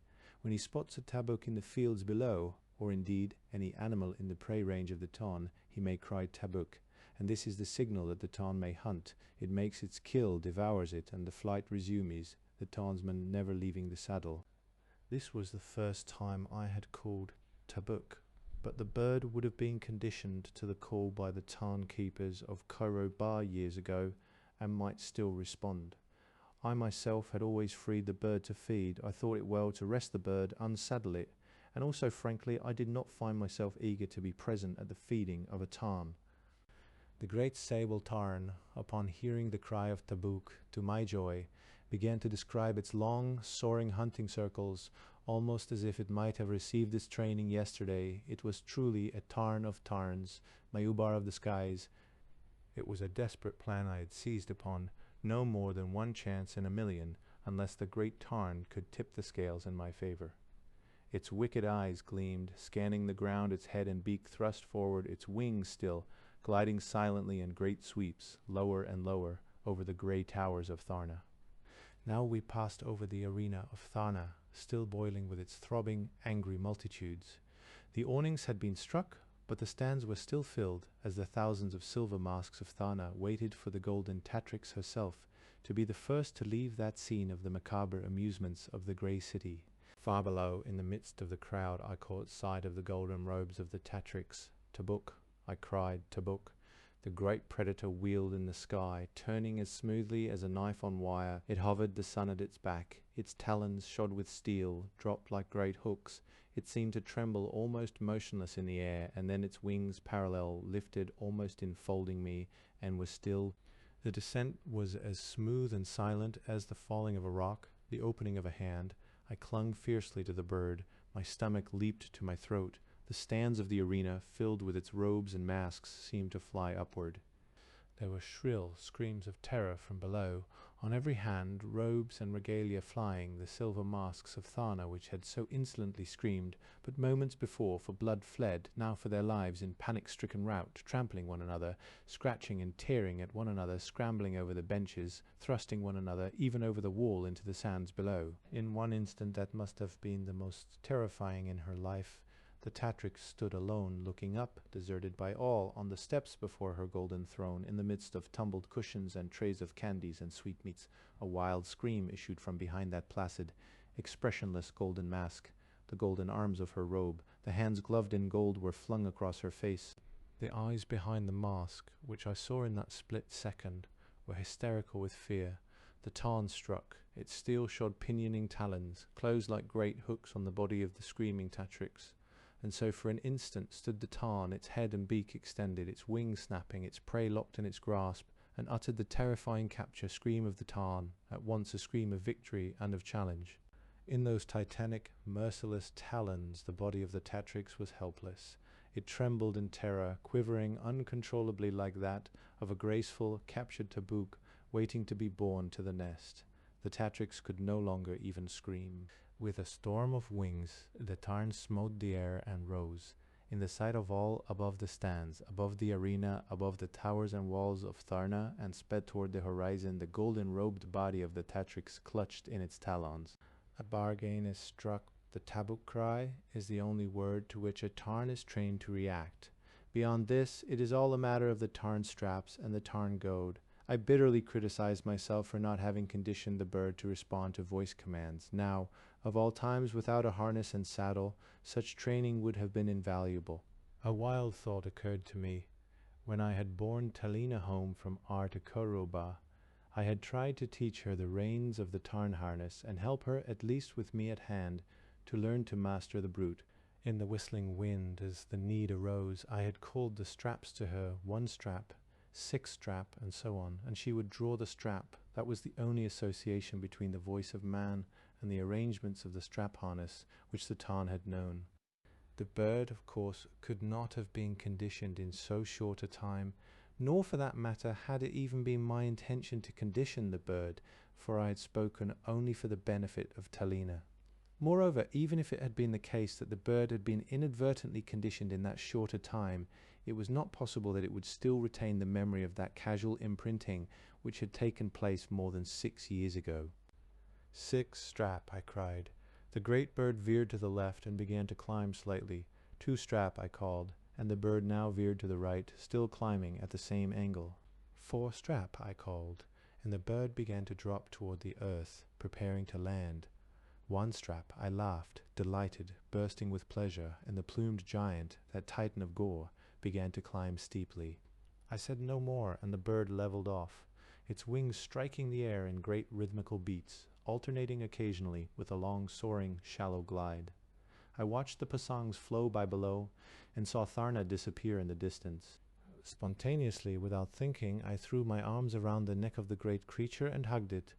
Its wings smote on, unresponsive. Paying me no attention, I laughed and slapped it twice on the neck. It was, of course, only another of the beasts of Gor, but I cared for it. Forgive me if I say that I was happy, as I should not have been in the circumstances, but my feelings are those that a Tarnsman would understand. I know a few sensations so splendid, so godlike, as sharing the flight of a tarn. I was one of those men, a Tarnsman, who would prefer the saddle of one of those fierce, predatory titans to the throne of a Yubar. Once one has been a Tarnsman, it is said one must return again and again to the giant savage birds. I think that this is a true saying. One knows that one must master them or be devoured. One knows that they are not dependable, that they are vicious. A Tarnsman knows that they may turn upon him without warning, yet the Tarnsman chooses no other life. He continues to mount the birds, to climb to their saddle with a heart filled with joy, to draw upon the one strap and with a cry of exultation, to urge the monster aloft. More than the gold of 100 merchants, more than the countless cylinders of he treasures those sublime, lonely moments, high over the earth, cut by the wind, he and the bird as one creature, alone, lofty, swift, free. Let it be said simply, I was pleased, for I was on Tarnback again. From beneath the bird there came a long, shivering moan, a helpless, uncontrolled sound from the golden prey seized in its talons. I cursed myself for a thoughtless fool. For in the exhilaration of the flight, incomprehensible though it seems to me now, I had forgotten the Tatrix. How frightful for her must have been those minutes of flight, grasped in the talons hundreds of feet above the plains of Tharna, not knowing if she might be dropped at any instant, or carried to some ledge to be ripped to pieces by that monstrous beak, those hideous steel-shod talons. I looked behind me to see if there was pursuit. It would surely come on foot and on Tarnback. Tharna did not maintain large cavalries of Tarns, but it would surely be able to launch at least some squadrons of Tarnsmen to rescue and avenge its Tatrix. The man of Tharna, taught from birth to regard himself as an unworthy, ignoble, and inferior creature, at best a dull-witted beast of burden, did not on the whole make a good Tarnsman. Yet I knew there would be Tarnsmen in Tharna, and good ones, for her name was respected among the martial, hostile cities of Gor. Her Tarnsmen might be mercenaries, or perhaps men like Thorn, captain of Tharna, who in spite of their city thought well of themselves and maintained at least the shreds of caste pride. Though I scrutinized the sky behind me, looking for those tiny specks that would be distant Tarns in flight, I saw nothing. It was blue and empty. By now every Tarnsman in Tharna should be flying, yet I saw nothing. Another moan escaped the golden captive. In the distance, perhaps some 40 pasangs away, I saw a set of ridges, lofty and steep, rearing out of a broad yellow meadow of talanders, a delicate yellow-petaled flower, often woven into garlands by Gorean maidens. In their own quarters unveiled Gorean women, with their family or lovers, might fix talanders in their hair. A crown of talander was often worn by the girl at the feast celebrating her free companionship. In perhaps 10 minutes the ridges were almost below us. "Forestrap," I shouted. The great bird paused in flight, breaking with its wings, and then smoothly descended to a high ledge on one of the ridges, a ledge commanding the countryside for pasangs around, a ledge accessible only on Tarnback. I leaped from the back of the monster and rushed to the Tatrix, to protect her in case the Tarn should begin to feed. I pulled the locked talons from her body, calling to the Tarn, shoving its legs back. The bird seemed puzzled. Had I not cried Tabuk? Was this thing it had seized not now to be devoured? Was it not prey? I shoved the Tarn back and away from the girl and gathered her in my arms. I set her down gently against the far wall of the cliff, as far from the edge as I could. The rocky shelf on which we found ourselves was perhaps 20 feet wide and 20 feet deep, about the size that a Tarn chooses for nesting. Standing between the Tatrix and the winged carnivore, I cried Tabuk. It began to stalk toward the girl, who rose to her knees, her back pressed against the unyielding wall of the cliff, and screamed. "Tabuk!" I cried again, taking the great beak in my hands and turning it toward the open fields below. The bird seemed to hesitate, and then, with a motion almost tender, it thrust its beak against my body. "Tabuk," I said quietly, once more turning it toward the open fields. With one last look at the Tatrix, the bird turned and stalked to the brink of that awesome ledge, and with a single snap of its great wings, leaped into space, its soaring shadow a message of terror to any game below. I turned to face the Tatrix. "Are you hurt?" I asked. Sometimes when the Tarn strikes a Tabuk, the animal's back is broken. It was a risk which I had decided to take. I did not feel I had much choice. With the Tatrix in hand, I might be in a position to bargain with Tharna. I did not think I would be able to work any reform in her harsh ways, but I did hope to sue for the freedom of Lina and Andreas, and perhaps for that of the poor wretches whom I had met in the arena. It would surely be a small enough price for the return of the golden Tatrix herself. The Tatrix struggled to her feet. It was customary on Gor for a female captive to kneel in the presence of her captor, but she was, after all, a Tatrix, and I did not wish to enforce the point. Her hands, still in their gloves of gold, went to the golden mask, as if she feared most that it might not be in place. Only then did her hands try to arrange and smooth her torn robes. I smiled. They had been ripped by the talons, tattered by the raging winds. Haughtily, she drew them about herself, covering herself as best she could. Aside from the mask, metallic, cold, glittering as always, I decided the Tatrix might be beautiful. "No," she said proudly, "I am unhurt." It was the answer I had expected, though undoubtedly her body was almost broken, her flesh bruised to the bone. "You are in pain," I said, "but mostly, now, you are cold and numb from the loss of circulation." I regarded her. "Later," I said, "it will be even more painful." The expressionless mask gazed upon me. "I too," I said, "was once in the talons of a Tarn." "Why did the Tarn not kill you in the arena?" she asked. "It is my Tarn," I said simply. What more could I tell her that it had not killed me? Knowing the nature of Tarns seemed almost as incredible to me as it did to her. Had I not known more of Tarns, I might have guessed that it held me in some sort of affection. The Tatrix looked about, examining the sky. "When will it return?" she asked. Her voice had been a whisper. I knew that if there was anything that struck terror into the heart of the Tatrix, it was the Tarn. "Soon," I said. "Let us hope it finds something to eat in the fields below." The Tatrix trembled slightly. "If it doesn't find game," she said, "it will return angry and hungry." "Surely," I agreed. "It may try to feed on us," she said. "Perhaps," I said. At last the words came out, slowly, carefully formed. "If it doesn't find game," she asked, "are you going to give me to the Tarn?" "Yes," I said. With a cry of fear, the Tatrix fell on her knees before me, her hands extended, pleading. Lara, Tatrix of Tharna, was at my feet, a supplicant. "Unless you behave yourself," I added. Angrily the Tatrix scrambled to her feet. "You tricked me," she cried. "You tricked me into assuming the posture of the captive female." I smiled. Her gloved fists struck at me. I caught her wrist and held her fast. I noted that her eyes behind the mask were blue. I allowed her to twist free. She ran to the wall and stood, her back to me. "Do I amuse you?" she asked. "I'm sorry," I said. "I am your prisoner, am I not?" she asked insolently. "Yes," I said. "What are you going to do with me?" she asked, her face to the wall, not deigning to look upon me. "Sell you for a saddle and weapons," I said. I thought it well to alarm the Tatrix, the better to improve my bargaining position. Her frame shook with fear and fury. She spun about to face me. Her gloved fists clenched. "Never," she cried.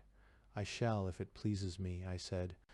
The Tatrix, trembling with rage, regarded me. I could scarcely conjecture the hatred that seethed behind that placid golden mask. At last she spoke. Her words were like drops of acid. "You are joking," she said. "Remove the mask," I suggested, "in order that I may better judge what you will bring on the street of Brands." "No," she cried, her hands flying to the golden mask. "I think the mask alone," I said, "might bring the price of a good shield and spear." The Tatrix laughed bitterly. "It would buy a Tarn," she said. I could tell that she was not certain that I was serious, that she did not really believe I could mean what I said. It was important to my plans to convince her that she stood in jeopardy, that I would dare to put her in a camisk and collar. She laughed, testing me, holding the tattered hem of her robe towards me. "You see," she said in mock despair, "I will not bring much in this poor garment." "That is true," I said. She laughed. "You will bring more without it," I added. She seemed shaken by this matter-of-fact answer. I could tell she was no longer confident of where she stood. She decided to play her trump card. She squared off against me, regal, haughty, insolent. Her voice was cold, each word a crystal of ice. "You would not dare," she said, "to sell me." "Why not?" I asked. "Because," she said, drawing herself to her full height, gathering the golden tattered robes about her, "I'm Tatrix of Tharna." I picked up a small rock and threw it from the ledge, watching it sail toward the fields below. I watched the clouds scudding across the darkening sky, listened to the wind whistling among those lonely ridges. I turned to the Tatrix. "That will improve your price," I said. The Tatrix seemed stunned. Her haughty manner deserted her. "Would you truly," she asked, her voice faltering, "put me up for sale?" I looked at her without answering. Her hands went to the mask. Would it be taken from me? "And your robes," I said. She shrank back. "You will be simply another slave girl among slave girls," I said, neither more nor less. The words came hard to her. Would I be exhibited? "Of course," I said, "unclothed. Perhaps you will be permitted to wear slave bracelets," I snapped in irritation. She looked as though she might swoon. "Only a fool," I said, "would buy a woman clothed." "No, no," she said. "It is the custom," I said simply. She had backed away from me, and now her back touched the obdurate granite of the cliff wall. Her head was shaking. Although that placid mask showed no emotion, I could read the despair in the body of the Tatrix. "You would do this to me?" she asked, her voice a frightened whisper. "Within 2 nights," I said, "you will stand stripped on the block at R and be sold to the highest bidder." "No, no, no," she whimpered, and her tortured body refused to sustain her any longer. She crumpled piteously against the wall, weeping.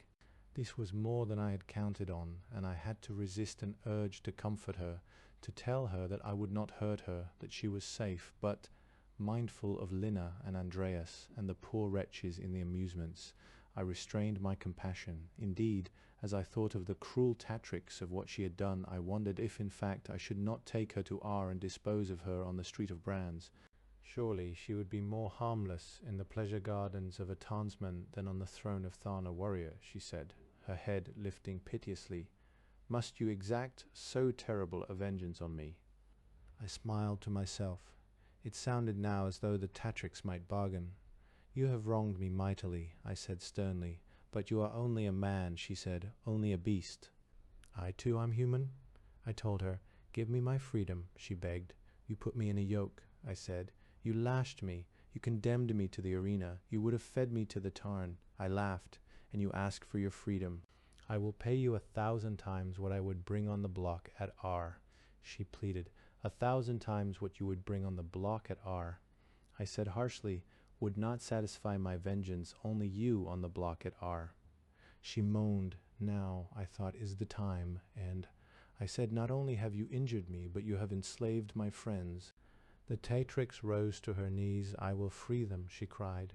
"Can you change the laws of Tharna?" I demanded. "Alas," she cried, "not even I can do that, but I can free your friends. I will free them, my freedom for theirs." I appeared to think the matter over. She sprang to her feet. "Think, warrior," she cried, "of your honor." Her voice was triumphant. "Would you satisfy your vengeance at the price of slavery for your friends?" "No," I cried angrily, inwardly delighted. "For I am a warrior." Her voice was exultant. "Then, warrior, you must bargain with me." "Not with you," I cried, attempting to sound dismayed. "Yes," she laughed. "My freedom for theirs. It is not enough," I growled. "Then what?" she cried. "Free all those used in the amusements of Tharna." The Tatrix seemed taken aback. "All," I cried, "or the block at R." Her head dropped. "Very well, warrior," she said. "I will free them all. Can I trust you?" I asked. "Yes," she said, not meeting my gaze. "You have the word of the Tatrix of Tharna." I wondered if I could trust her word. I realized I had little choice. "My friends," I said, "are Lina of Tharna and Andreas of Tor." The Tatrix looked up at me. "But," she said unbelievingly, "they have cared for one another." "Nonetheless," I said, "free them." "She is a degraded woman," said the Tatrix, "and he a member of a caste outlawed in Tharna." "Free them," I said. "Very well," said the Tatrix humbly, "I shall." "And I will need weapons, a saddle, money, gear, food, such things," I said. "You shall have them," she said. In that moment the shadow of the tarn covered the ledge, and with a great beating of wings the monster rejoined us. In its talons it held a great piece of meat, bloody and raw, which had been torn from some kill, perhaps a bosque more than 20 pasangs away. It dropped the great piece of meat before me. I did not move. I had no wish to contest this prize with a great bird. But the tarn did not attack the meat. I gathered that it had already fed somewhere on the plains below. An examination of its beak confirmed this guess, and there was no nest on the ledge, no female tarn, no screeching brood of tarnlings. The great beak nudged the meat against my legs. It was a gift. I slapped the bird affectionately. "Thank you, Ubar of the skies," I said. I bent down and with my hands and teeth tore a chunk free. I saw the Tatrix shudder as I attacked the raw flesh, but I was famished, and the niceties of the low tables for what they were abandoned. I offered a piece to the Tatrix, but her body swayed as though she were ill, and I would not insist. While I fed on the Tarn's gift, the Tatrix stood near the edge of the rocky shelf, gazing out on the meadow of Talanders. They were beautiful, and their delicate fragrance was wafted even to the harsh ledge. She held her robes about her and watched the flowers like a yellow sea roll and ripple in the wind. I thought she seemed a lonely figure, rather forlorn and sad. Talanders, she said to herself. I was squatting beside the meat, my mouth chewing, filled with raw flesh. What does a woman of Tharna know of Talanders? I taunted her. She turned away, not answering. When I had eaten, she said, Take me now to the Pillar of Exchanges. What is that? I asked. A pillar on the borders of Tharna, she said. Where Tharna and her enemies effect the exchange of prisoners, I will guide you, she added. You will be met there by men of Tharna who are waiting for you. Waiting? I asked. Of course, she said. Have you not wondered why there was no pursuit? She laughed ruefully. Who would be fool enough to carry away the Tatrix of Tharna when she might be ransomed for the gold of a dozen Ubars? I looked at her. I was afraid, she said, her eyes downcast, that you were such a fool. There seemed to be an emotion in her voice that I could not understand. No, I laughed. It is back to Tharna with you. I still wore the golden scarf about my neck from the arena, that scarf which had initiated the games, and which I had picked up from the sand to wipe away the sand and sweat. I took it from my neck. Turn around, I said to the Tatrix, and place your hands behind your back. Her head in the air, the Tatrix did as she was told. I pulled the gloves of gold from her hands and thrust them in my belt. Then with the scarf, using the simple capture knots of Gor, I lashed her wrists together. I threw the Tatrix lightly to the back of the Tarn and leaped up beside her, then holding her in one arm and fastening one hand deep in the quills of the Tarn's neck, I called one strap, and the beast sprang from the ledge and began climbing. The Pillar of Exchanges guided by the Tatrix. In perhaps no more than 30 minutes, we saw gleaming in the distance the Pillar of Exchanges. It lay about 100 pasangs northwest of the city, and was a lonely white column of solid marble, perhaps 400 feet in height and 100 feet in diameter. It was accessible only on tarnback. It was not a bad place for the exchange of prisoners, and offered an almost ideal situation from the point of view of avoiding ambush. The solid pillar would not allow entrance to men on the ground, and approaching Tarns would be easily visible for miles before they could reach it. I examined the countryside carefully. It seemed bare. On the pillar itself there were 3 Tarns, and as many warriors and 1 woman, who wore the silver mask of Tharna. As I passed over the pillar, a warrior removed his helmet and signaled for me to bring the Tarn down. I saw that it was Thorn, captain of Tharna. I noted that he and his fellows were armed. Is it customary, I asked the Tatrix, for warriors to carry weapons to the Pillar of Exchanges? There will be no treachery, said the Tatrix. I considered turning the Tarn and abandoning the venture. You can trust me, she said. How do I know that? I challenged. Because I am Tatrix of Tharna, she said proudly. 4-strap. I cried to the bird to bring it down on the pillar. The bird seemed not to understand 4-strap, I repeated more severely.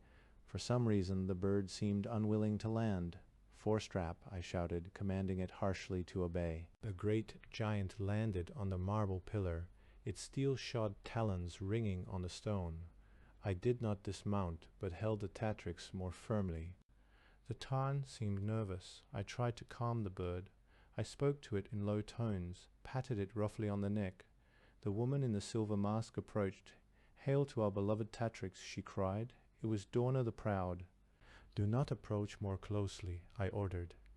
Dorna stopped about 5 yards in advance of Thorn and the 2 warriors, who had not moved at all. The Tatrix acknowledged the salutation of Dorna the Proud with merely a regal nod of her head. All Tharna is yours, warrior, cried Dorna the Proud. If you but relinquish our noble Tatrix, the city weeps for her return. I fear there will be no more joy in Tharna until she sits again upon her golden throne. I laughed. Dorna the Proud stiffened. What are your terms, warrior? She demanded. A saddle, weapons, money, supplies, such things, I answered, and the freedom of Linna of Tharna, Andreas of Tor, and those who fought this afternoon in the amusements of Tharna. There was a silence. "Is that all?" asked Dorna the Proud, puzzled. "Yes," I said. Behind her, Thorn laughed. Dorna glanced at the Tatrix. "I shall add," she said, "the weight of 5 tons in gold, a room of silver helmets filled with jewels." "You truly love your Tatrix," I said. "Indeed, warrior," said Dorna, "and you are excessively generous," I added. The Tatrix squirmed in my arms. "Less," said Dorna the Proud, "would insult our beloved Tatrix." I was pleased, for though I would have little use for such riches in the Sardar Mountains, Lina and Andreas and the poor wretches of the arena might well profit from them. Lara the Tatrix straightened in my arms. "I do not find the term satisfactory," she said. "Give him, in addition to what he asks, the weight of 10 tons in gold, 2 rooms of silver, and 100 helmets filled with jewels." Dorna the Proud bowed in gracious acquiescence. "Indeed, warrior," said she, "for our Tatrix we would give you even the stones of our walls." "Are my terms satisfactory to you?" asked the Tatrix, rather condescendingly, I thought. "Yes," I said, sensing the affront that had been offered to Dorna the Proud. "Release me," she commanded. "Very well," I said. I slid down from the back of the Tarn, the Tatrix in my arms. I set her on her feet, on the top of that windy pillar on the borders of Tharna, and bent to remove the golden scarf which restrained her. As soon as her wrists were free, she was once again every inch the royal Tatrix of Tharna. I wondered if this could be the girl who had had the harrowing adventure, whose garments were tattered, whose body must still be wretched with pain from its sojourn in the claws of my Tarn. Imperiously, not deigning to speak to me, she gestured to the gloves of gold which I had placed in my belt. I returned them to her. She drew them on, slowly, deliberately, facing me all the while. Something in her mien made me uneasy. She turned and walked majestically to Dorna and the warriors. When she had reached their side, she turned and with a sudden swirl of those golden robes pointed an imperious finger at me. "Seize him," she said. Thorn and the warriors leaped forward, and I found myself ringed with their weapons. "Traitress," I cried. The voice of the Tatrix was merry. "Fool," she laughed. "Do you not know by now that one does not make pacts with an animal, that one does not bargain with a beast?" "You gave me your word?" I shouted. The Tatrix drew her robes about her. "You are only a man," she said. "Let us kill him," said Thorn. "No," said the Tatrix, imperiously, "that would not be enough." The mask glittered on me, reflecting the light of the descending sun. It seemed more than ever before to possess a ferocity, to be hideous, molten. "Shackle him," she said, "and send him to the mines of Tharna." Behind me the Tarn suddenly screamed with rage, and its wings smote the air. Thorn and the warriors were startled, and in this instant I leapt between their weapons, seized Thorn and a warrior, dashed them together, and threw them both, weapons clattering, to the marble flooring of the pillar. The Tatrix and Dorna the Proud screamed. The other warrior lunged at me with his sword, and I sidestepped the stroke and seized the wrist of his sword arm. I twisted it and thrust it up and high over my left arm, and with a sudden downward wrench snapped it at the elbow. He collapsed whimpering. Thorn had regained his feet and leaped on me from behind, and the other warrior a moment later. I grappled with them fiercely. Then, slowly, as they cursed helplessly, I drew them inch by inch over my shoulders and threw them suddenly to the marble at my feet. In that moment both the Tatrix and Dorna the Proud plunged sharp instruments, pins of some sort, into my back and arm. I laughed at the absurdity of this, and then, my vision blackening, the pillar whirling, I fell at their feet. My muscles no longer obeyed my will. "Shackle him," said the Tatrix. As the world slowly turned under me, I felt my legs and arms, limp, as weak as fog, thrown roughly together. I heard the rattle of a chain and felt my limbs clasped in shackles. The merry victorious laugh of the Tatrix rang in my ears. I heard Dorna the Proud say, "Kill the Tarn." "It's gone," said the uninjured warrior. Slowly, though no strength returned to my body, my vision cleared, first in the center, and then gradually toward the edges, until I could once again see the pillar, the sky beyond, and my foes.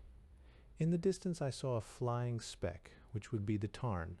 When it had seen me fall, it had apparently taken flight.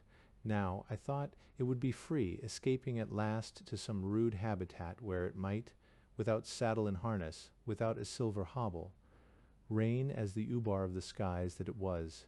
Its departure saddened me, but I was glad that it had escaped.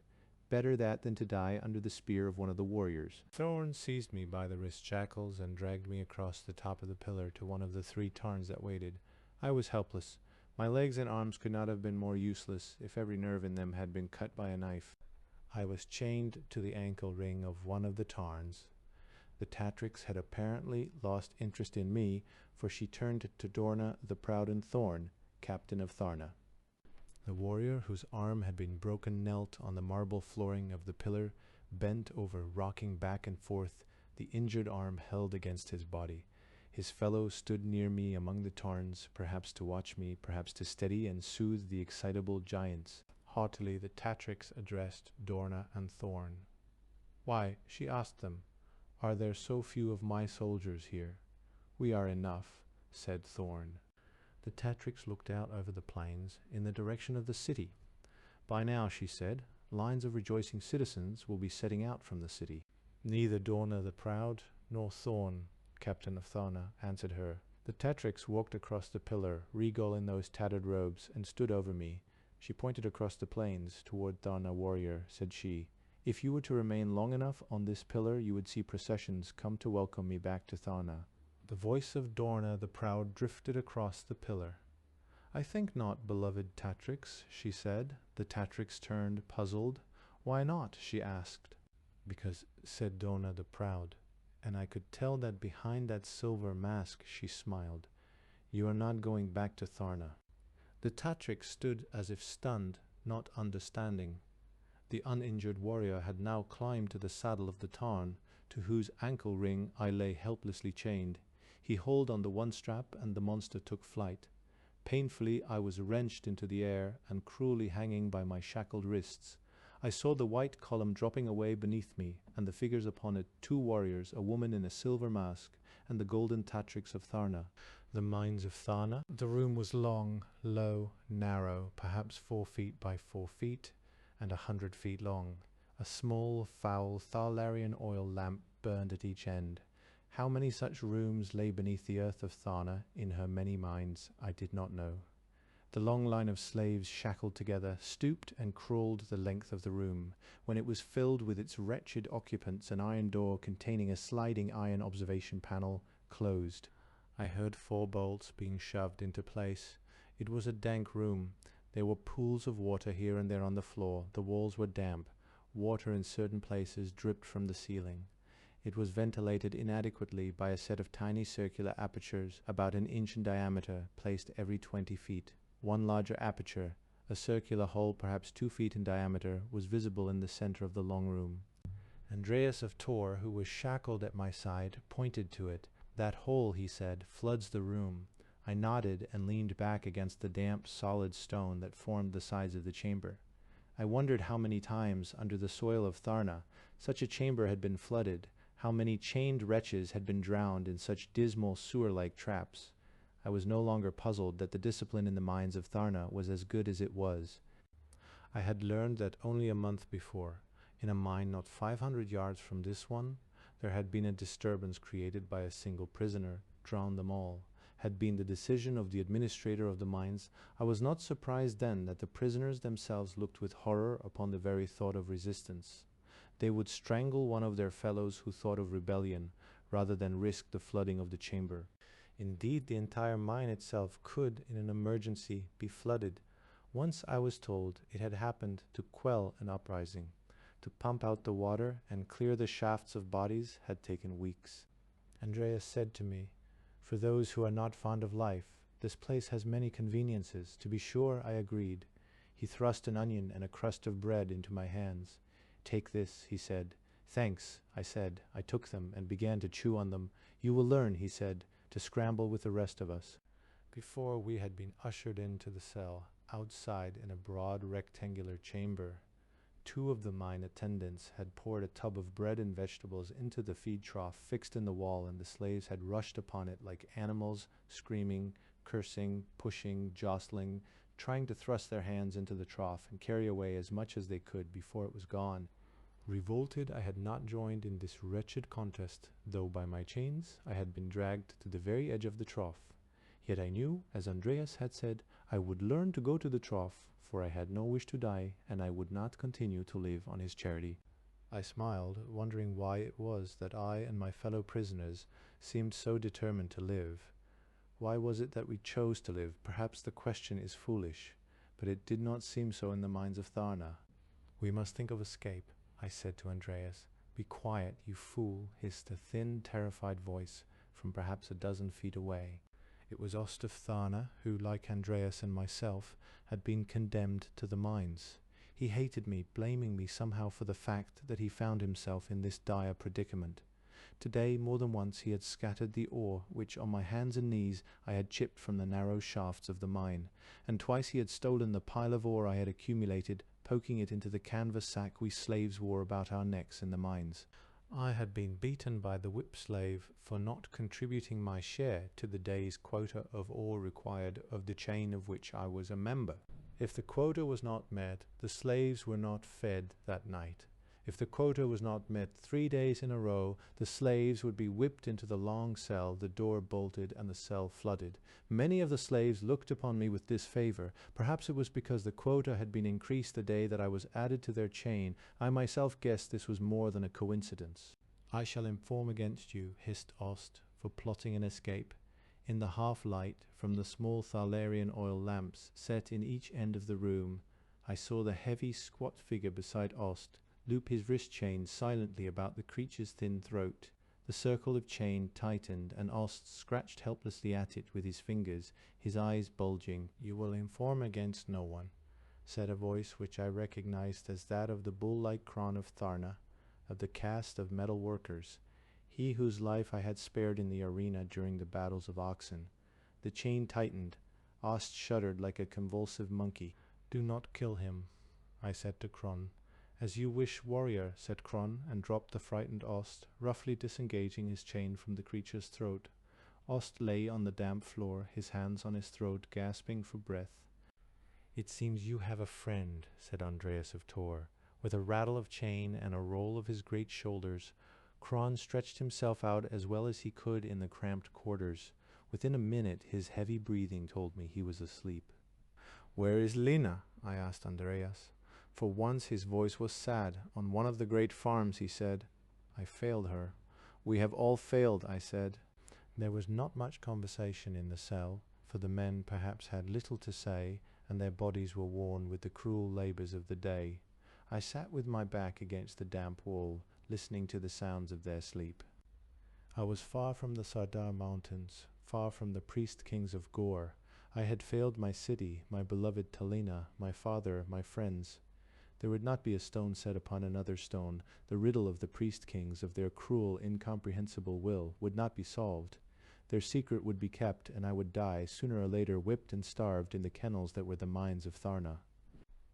Tharna has perhaps 100 or more mines, each maintained by its own chain of slaves. These mines are tortuous networks of tunnels worming themselves inch by inch irregularly through the rich ores that are the foundation of the wealth of the city. Most of the shaft tunnels do not allow a man to stand upright in them. Many are inadequately braced. As the slave works the tunnel, he crawls on his hands and knees, which bleed at first but gradually develop calluses of thick, scabrous tissue. About his neck hangs a canvas bag in which pieces of ore are carried back to the scales. The ore itself is freed from the sides of the mine by a small pick. Light is supplied by tiny lamps, no more than small cups of Thalarian oil with fiber wicks.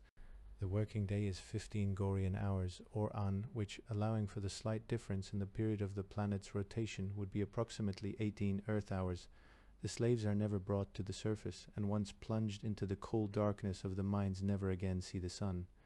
The only relief in their existence comes once a year, on the birthday of the Tatrix, when they are served a small cake made with honey and sesame seeds and a small pot of poor calda. One fellow on my chain, little more than a toothless skeleton, boasted that he had drunk calda 3 times in the mines. Most are not so fortunate. The life expectancy of the mine slave, given the labor and food, if he does not die under the whips of the overseers, is usually from 6 months to 1 year. I found myself gazing at the large circular hole in the ceiling of the narrow cell. Eteeps, in the morning, though, I knew it was morning only by the curses of the whip slaves, the cracking of the whips, the cries of the slaves, and the rattle of chains. I and my fellow prisoners crawled from our cell, emerging again into the broad rectangular room which lay directly beyond. Already the feed trough had been filled. The slaves edged toward the trough, but were whipped back. The word had not yet been given which would allow them to fall upon it. The whip slave, another of the slaves of Tharna, but one in charge of the chain, was pleased with his task. Though he might never see the light of the sun, yet it was he who held the whip, he who was Ubar in this macabre dungeon.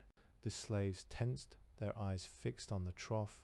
The whip lifted. When it fell, that would be the signal that they might rush to the trough. There was pleasure in the eyes of the whip slave as he enjoyed the tormenting moment of suspense which his uplifted whip inflicted on the ragged, hungry slaves. The whip cracked. "Feed," he shouted.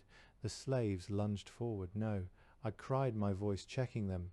Some of them stumbled and fell, sprawling with a rattle of chains on the floor, dragging others down, but most managed to stand upright, catching their balance, and almost as one man, that wretched, degraded huddle of slaves turned its frightened, empty eyes upon me. "Feed!" cried the whip slave, cracking the whip again. "No," I said. The huddle of men wavered. Ost tried to pull toward the trough, but he was chained to Kron, who refused to move. Ost might as well have been chained to a tree. The whip slave approached me. 7 times the whip struck me, and I did not flinch. Then I said, "Do not strike me again." He backed away, the whip arm falling. He had understood me, and he knew that his life was in danger. What consolation would it be to him if the entire mine were flooded, if he had first perished with my chain about his throat? I turned to the men. "You are not animals," I said. "You are men." Then, gesturing them forward, I led them to the trough. "Ost," I said, "will distribute the food." Ost thrust his hands into the trough and crammed a fistful of bread into his mouth. Kron's wrist chain struck him across the cheek and ear, and the bread flew from his mouth. "Distribute the food," said Kron. "We chose you," said Andreas of Tor, "because you are known for your honesty." And amazing to say, those chained wretches laughed. Sullenly, while the whip slave stood by and watched, angry, fearful, Ost distributed the poor fare that lay in the trough. The last piece of bread I broke in 2, taking half and giving the other half to Ost. "Eat," I said. In fury, his eyes darting back and forth like those of an Urt, he bit into the bread and gulped it down. "The chamber will be flooded for this," he said. Andreas of Tor said, "I, for one, would be honored to die in the company of Ost."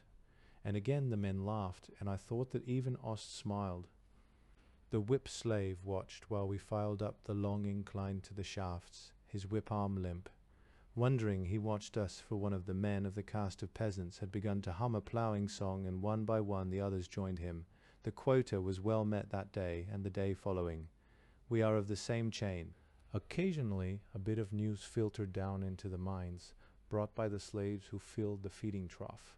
These slaves were fortunate, for they had access to the central shaft. Each of the many mines of Tharna, perhaps 100 or more, at one level or another, opened on this shaft.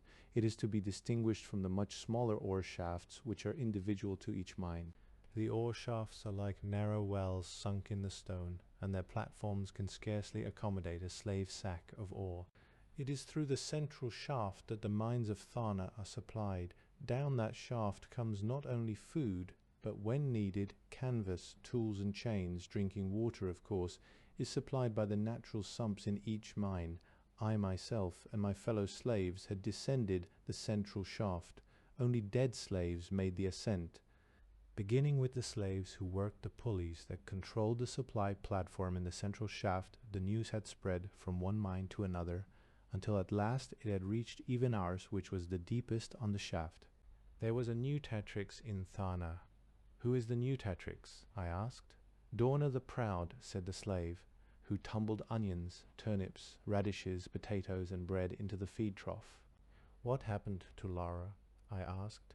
He laughed. "You are ignorant," he exclaimed. "News does not travel fast in the mines," I said. "She was carried off," he said. "What?" I cried. "Yes," said he, "by a Tarnsman, as it turned out."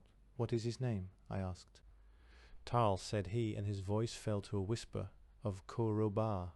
I was dumbfounded. "He is the outlaw," said the man, "who survived the amusements of Tharna." "I know," I said. "There was a Tarn wearing the silver hobble that was to kill him, but he freed the Tarn, leaped on its back, and made good his escape.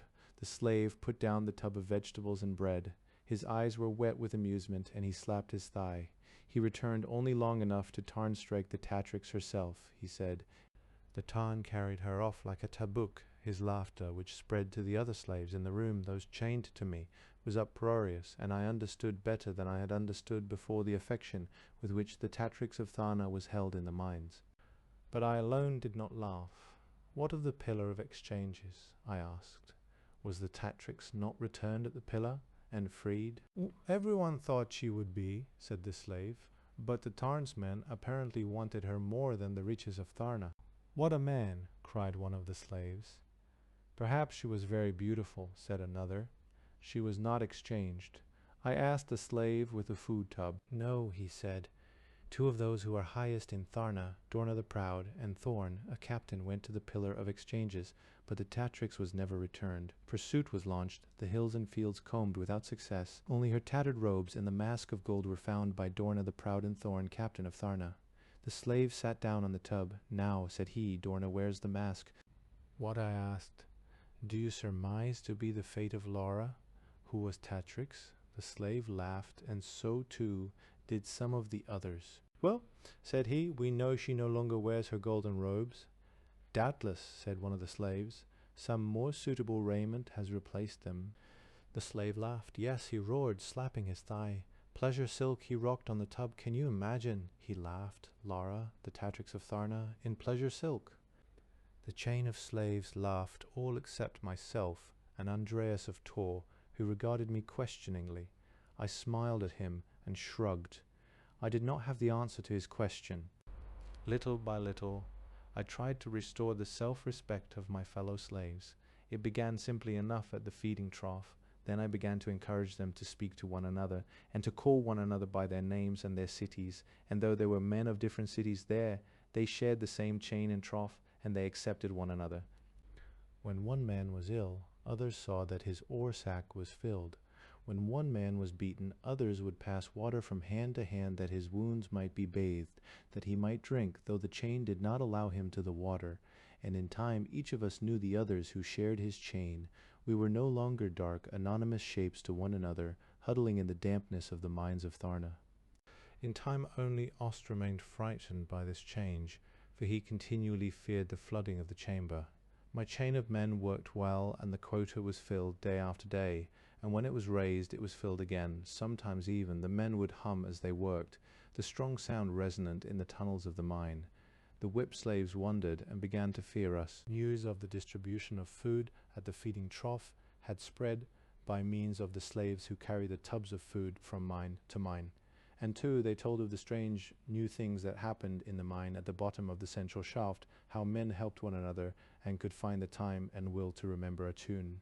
And as time passed, I learned from the food slaves that this revolution, as unannounced and silent as the foot of a lal, had begun to spread from mine to mine. Soon I noticed that the food slaves spoke no more, and gathered that they had been warned to silence. Yet from their faces I knew that the contagion of self-respect of nobility flamed in the mines beneath Tharna. Here, underground, in the mines, home of that which was lowest and most degraded in Tharna, men came to look upon one another and themselves with satisfaction.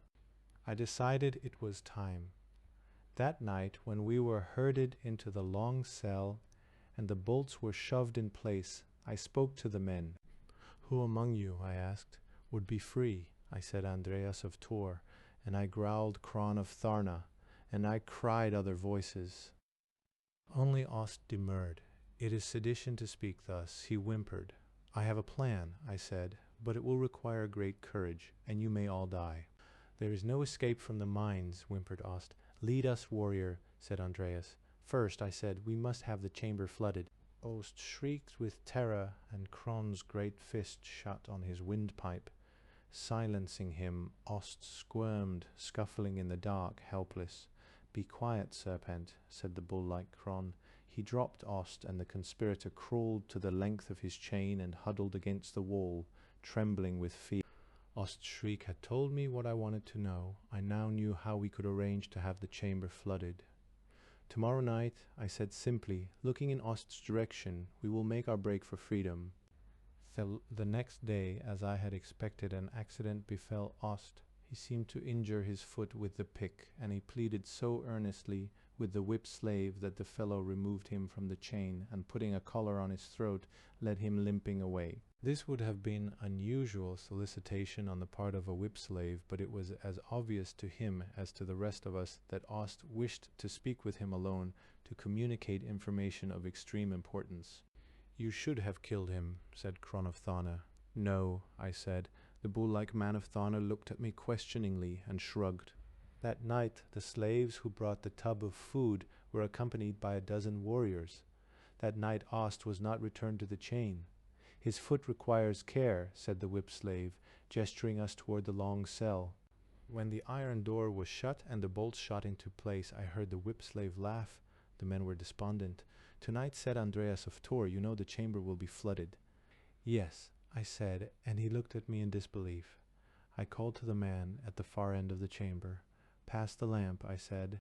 I took the lamp and went, some of my fellow prisoners perforce accompanying me, and held it to the circular shaft, about 2 feet in diameter, down which the water would hurtle. There was an iron grating set in the stone about 8 feet high in the shaft. From somewhere above we heard the movement of a valve. "Lift me," I cried, and on the shoulders of Andreas and the slave shackled beside me, I was lifted into the shaft. Its sides were smooth and slimy. My hands slipped on them. Chained as I was, I could not get to the grating. I cursed. Then it seemed that Andreas and the slave grew beneath my feet. Other slaves knelt beneath them, giving their backs that the two might rise higher.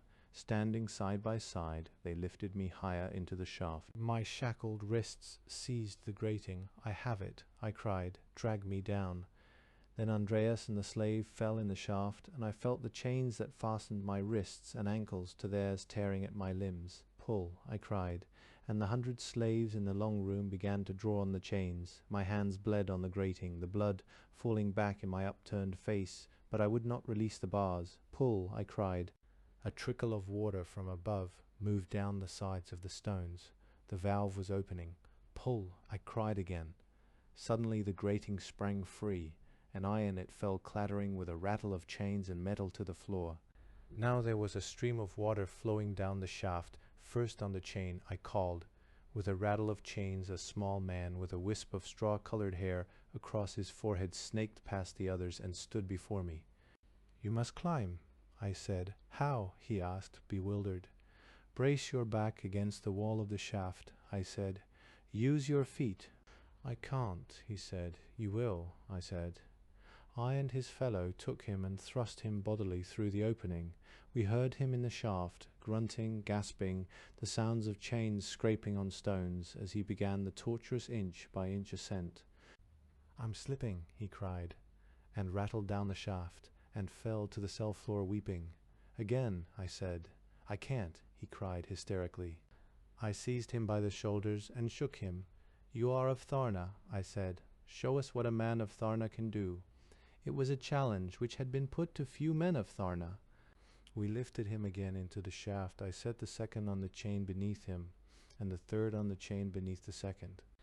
The water was sloshing through the aperture now, in a stream about as wide as my fist.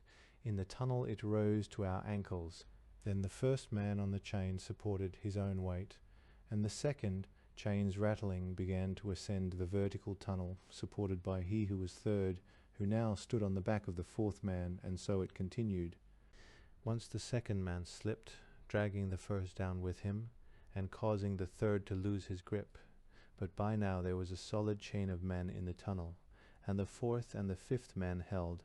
The first began his tortuous ascent once more, followed by the second and third.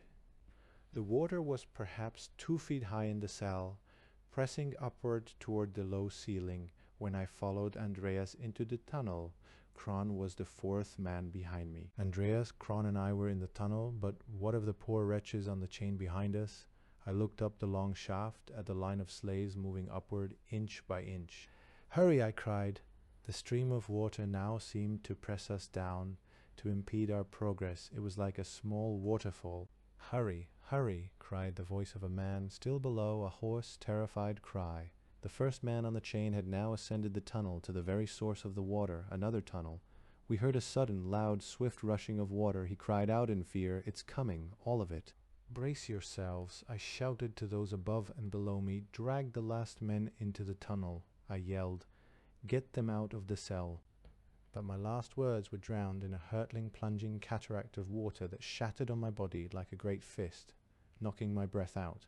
It roared down the shaft, pounding on the men. Some lost their footing, and bodies were wedged in the shaft. It was impossible to breathe, to move, to see. Then, as suddenly as it had begun, the cataract ceased. Above, whoever worked the valve must have grown impatient and thrown it open completely, or perhaps the sudden torrent of water had been intended as a gesture of mercy to drown any survivors quickly. As soon as I had caught my breath, I shook the sopping hair from my eyes. I peered up into the sodden blackness, crowded with chained bodies. "Keep climbing," I said. In perhaps another 2 or 3 minutes I had reached the horizontal tunnel down which the tumult of the water had been fed into the vertical tunnel. I found those ahead of me on the chain. Like myself, they were soaked to the skin and shivering, but alive. I clutched the first man by the shoulders. "Well done," I said to him. "I am of Tharna," he said proudly. At last each man of the chain was within the horizontal tunnel, though the last 4 men had of necessity been dragged to its level, for they hung limp in their chains. How long they had been under water was hard to say. We worked on them, bending over them in the darkness. I and 3 men from Port Car, who understood what must be done. The other slaves on the chain waited patiently, not one complaining, not one urging us to greater speed. At last, one by one, the inert bodies stirred, their lungs opening to draw in the damp, cold air of the mine. The man whom I had saved reached up and touched me. "We are of the same chain," I said. It was a saying we had developed in the mines. "Come," I said to the men, leading them in 2 lines. Shackled behind me, we crawled down the horizontal tunnel. Revolt in the mines. No, no, Ost had screamed. We had found him at the valve which emptied the reservoir of water into the slave dungeon more than 200 feet below. He now wore the habiliments of the whip slave, a reward for his treachery. He threw down the whip and tried to run, scurrying like an urt, but everywhere he turned, the chain of haggard, violent men confined him, and as the chain closed, Ost fell quivering to his knees. "Do not harm him," I said, but the bull-like Cron of Tharna's hand was on the neck of the conspirator. "This is a matter for the men of Tharna," said he. Those blue eyes, like steel, looked about the unyielding faces of the chained slaves, and the eyes of Ost, too, like those of a terrified Urt, looked from face to face, pleading, but Ost found no pity in those eyes that looked upon him as though they might have been composed of stone. "Is Ost of the chain?" asked Cron. "No," cried a dozen voices. "He is not of the chain." "Yes," cried Ost, "I am of the chain." He peered like a rodent into the faces of his captors. "Take me with you, free me." "It is sedition to speak thus," said one of the men. Ost trembled. "Tie him and leave him here," I said. "Yes," begged Ost hysterically, grovelling at the feet of Cron. "Do that, masters." Andreas of Tor spoke up. "Do as Tarl of Koroba asks," he said. "Do not stain your chains with the blood of this serpent." "Very well," said Cron, unnaturally calm. "Let us not stain our chains." "Thank you, masters," said Ost, snivelling with relief, his face once more resuming that pinched, sly look I knew so well. But Cron looked down into the face of Ost, and Ost turned white. "You will have a better chance than you gave us," said the bull-like man from Tharna. Ost shrieked with terror. I tried to press forward, but the men of the chain held firm. I could not come to the conspirator's assistance. He tried to crawl toward me, his hands extended. I put out my hands, but Cron had seized him and pulled him back. Bodily, the small conspirator was thrown from slave to slave down the length of the chain until the last man hurled him, head first, screaming for mercy, down that dark, narrow channel which we had ascended. We heard his body hit the sides a dozen times, and his frightened scream fading, only to be silenced by the distant hollow splash in the water far below. It was a night like no other in the mines of Tharna. leading the chain of slaves in 2 lines behind me. We swept through the shafts like an eruption from the molten core of the earth.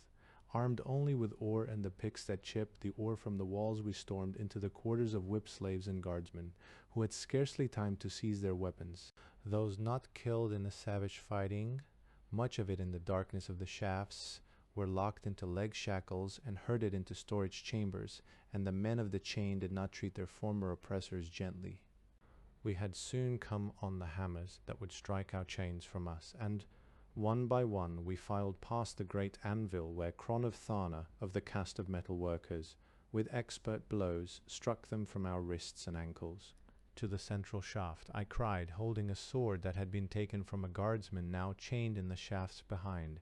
A slave who had carried tubs of food to the troughs below was only too pleased to guide us. At last we stood by the central shaft. Our mine opened on it perhaps 1,000 feet below the surface. We could see the great chains dangling down the shaft, outlined by the small lamps in the openings of other mines above us, and very high above, by the white reflection of moonlight, the men crowded out onto the floor of the shaft, which lay only a foot below the opening of our mine, for our mine was the lowest of all. They stared upward. The man who had boasted that he had drunk Calda 3 times in the mines of Tharna wept as he gazed upward and caught sight of one of the 3 hurtling moons of Gor. I sent several men climbing to the top of the chains so high above. "You must protect the chains," I said. "They must not be cut." Determined dark shapes, agile with the fury of hope, began to climb the chain toward the moons above. To my pride, none of the men suggested that we follow them. None begged that we might steal our freedom before the general alarm could be given. No, we climbed to the second mine. How terrible those moments for the guards and whip slaves to suddenly see, unchained and irresistible, the avalanche of wrath and vengeance that broke in upon them. Dice and cards and game boards and drinking goblets scattered to the rocky floors of the guard chambers as whip slaves and guardsmen looked up to find at their throats the blades of desperate and condemned men, now drunk with the taste of freedom and determined to free their fellows. Cell after cell was emptied of its wretched chained occupants, only to be refilled with shackled guardsmen and whip slaves, men who knew that the least sign of resistance would bring only a swift and bloody death. Mine after mine was freed, and as each mine was freed, its slaves, forsaking their own best chance of safety, poured into the mines above to liberate their fellows. This was done, as if by plan, and yet I knew that it was the spontaneous action of men who had come to respect themselves the men of the mines of Tharna. I was the last of the slaves to leave the mines. I climbed one of the great chains to the huge windlass set above the shaft and found myself among hundreds of cheering men. Their chains struck off, their hands boasting weapons even if only a piece of jagged rock or a pair of shackles. The dark cheering shapes, many of them crooked and wasted with their labors, saluted me in the light of the 3 rushing moons of Gor.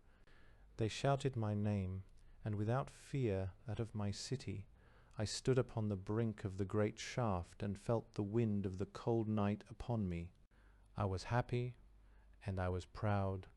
I saw the great valve which I knew would flood the mines of Tharna, and saw that it remained closed. I was proud when I saw that my slaves had defended the valve, for about it lay the bodies of soldiers who had tried to reach it.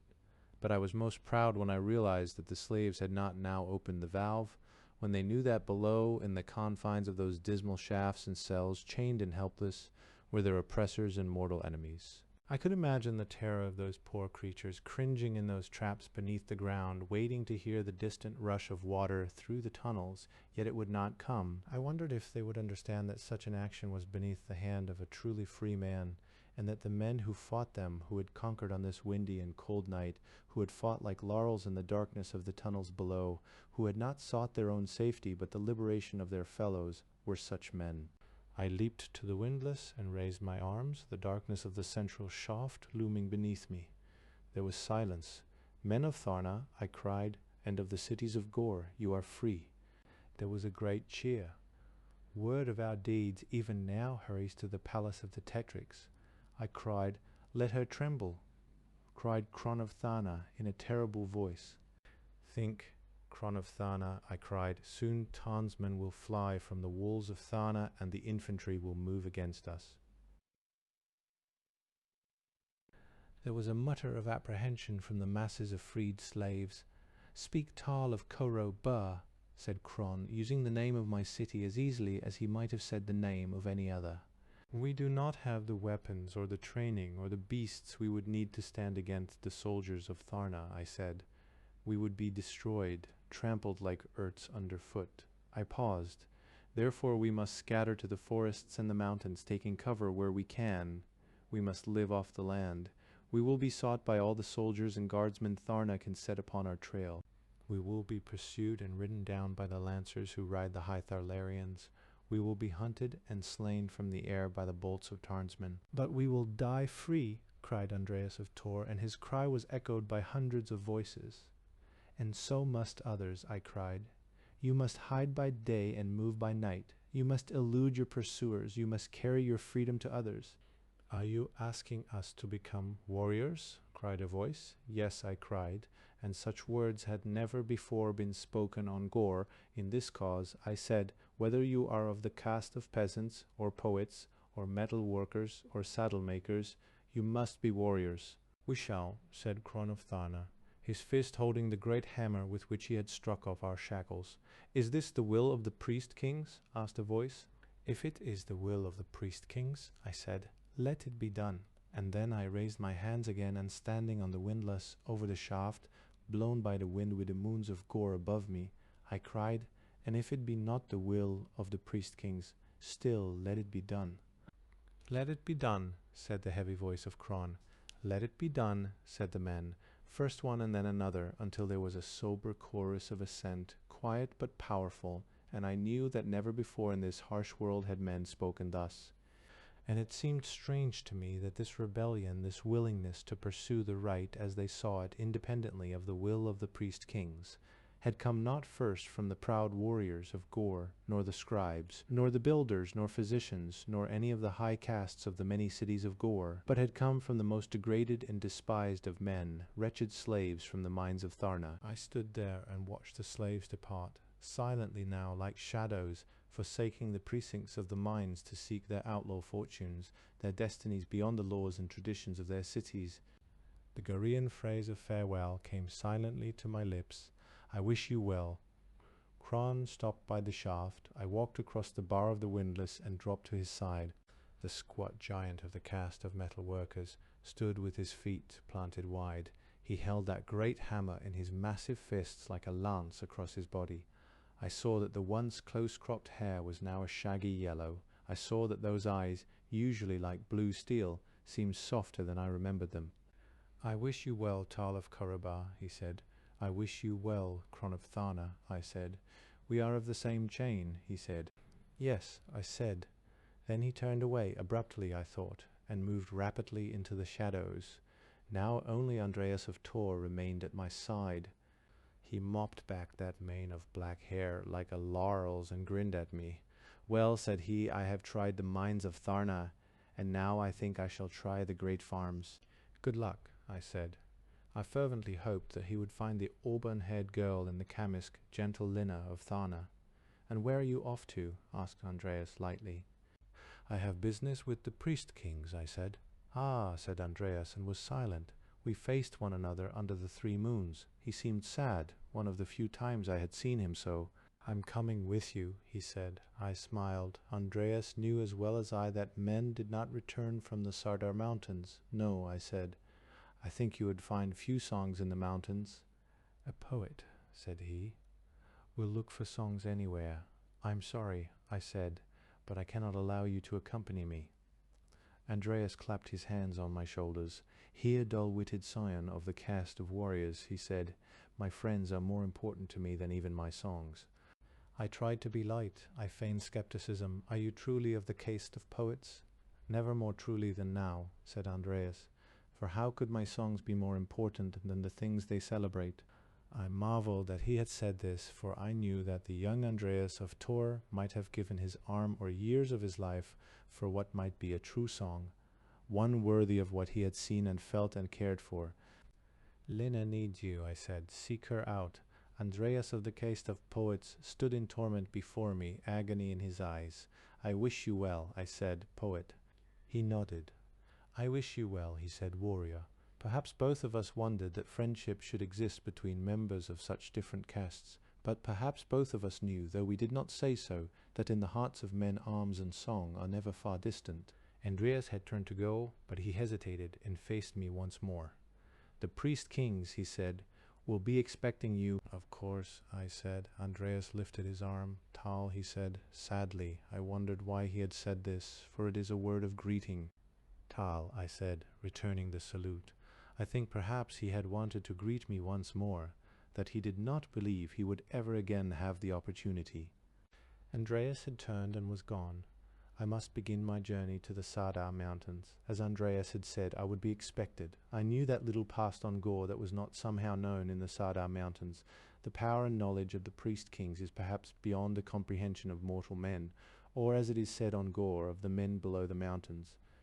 It is said that as we are to the amoeba and the paramecium, so are the priest kings to us, that the highest and most lyric flights of our intellect are, when compared to the thought of the priest kings, but the chemical tropisms of the unicellular organism.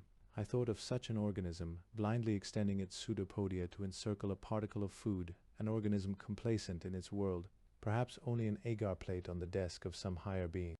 I had seen the power of the priest kings at work in the mountains of New Hampshire years ago, when it was so delicately exercised as to affect the needle of a compass, in the valley of Koroba, where I had found a city devastated as casually as one might crush a hill of ants. Yes, I knew that the power of the priest kings, rumored even to extend it to the control of gravity, could lay waste cities, scatter populations, separate friends, tear lovers from one another's arms, bring hideous death to whomsoever it might choose. As all men of Gor, I knew that their power inspired terror throughout a world, and that it could not be withstood. The words of the man of Ar, he who had worn the robes of the initiates, he who had brought me the message of the priest kings on the road to Koroba that violent night months before, rang in my ears, "Throw yourself upon your sword, Tarl of Koroba." But I knew then that I would not throw myself upon my sword, and that I would not now.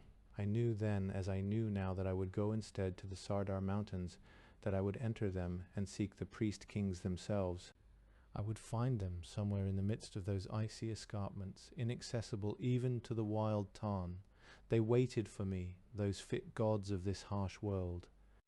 The invisible barrier in my hand, I held a sword, taken from one of the guardsmen in the mines. It was the only weapon I carried. Before starting for the mountains, it seemed wise to improve my equipment. Most of the soldiers who had fought the slaves at the top of the shaft had been killed or fled.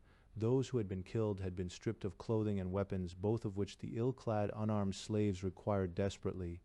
I knew that I didn't have a great deal of time, for the avenging Tarnsman of Thana would soon be visible against the three moons. I examined the low wooden buildings which dotted the ugly landscape in the vicinity of the mines. Almost all of them had been broken into by the slaves, and whatever they held had been taken or scattered. Not a piece of steel remained in the armed shed.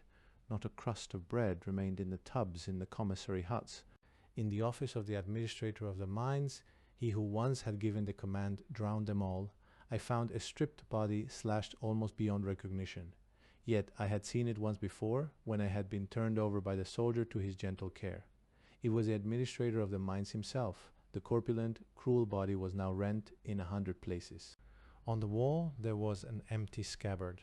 I hoped that he had had time to seize its blade before the slaves rushed in and fell upon him. Though I found it easy to hate him, I did not wish him to have died unarmed. In the frenetic melee, in the darkness, or in the light of the Tharlarian oil lamp, perhaps the slaves had not noticed the scabbard or wanted it. The sword itself, of course, was gone. I decided I could use the scabbard and took it from the wall. In the first streak of light, now gleaming through the dusty hut window, I saw that the scabbard was set with 6 stones, emeralds, perhaps not of great value, but worth taking. I thrust my weapon into the empty scabbard, buckled the sword belt, and, in the Gorean fashion, looped it over my left shoulder. I left the hut, scanning the skies. There were no Tarnsmen yet in sight. The 3 moons were faint now, like pale white discs in the brightening sky, and the sun was half risen from the throne of the horizon. In the bleak light, the ruin of the night stood revealed in stark, brutal lucidity. The ugly grounds of the compound, its lonely wooden huts, its brown soil and bare hard rocks, were deserted save by the dead. Among the litter of pillaging papers, open boxes, broken staves, split boards and wire, there lay sprawled, frozen in stiff, grotesque postures, the unsubtle shapes of death, the scattered, contorted, slashed bodies of naked men. Some wisps of dust swirled past like animals sniffing about the feet of the bodies. A door on one of the sheds, its lock broken, swung loose on its hinges, banging in the wind.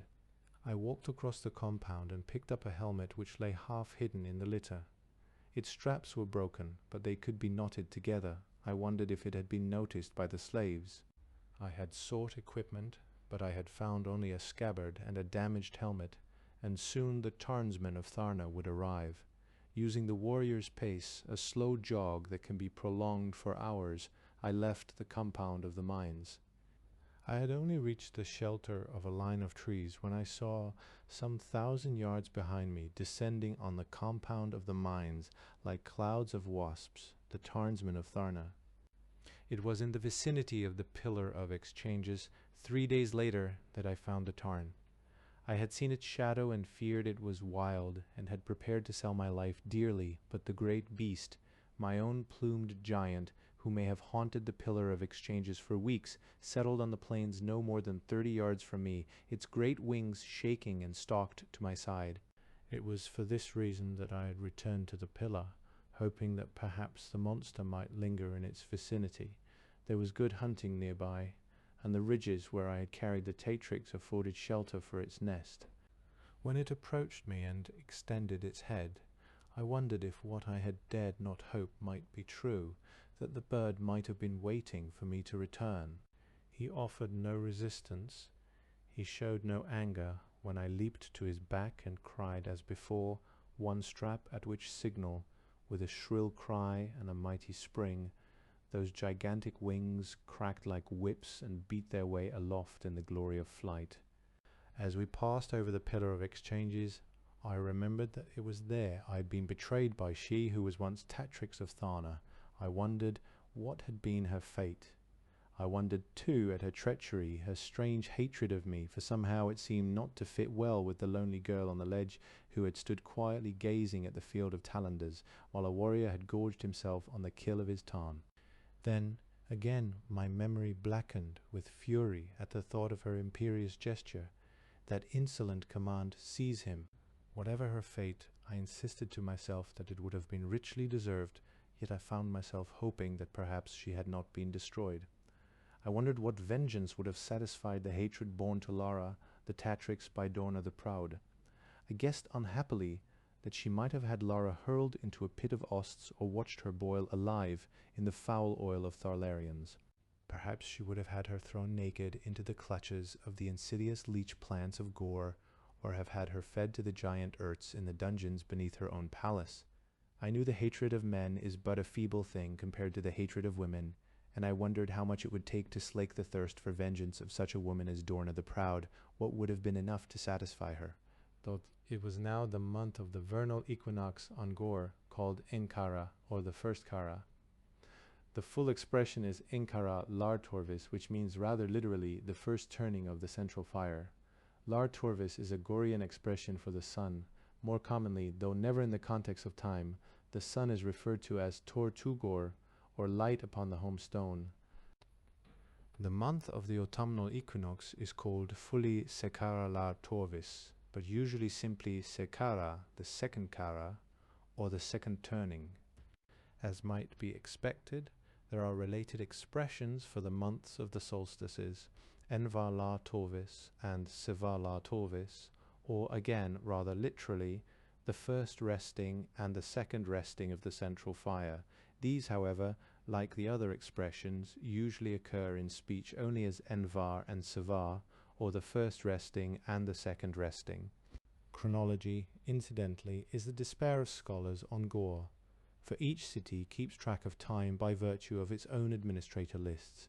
For example, a year is referred to as the second year, when so-and-so was administrator of the city.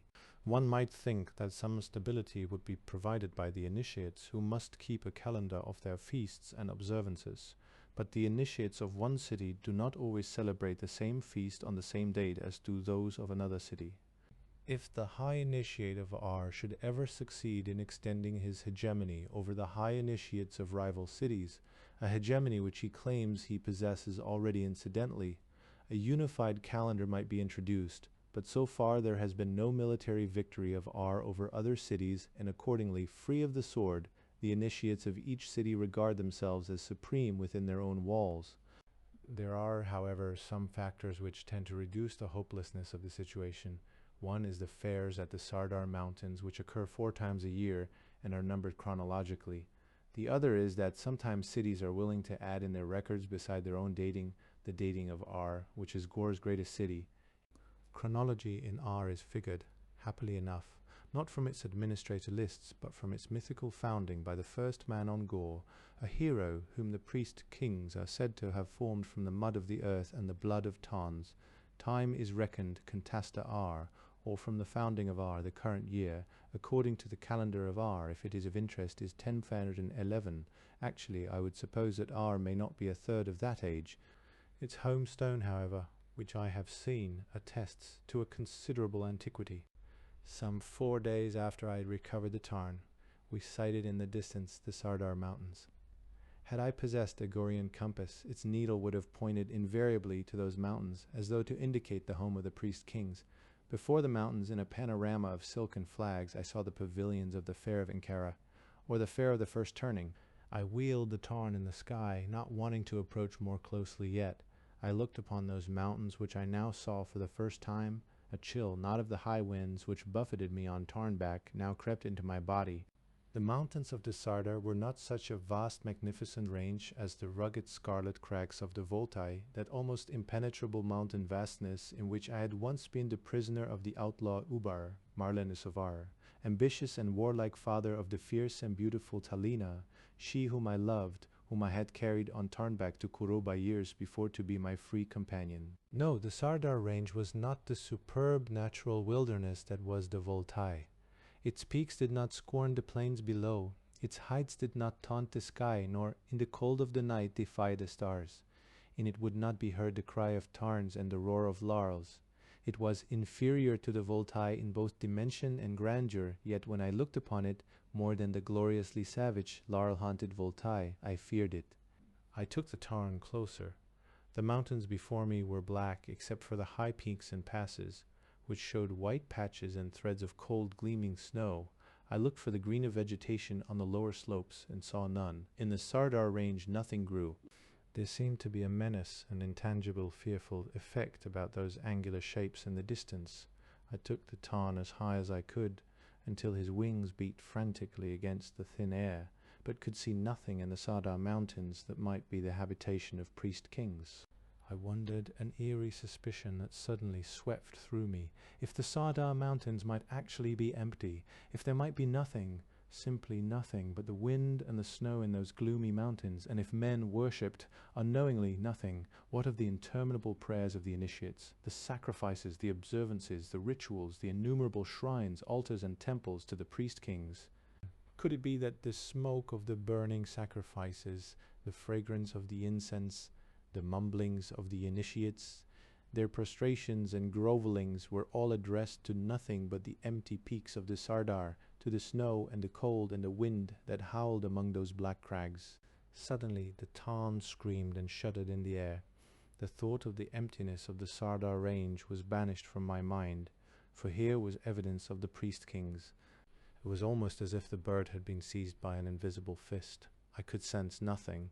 The bird's eyes, perhaps for the first time in his life, were filled with terror, blind, uncomprehending terror. I could see nothing, protesting, screaming.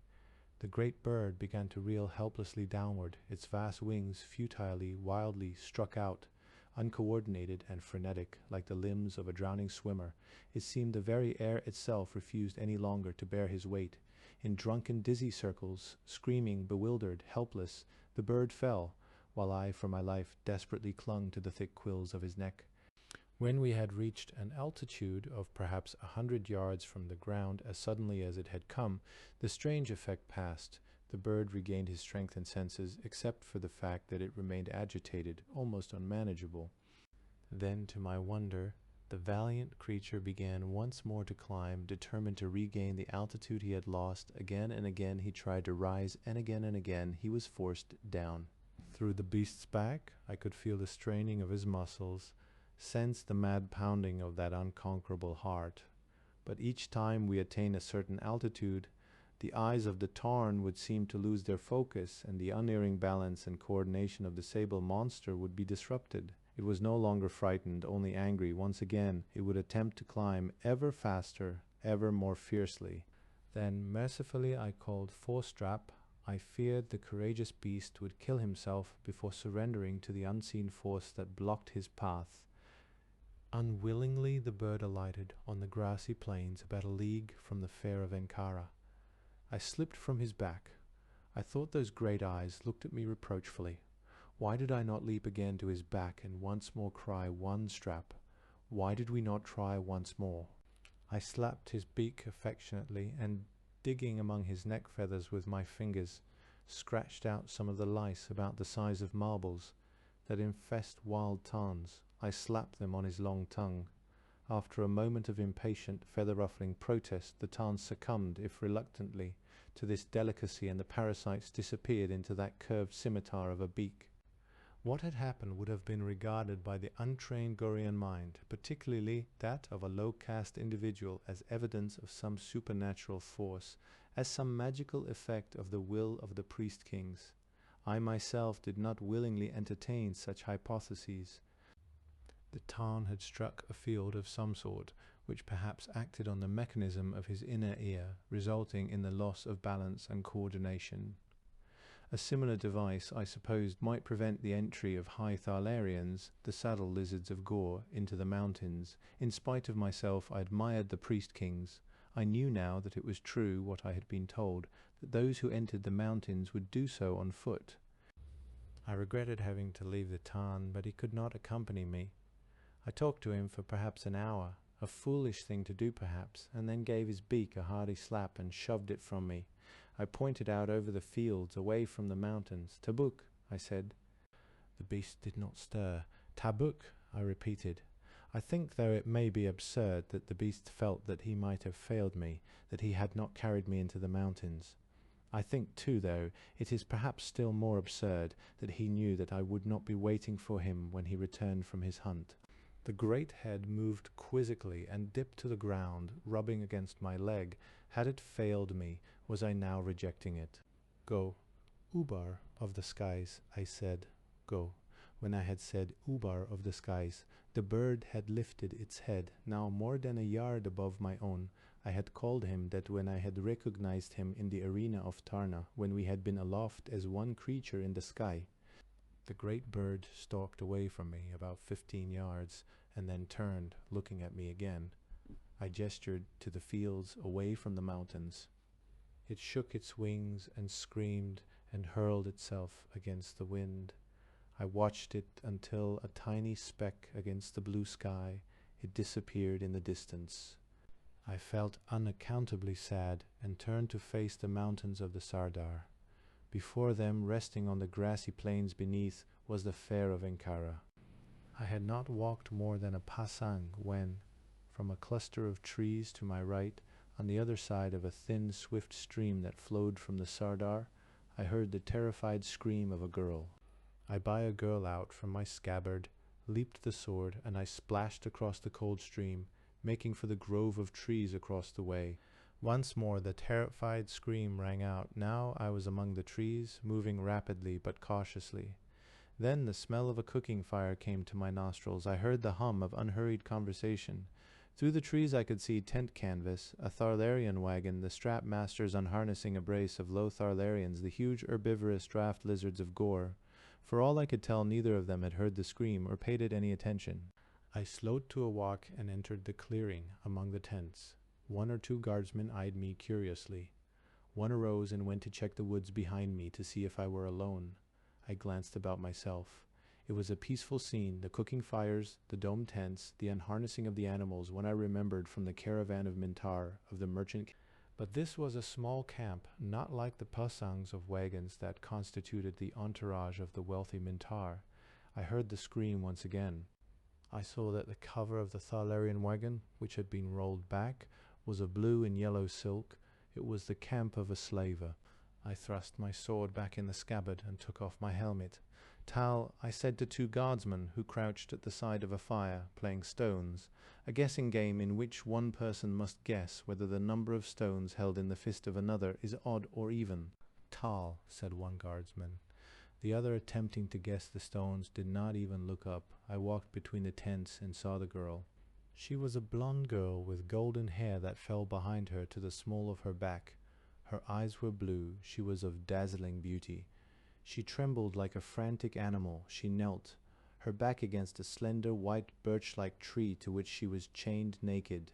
Her hands were joined over her head, and behind the tree by slave bracelets.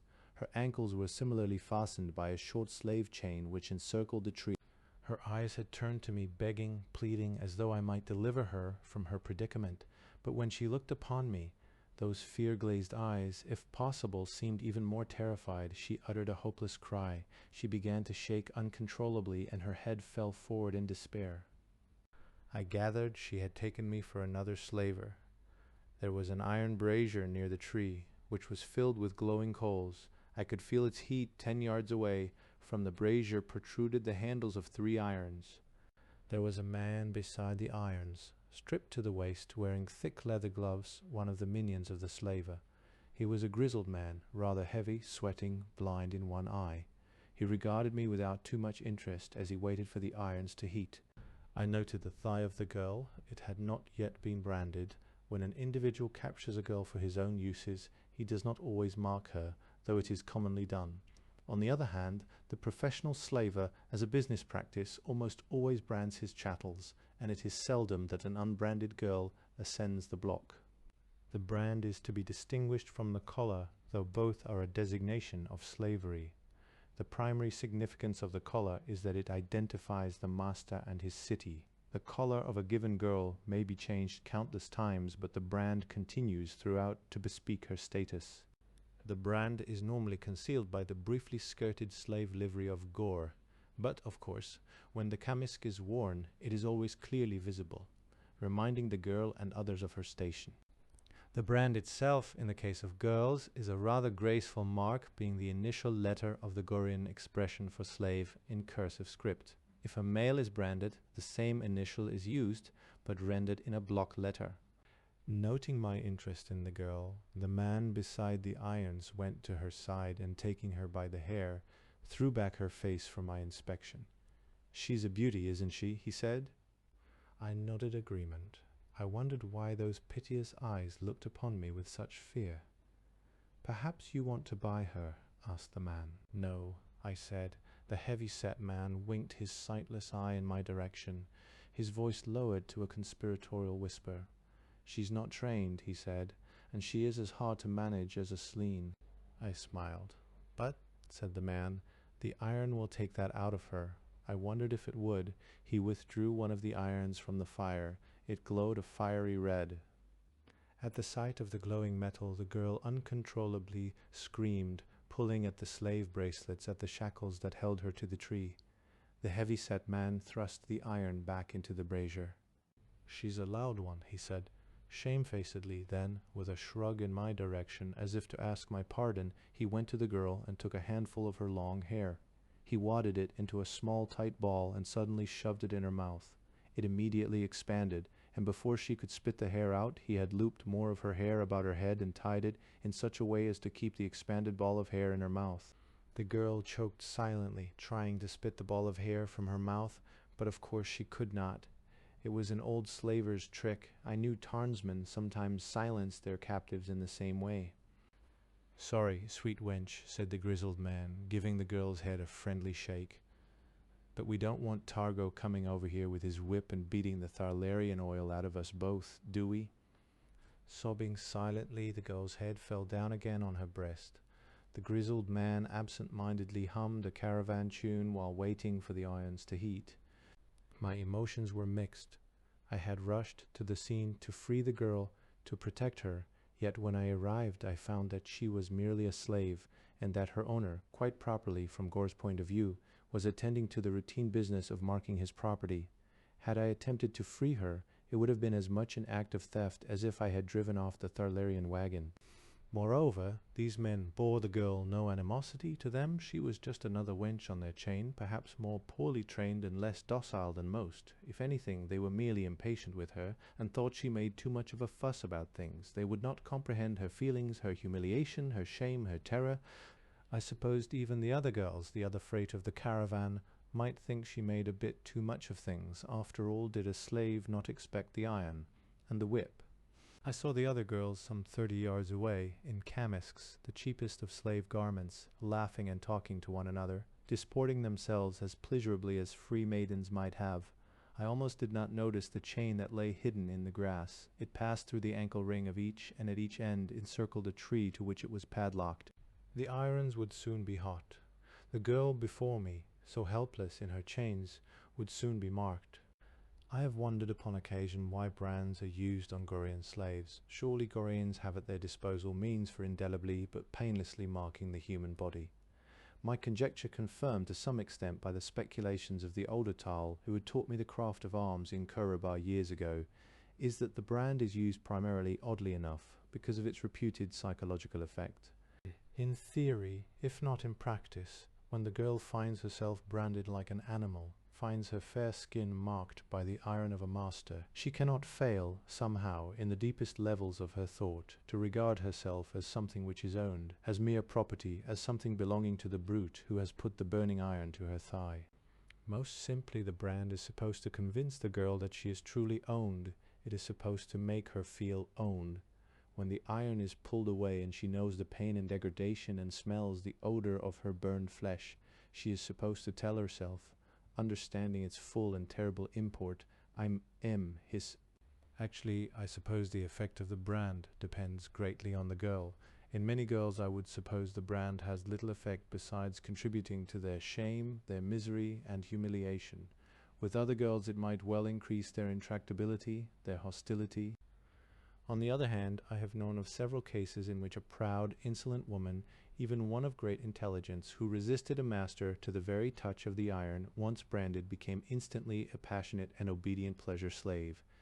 But all in all, I do not know if the brand is used primarily for its psychological effect or not. Perhaps it is merely a device for merchants who must have some such means for tracing runaway slaves, which would otherwise constitute a costly hazard to their trade. Sometimes I think the iron is simply an anachronistic survival from a more technologically backward age. One thing was clear: the poor creature before me did not wish the iron. I felt sorry for her. The minion of the slaver withdrew another iron from the fire. His one eye regarded it appraisingly. It was white hot. He was satisfied. The girl shrank against the tree, her back against its white, rough bark. Her wrists and ankles pulled at the chains that fastened them behind the tree. Her breathing was spasmodic. She trembled. There was terror in her blue eyes. She whimpered. Any other sound she might have uttered was stifled by the gag of hair. The slaver's minion locked his left arm about her left thigh, holding it motionless. "Don't wiggle, sweet wench," he said, not without kindness. "You might spoil the brand." He spoke to the girl soothingly, as if to calm her. "You want a clean, pretty brand, don't you? It will improve your price, and you'll get a better match." The iron was now poised for the sudden, firm imprint. I noted that some of the delicate golden hair on her thigh, from the very proximity of the iron, curled and blackened. She closed her eyes and tensed herself for the sudden, inevitable, searing flash of pain. "Don't brand her," I said. The man looked up, puzzled. The terror-filled eyes of the girl opened, regarded me questioningly. "Why not?" asked the man. "I'll buy her," I said. The minion of the slaver stood up and regarded me curiously. He turned to the domed tents. "Targo," he called. Then he thrust the iron back into the brazier. The girl's body sagged in the chains. She had fainted. From among the domed tents, wearing a swirling robe of broadly striped blue and yellow silk, with a headband of the same material, there approached a short, fat man, Targo the slaver, he who was master of this small caravan. Targo wore purple sandals, the straps of which were set with pearls. His thick fingers were covered with rings which glittered as he moved his hands. About his neck, in the manner of a steward, he wore a set of pierced coins.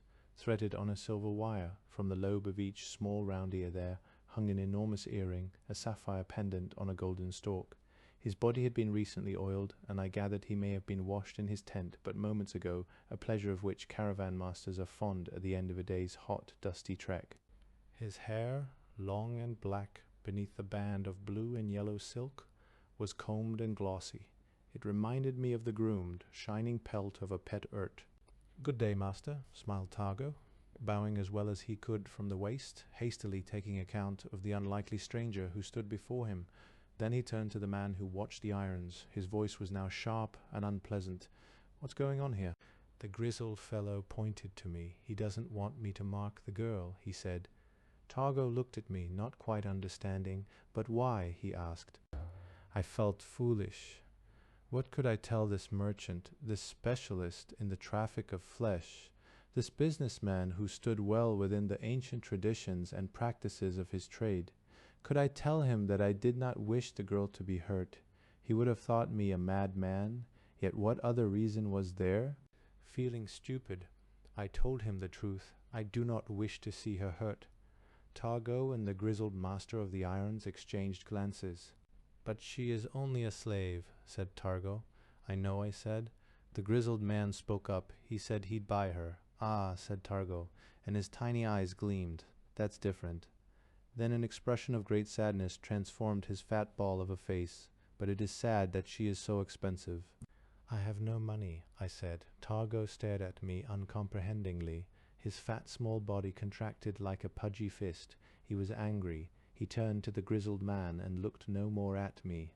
"Brand the girl," he said. The grizzled man knelt to pull one of the irons from the brazier.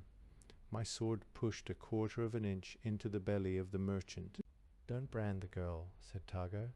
Obediently the man thrust the iron back into the fire. He noted that my sword was at the belly of his master, but did not seem unduly disturbed. "Shall I call the guardsmen?" he asked. "I doubt they could arrive in time," I said evenly. "Don't call the guardsmen," said Targo, who was now sweating. "I have no money," I said, "but I have this scabbard." Targo's eyes darted to the scabbard and moved from one emerald to the other. His lips moved silently. 6 of them he counted. "Perhaps," said Targo, "we can make an arrangement." I resheathed the sword. Targo spoke sharply to the grizzled man, awakened the slave. Grumbling, the man went to fetch a leather bucket of water from the small stream near the camp. Targo and I regarded one another until the man returned. The leather bucket hung over his shoulder by its straps. He hurled a bucket of cold water from the melted snow in the Sardar on the chained girl, who, sputtering and shivering, opened her eyes. Targo, with his short, rolling steps, went to the girl and placed one thumb, wearing a large ruby ring, under her chin, pushing her head up. "A true beauty," said Targo, "and perfectly trained for months in the slave pens of R." Behind Targo I could see the grizzled man shaking his head negatively. "And," said Targo, "she is eager to please." Behind him the man winked his sightless eye and stifled a snort. "As gentle as a dove, as docile as a kitten," continued Targo. I slipped the blade of my sword between the girl's cheek and the hair that was bound across her mouth. I moved it, and the hair, as lightly as though it had been air, floated from the blade. The girl fixed her eyes on Targo. "You fat, filthy Urt," she hissed. "Quiet, she's Thalarian," he said. "I don't think she's worth very much," I said. "Oh, master," cried Targo, swirling his robes in disbelief that I could have uttered such a thought. "I paid 100 silver Tarn discs for her myself." Behind Targo, the grizzled man quickly held up his fingers, opening and closing them 5 times. "I doubt," I said to Targo, "that she is worth more than 50. Targo seemed stunned. He looked at me with a new respect. Perhaps I had once been in the trade. Actually, 50 silver Tarn discs was an extremely high price, and indicated the girl was probably of high caste, as well as extremely beautiful. An ordinary girl of low caste, comely but untrained, might, depending on the market, sell for as little as 5 or as many as 30 Tarn discs. "I will give you 2 of the stones from this scabbard for her," I said. Actually, I had no idea of the value of the stones, and didn't know if the offer was a sensible one or not. In annoyance, looking over the rings of Targo and the sapphires which hung from his ears, I knew he would be a much better judge of their value than I. "Preposterous," said Targo, shaking his head vehemently. I gathered that he was not bluffing, for how could he have known that I did not know the true value of the stones? How could he know that I had not purchased them and had them set in the scabbard myself? "You drive a hard bargain," I said, for, "May I see the scabbard, warrior?" he asked. "Surely," I said, and removed it from the belt and handed it to him. The sword itself I retained, knotting the scabbard straps and thrusting the blade into them. Targo gazed at the stones appreciatively. "Not bad," said he, "but not enough." I pretended to impatience. "Then show me your other girls," I said. I could see that this did not please Targo, for apparently he wished to rid his chain of the blonde girl. Perhaps she was a troublemaker, or was dangerous to retain for some other reason. "Show him the others," said the grizzled man. "This one will not even say, 'By me, master.'" Targo threw a violent look at the grizzled man, who, smiling to himself, knelt to supervise the irons in the brazier. Angrily, Targo led the way to the grassy clearing among the trees.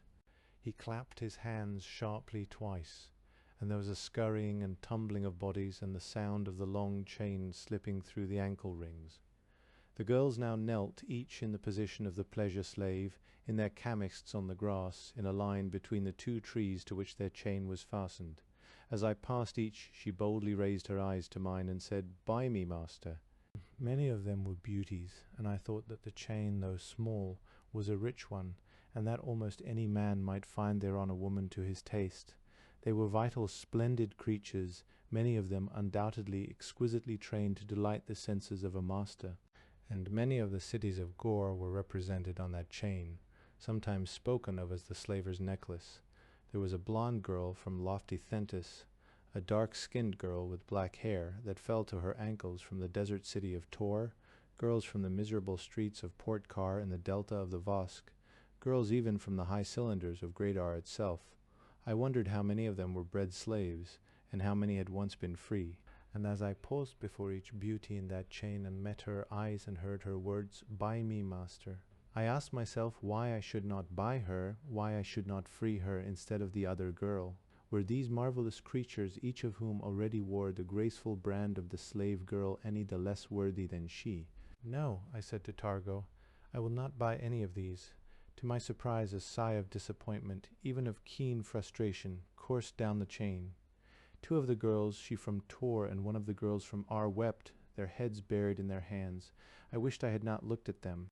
Upon reflection, it seemed clear to me that the chain must, in the end, be a lonely place for a girl filled with life, knowing that her brand has destined her for love, that each of them must long for a man to care enough for them to buy them, that each must long to follow a man home to his compartments wearing his collar and chains, where they will learn his strength and his heart, and will be taught the delights of submission.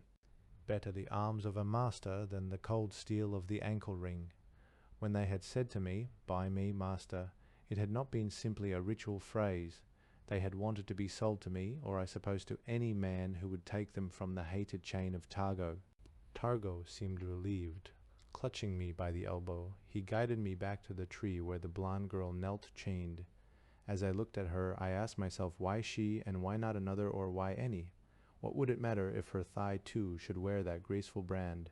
I suppose it was mostly the institution of slavery I objected to, and that institution was not altered if I should, as an act of foolish sentiment, free one girl.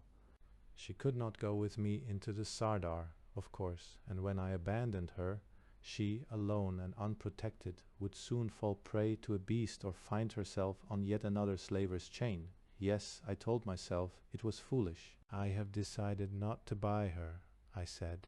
Then, strangely, the girl's head lifted, and she looked into my eyes. She tried to smile. The words were soft, but clearly and unmistakably spoken, "Buy me, master." "Aye!"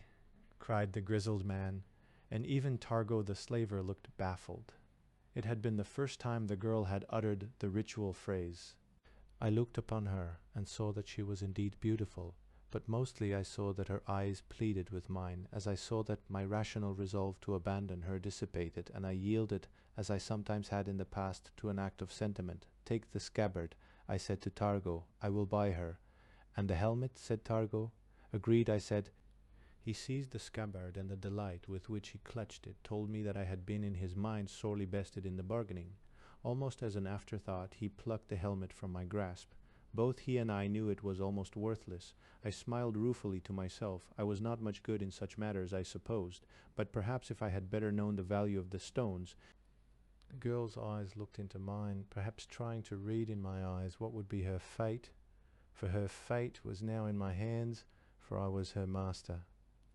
Strange and cruel are the ways of Gor, I thought, where 6 small green stones, weighing perhaps scarcely 2 ounces, and a damaged helmet, could purchase a human being.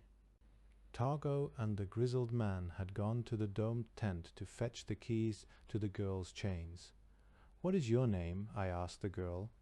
"A slave has no name," she said. "You may give me one if you wish. On Gor, a slave, not being legally a person, does not have a name in his own right, just as on earth our domestic animals, not being persons before the law, do not have names. Indeed, from the Gorean's point of view, one of the most fearful things about slavery is that one loses one's name.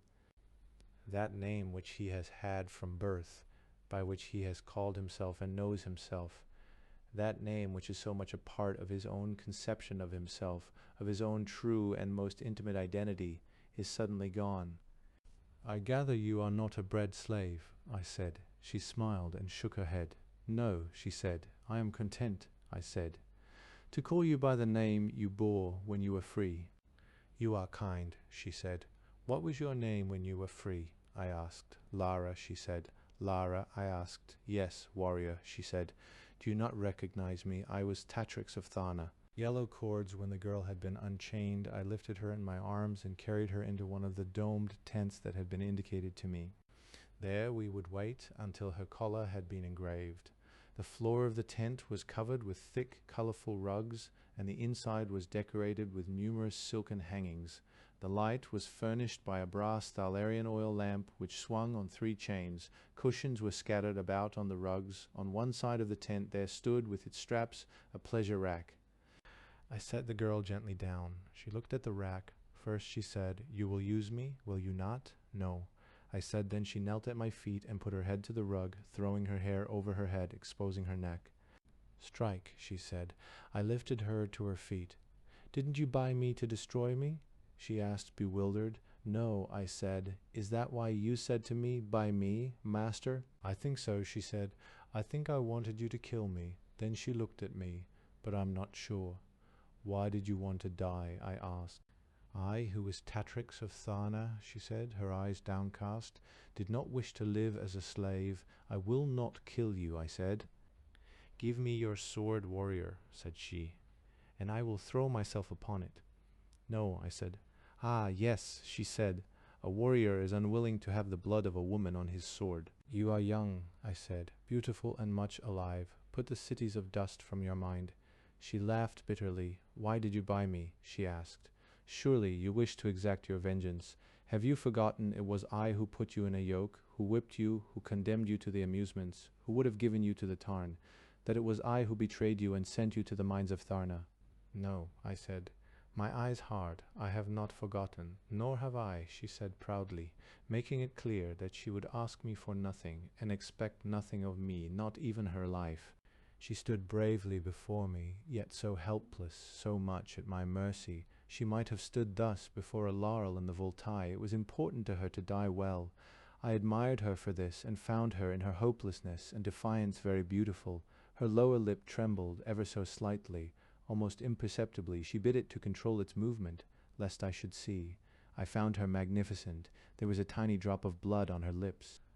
I shook my head to drive away the thought that I wanted with my tongue to taste the blood on her lips, to kiss it from her mouth. I said simply, "I do not wish to harm you." She looked at me, not comprehending. "Why did you buy me?" she asked. "I bought you to free you," I said. "You did not then know I was Tatrix of Tharna?" she sneered. "No," I said. "Now that you know," she asked, "what will you do with me? Will it be the oil of Tharlarians? Will you throw me to leech plants? Will you stake me out for your tarn? Use me to bait a sleen trap?" I laughed, and she looked at me bewildered. "Well," she demanded, "you have given me much to think about," I admitted. "What will you do with me?" she demanded. "I will free you," I said. She stepped back in disbelief. Her blue eyes seemed filled with wonder, and then they glistened with tears. Her shoulders shook with sobs. I put my arms around her slender shoulders, and to my amazement she who had worn the golden mask of Tharna, she who had been Tatrix of that grey city, put her head upon my chest and wept. "No," she said, "I am worthy only of being a slave." "That is not true," I said. "Remember, once you told a man not to beat me. Remember, once you said it was hard to be first in Tharna. Remember that once you looked upon a field of talenters, and I was too dull and foolish to speak to you." She stood within my arms, her tear-filled eyes lifted to mine. "Why did you return me to Tharna?" she asked. "To barter you for the freedom of my friends," I said. "And not for the silver and jewels of Tharna?" she asked. "No," I said. She stepped back. "Am I not beautiful?" I regarded her. "You are indeed beautiful," I said, "so beautiful that 1,000 warriors might give their lives to see your face, so beautiful that 100 cities might come to ruin on your behalf." "Would I not please a beast?" she asked. "It would be victory for a man to have you on his chain," I said. "And yet, warrior," she said, "you would not have kept me. You threatened to put me on the block and sell me to another." I was silent. "Why would you not keep me for your own?" It was a bold question, strange to come from this girl, once Tatrix of Tharna. "My love is Talina," I said, "daughter of Marlenos, who was once Ubar of Ar."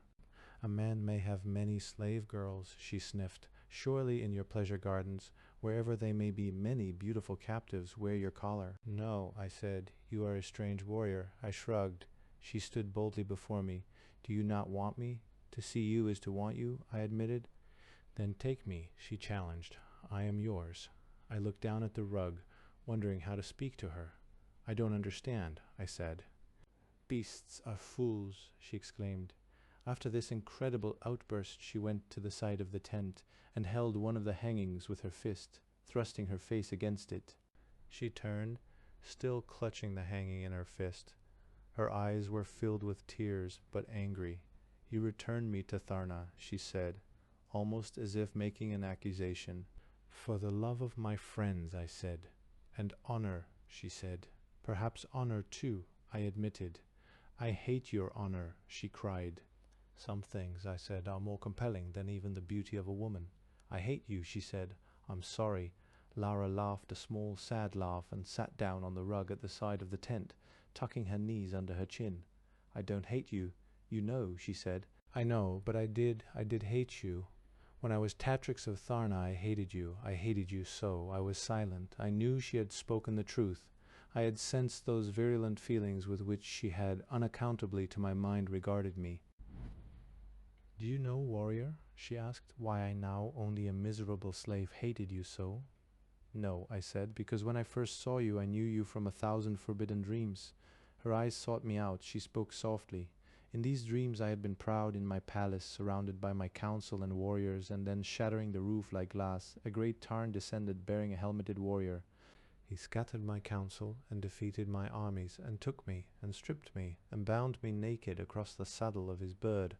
And then, with a great cry, he carried me to his city, and there I, once proud Tatrix of Tharna, wore his brand and collar."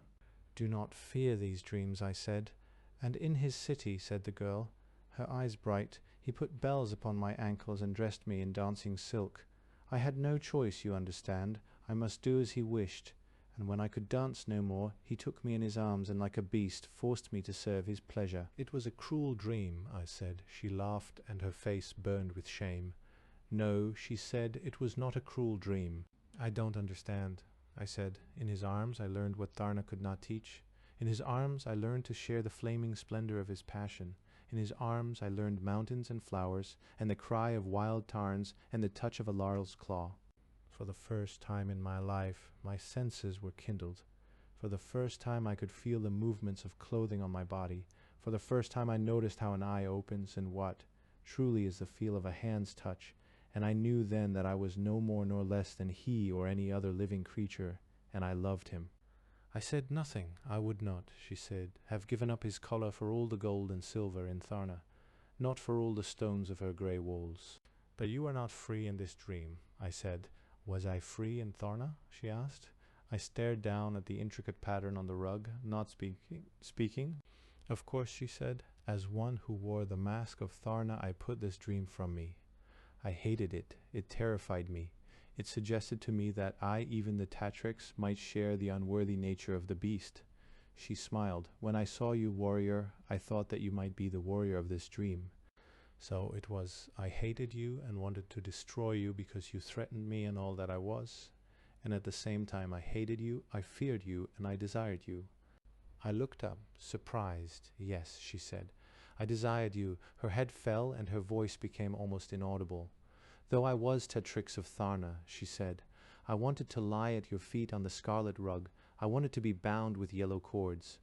I recalled that she had said something of a rug and cords in the council chamber of Tharna, when she had seemed consumed with rage, when it seemed she wanted to lash the flesh from my bones. What is the significance of the rug and cords? I asked. In ancient days in Tharna, said Lara, things were different than they are today. And then, in the slaver's tent, Lara, who had been Tatrix of Tharna, told me something of the strange history of her city. In the beginning, Tharna had been much as other cities of Gor, in which women were too little regarded and enjoyed too few rights.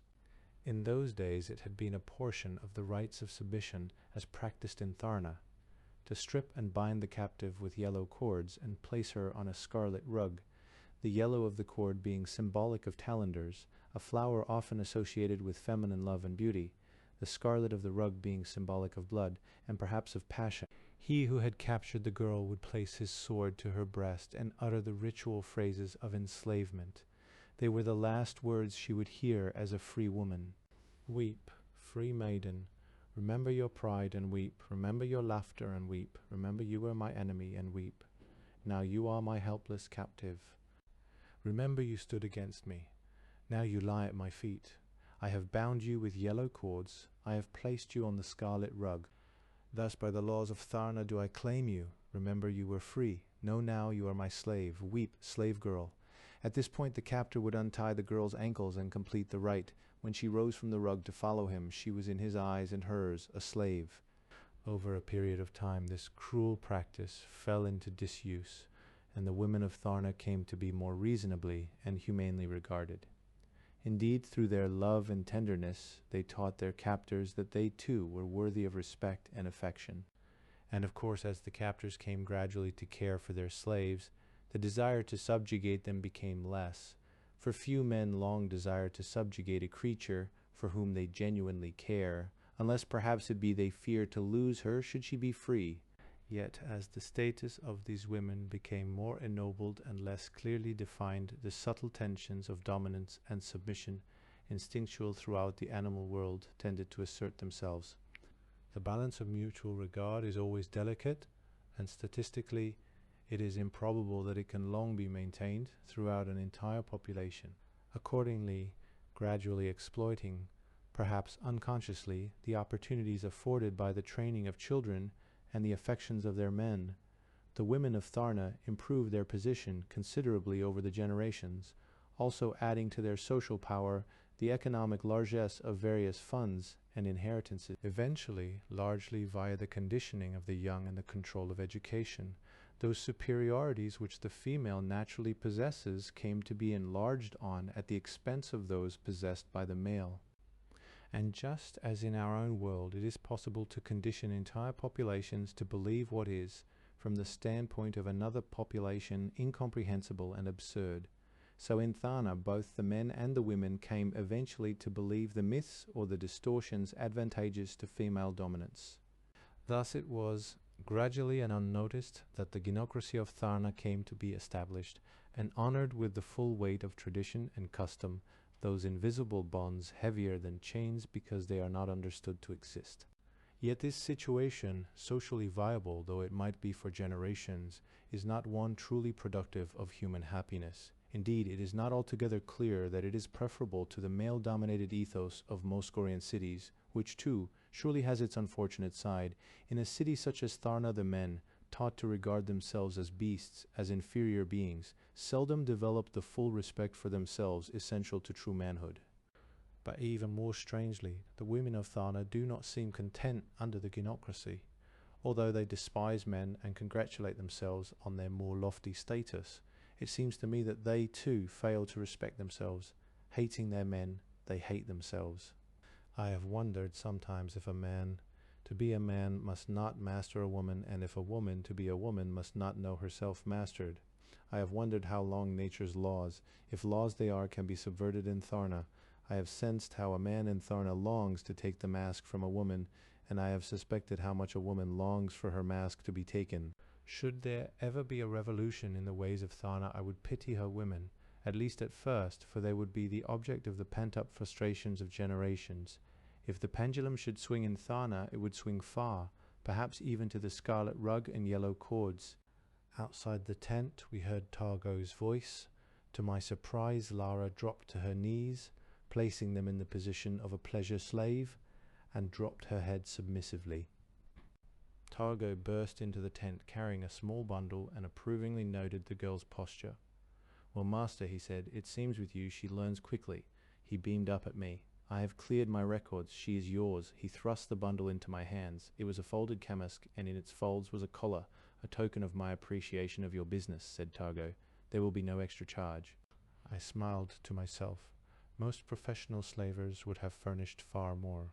I noted that Targo did not even furnish the customary slave livery of Gor, but merely a camask, which had clearly been worn before.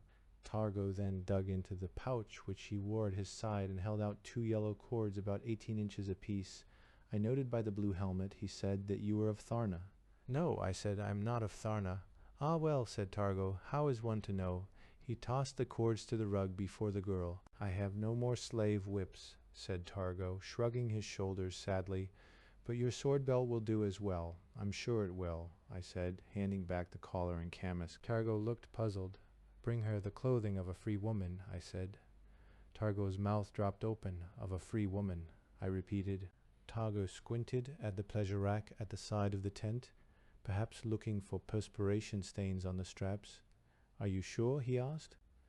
I laughed and spun the fat little fellow about, and with one hand on the collar of his robes and the other hand firmly affixed south of the collar, flung him stumbling toward the exit of the tent.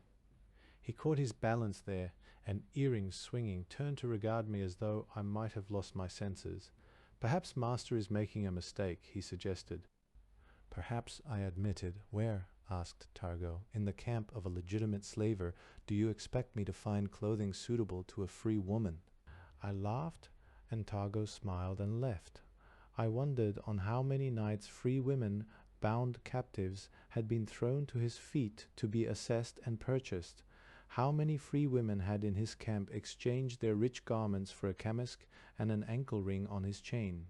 In a few moments Targo stumbled back into the tent, his arms bulging with cloth. He threw it down on the rug, puffing. "Take your pick, master," he said, and backed out of the tent, shaking his head. I smiled and looked on Lara. The girl had risen to her feet. To my surprise, she went to the tent flaps and closed them, tying them shut on the inside. She turned to face me, breathless. She was very beautiful under the lamp, against the rich hangings of the tent. She picked up the 2 yellow cords and, holding them in her hands, knelt before me in the position of the pleasure slave.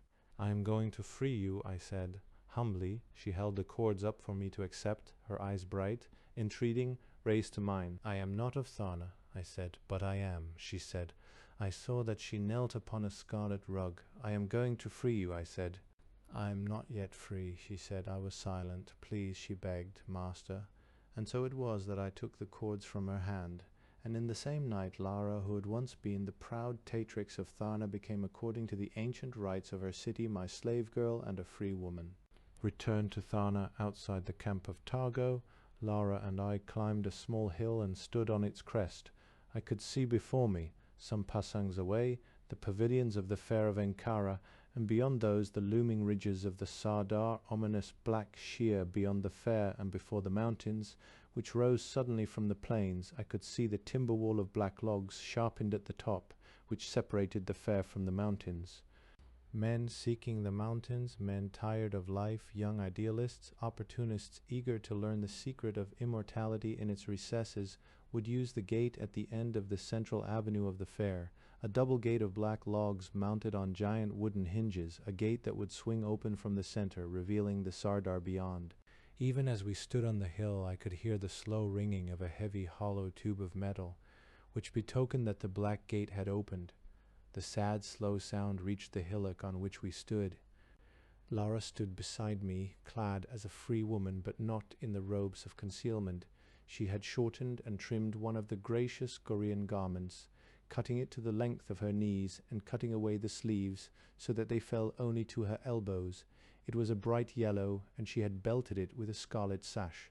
Her feet wore plain sandals of red leather. About her shoulders, at my suggestion, she had wrapped a cloak of heavy wool. It was scarlet. I had thought she might require this for warmth. I think she thought she might require it to match her sash.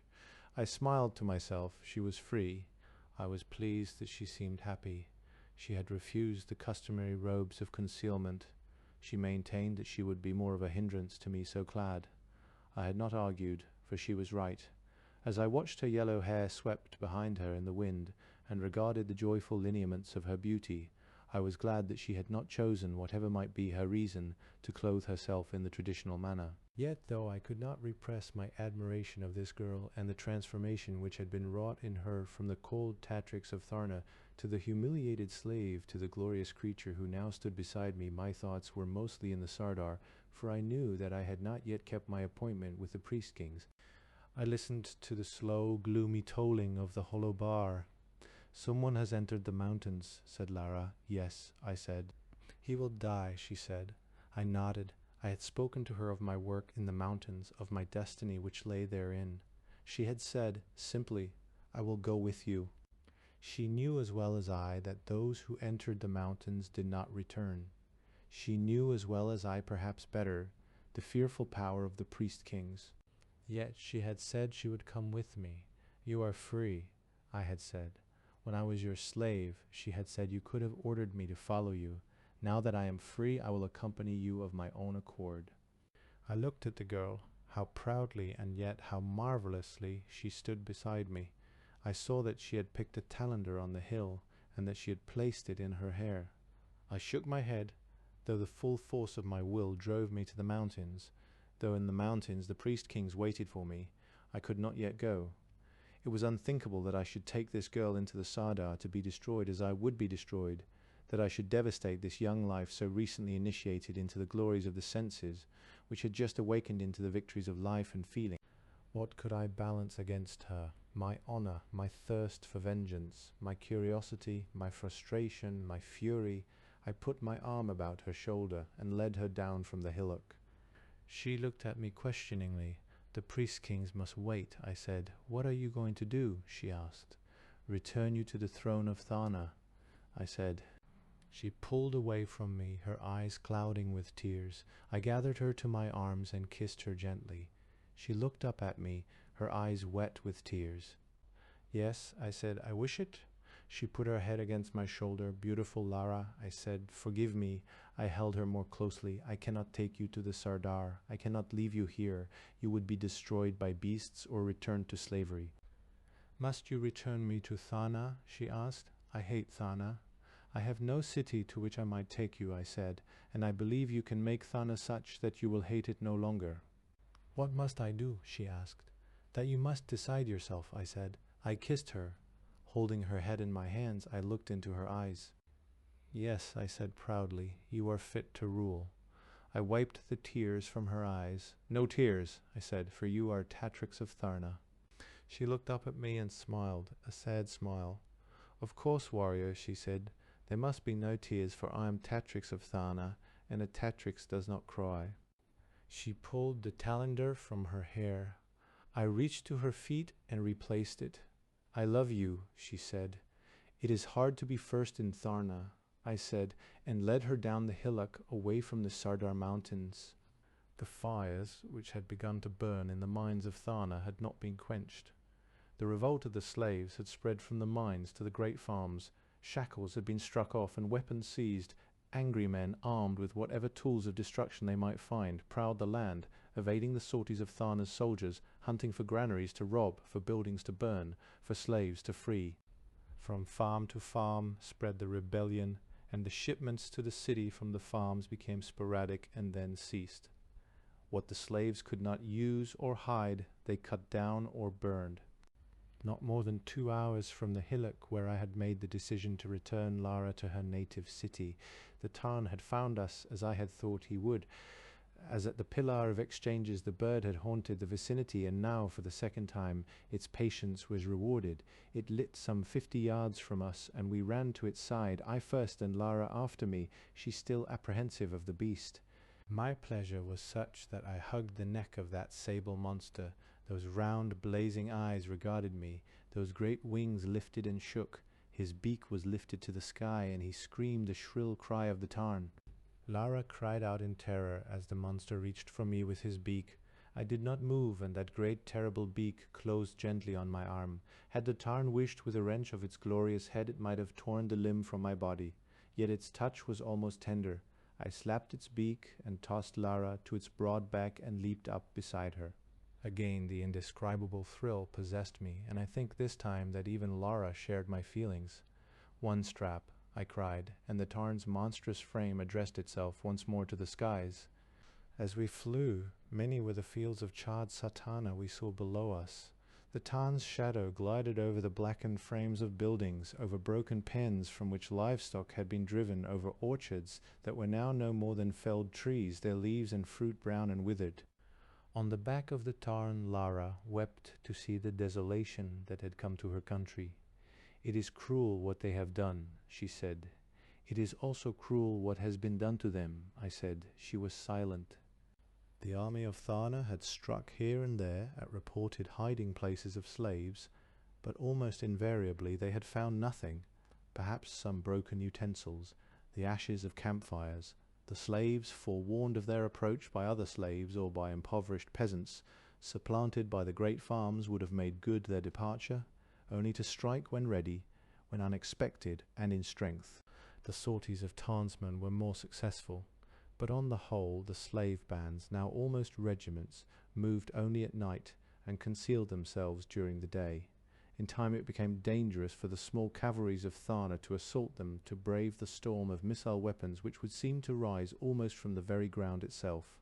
Often indeed ambushes were laid wherein a small band of slaves would allow itself to be trailed into the rocky passes of the ridge country about Tharna, where their pursuers would be assailed by hidden cohorts. Sometimes Tarnsmen would descend to capture a slave, only to meet the arrows of 100 men concealed in covered pits. Perhaps in time, however, the undisciplined but courageous bands of slaves would have been scattered and destroyed by the units of Tharna, save that the very revolution which had begun in the mines and spread to the great farms now flamed in the city itself. Not only slaves of the city raised the banner of defiance, but men of low caste, whose brothers or friends had been sent to the mines, or used in the amusements, now dared at last to seize the instruments of their trade and turn on guardsmen and soldiers. It was said the rebellion in the city was led by a short, powerful man with blue eyes and short-cropped hair, formerly of the caste of metal workers. Certain portions of the city had been burned to exterminate the rebellious elements, and this cruel act of repression had only rallied confused and undecided men to the side of the rebels. Now it was said that entire portions of the city were in rebel hands.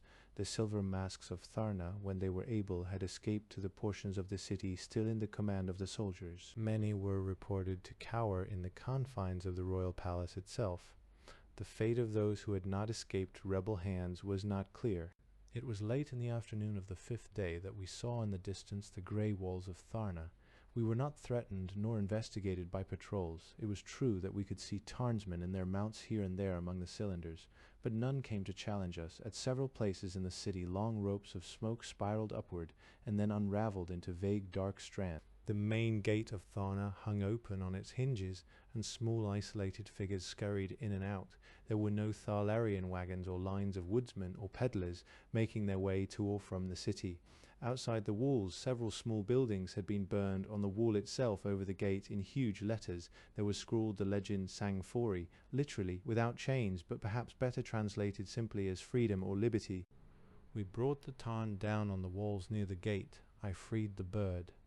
There was no Tarn cot at hand in which to enclose him, and moreover, even if there had been, I would not have trusted him to the Tarn keepers of Tharna.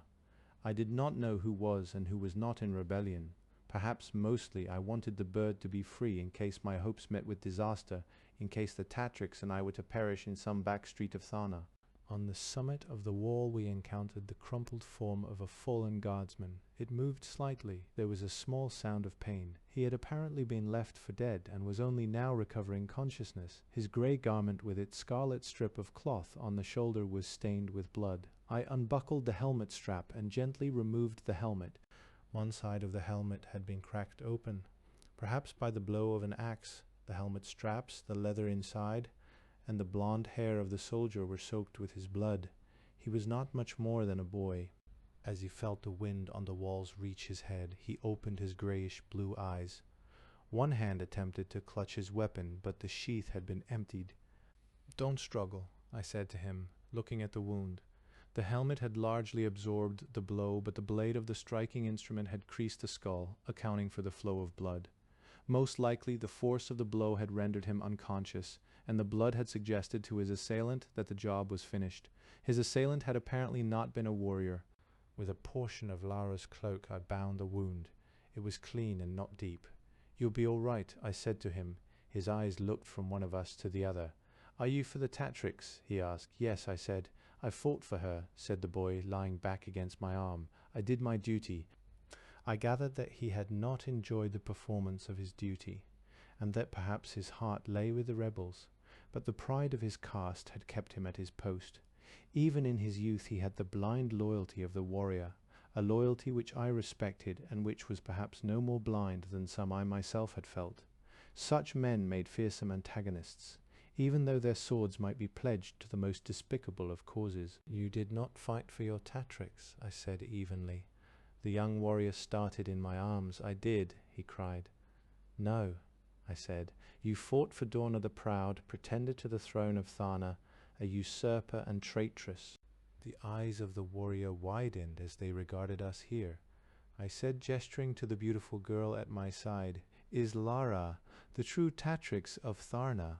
"Yes, brave guardsman," said the girl, placing her hand gently on his forehead as though to soothe him. "I am Lara."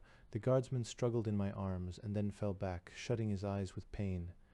Lara, he said, through closed lids, was carried away by the Tarnsman in the amusements. "I am he," I said.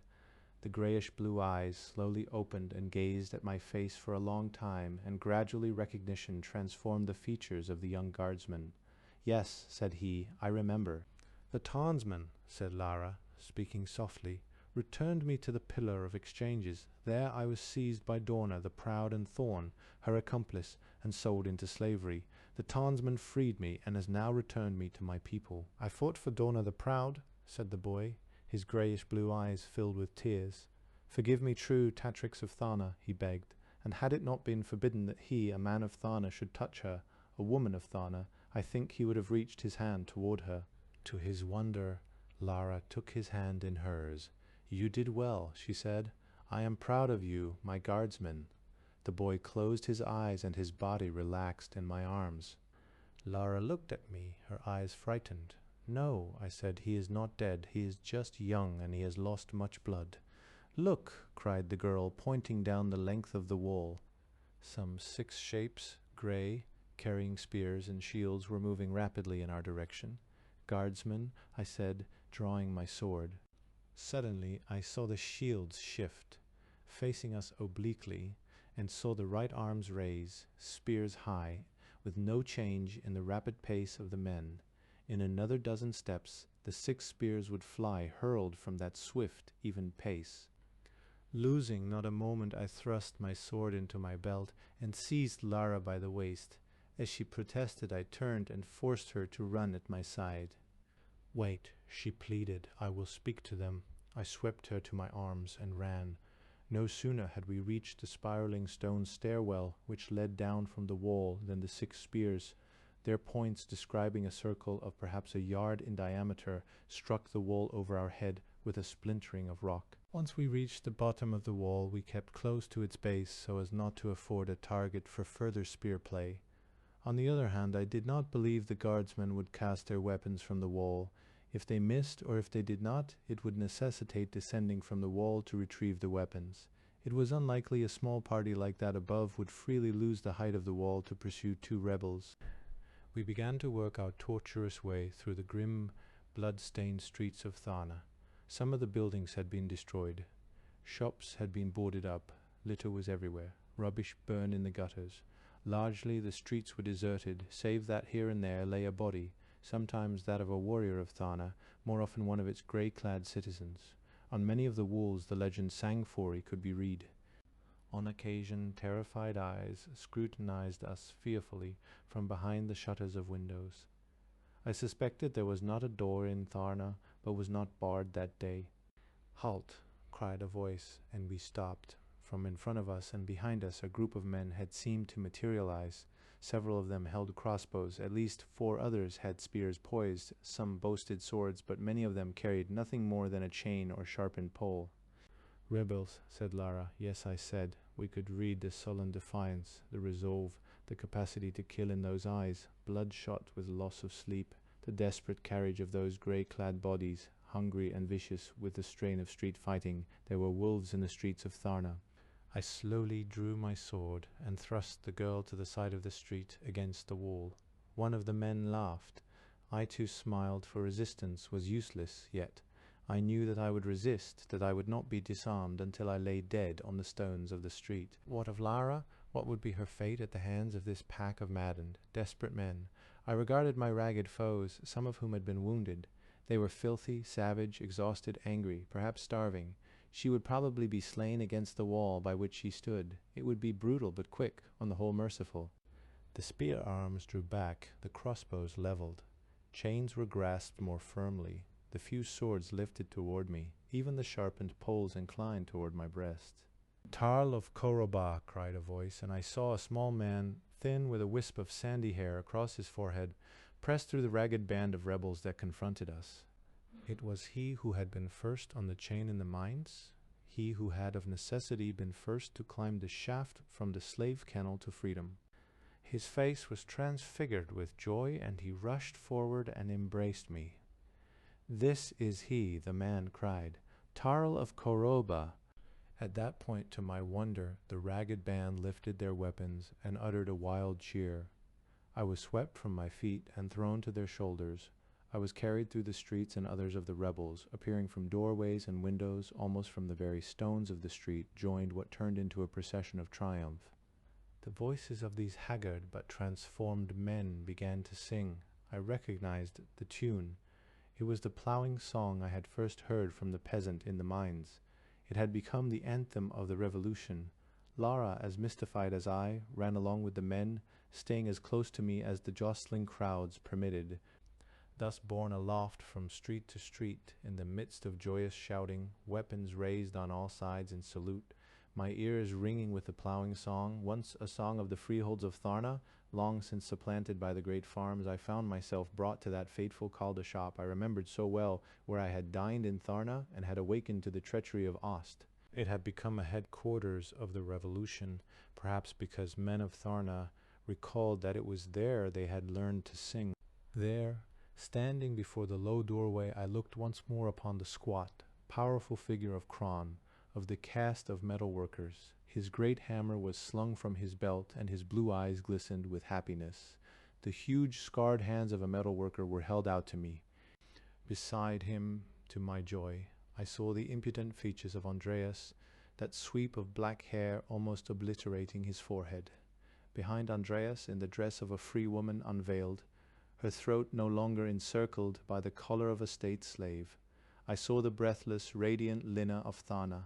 Andreas bounded past the men at the door and rushed to me. He seized me by the hands and dragged me to the street, roughly grappling my shoulders and laughing with joy.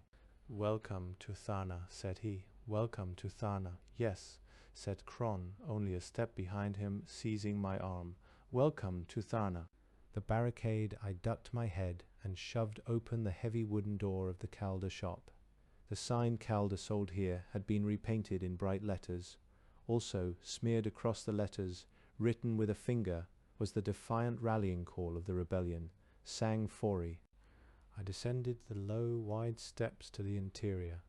This time the shop was crowded. It was hard to see where to step. It was wild and noisy. It might have been a Paga tavern of Curraba or Ah, not a simple Calder shop of Tharna.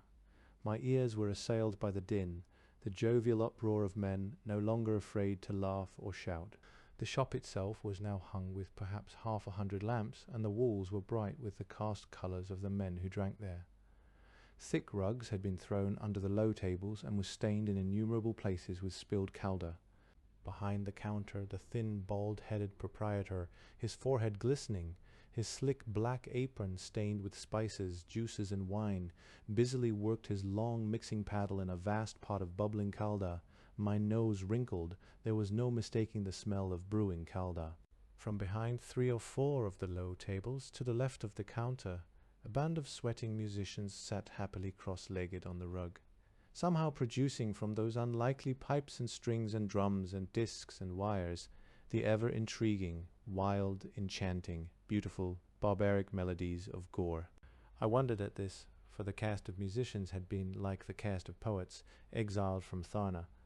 Theirs, like the cast of poets, had been a cast regarded by the sober masks of Tharna as not belonging in a city of serious and dedicated folk, for music, like Paga and song, can set men's hearts aflame, and when men's hearts are aflame, it is not easy to know where the flame may spread. As I entered the room, the men rose to their feet and shouted, and lifted their cups in salute. Almost as one they cried out, "Tarl warrior!" "Tarl? Warriors," I responded, raising my arm, addressing them all by the title of my caste, for I knew that in their common cause each was a warrior. It had been so determined at the mines of Tharna. Behind me down the stairs came Cron and Andreas, followed by Lara and Lina. I wondered what impression the Calder shop would have on the true Tatrix of Tharna. Cron seized my arm and guided me to a table near the center of the room. Holding Lara by the hand, I followed him. Her eyes were stunned, but like a child's, were wide with curiosity. She had not known the men of Tharna could be like this. From time to time, as one of them regarded her too boldly, she dropped her head and blushed. At last I sat cross-legged behind the low table, and Lara, in the fashion of the Gorean woman, knelt beside me, resting on her heels. When I had entered, the music had briefly stopped, but now Cron clapped his hands twice, and the musicians turned to their instruments.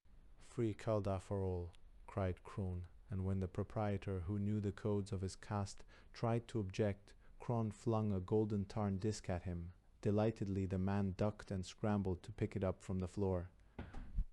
"Gold is more common here than bread," said Andreas, sitting near us.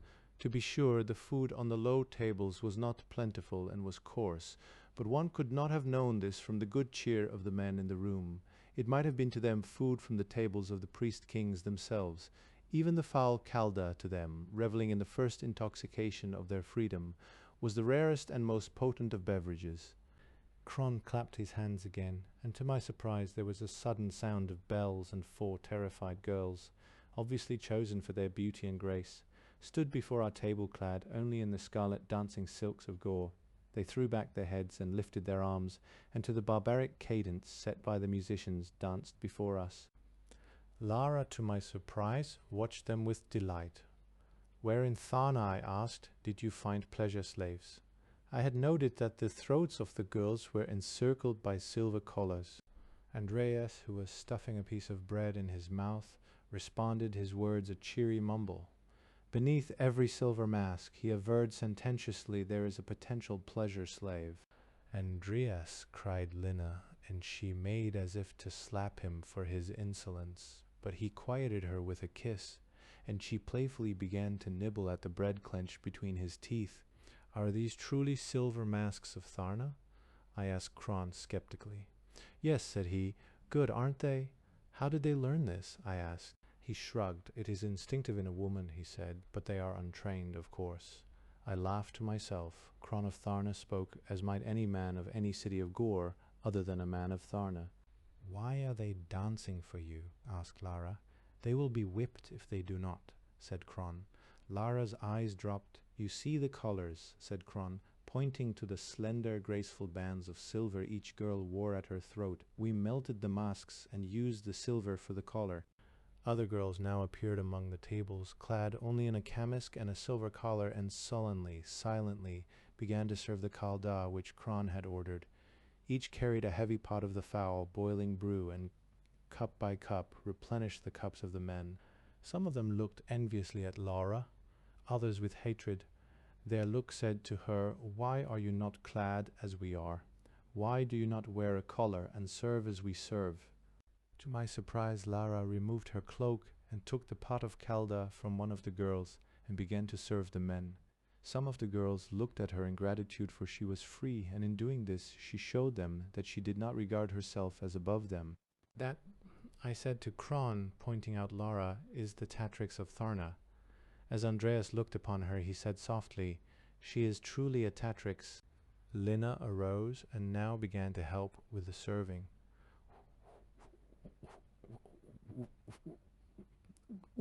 When Kron had tired of watching the dancers, he clapped his hands twice, and with a discordant jangle of their ankle bells, they fled from the room. Kron lifted his cup of kalda and faced me. "Andreas told me you intended to enter the Sardar," he said. "I see that you did not do so." Kron meant that if I had entered the Sardar, I would not have returned. "I am going to the Sardar," I said, "but I first have business in Tarna." "Good," said Kron. "We need your sword." "I have come to place Lara once more on the throne of Tharna," I said. Kron and Andreas looked at me in wonder. "No," said Kron. "I do not know how she has bewitched you, but we will have no Tatrix in Tharna." "She is everything that we fight against," protested Andreas. "If she again ascends the throne, our battle will have been lost. Tharna would once more be the same." "Tharna," I said, "will never again be the same." Andreas shook his head as if trying to comprehend what I might mean. "How can we expect him to make sense?" asked Andreas of Kron. "After all, he is not a poet." Kron did not laugh. "Or a metal worker," added Andreas hopefully. Still Kron did not laugh. His dour personality, formed over the anvils and forges of his trade, did not take lightly to the enormity of what I had said. "You would have to kill me first," said Kron. "Are we not still of the same chain?" I asked. Kron was silent. Then, regarding me evenly with those steel blue eyes, he said, "We are always of the same chain." "Then let me speak," I said. Kron nodded curtly. Several other men had by now crowded about the table. "You are men of Tharna," I said, "but the men you fight are also of Tharna." One of the men spoke. "I have a brother in the guards. Is it right that the men of Tharna lift their weapons against one another, men within the same walls?" "It is a sad thing," said Kron. "But it must be. It need not be," I protested. "The soldiers and guardsmen of Tharna are pledged to the Tatrix, but the Tatrix they defend is a traitress. The true Tatrix of Tharna, Lara herself, is within this room." Kron watched the girl, who was unconscious of the conversation. Across the room she was serving kalda to the men whose cups were lifted to her. "While she lives," said Kron, "the revolution is not safe." "That is not true," I said. "She must die," said Kron. "No," I said, "she too has felt the chain and whip." There was a murmur of astonishment from the men about the table. "The soldiers of Tharna and her guardsmen will forsake the false Tatrix and serve the true Tatrix," I said. "If she lives," agreed Kron, looking at the innocent girl across the room. "She must," I urged.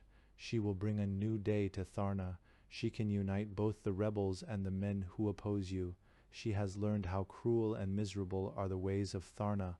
Look at her." And the men watched the girl quietly pouring the kalda, willingly sharing the labors of the other women of Tharna. It was not what one would have expected of a Tatrix. "She is worthy to rule," I said. "She is what we fought against," said Kron. "No," I said, "you fought against the cruel ways of Tharna. You fought for your pride and your freedom, not against that girl." "We fought against the golden mask of Tharna," shouted Kron, pounding his fist on the table. The sudden noise attracted the attention of the entire room, and all eyes turned toward us. Lara, her back graceful and straight, set down the pot of kalda and came and stood before Kron. "I no longer wear the golden mask," she said. And Kron looked on the beautiful girl who stood before him with such grace and dignity, with no trace of pride or cruelty or fear. "My Tatrix," he whispered.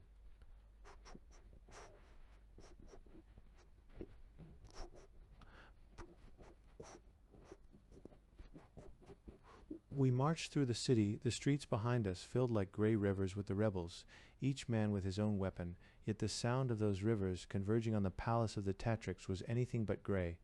It was the sound of the ploughing song, as slow and irresistible as the breaking of ice in frozen rivers, a simple melodic paean to the soil, celebrating the first breaking of the ground.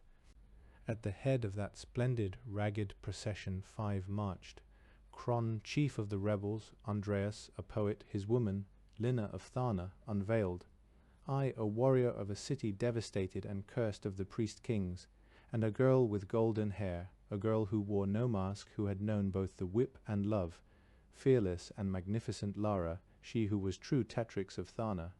It was clear to the defenders of the palace, which formed the major bastion of Dorna's challenge regime, that the issue would be decided that day and by the sword. Word had swept ahead as if on the wings of Tarns that the rebels, abandoning their tactics of ambush and evasion, were at last marching on the palace. I saw before us once again that broad, winding, but ever-narrowing avenue which led to the palace of the Tatrix, singing. The rebels began to climb the steep avenue. The black cobblestones could be felt clearly through the leather of our sandals. Once more I noted that the walls bordering the avenue rose as the avenue narrowed, but this time, long before we neared a small iron door, we saw a double rampart thrown across the avenue, the second wall topping the first and allowing missiles to be rained down on those who might storm the first wall.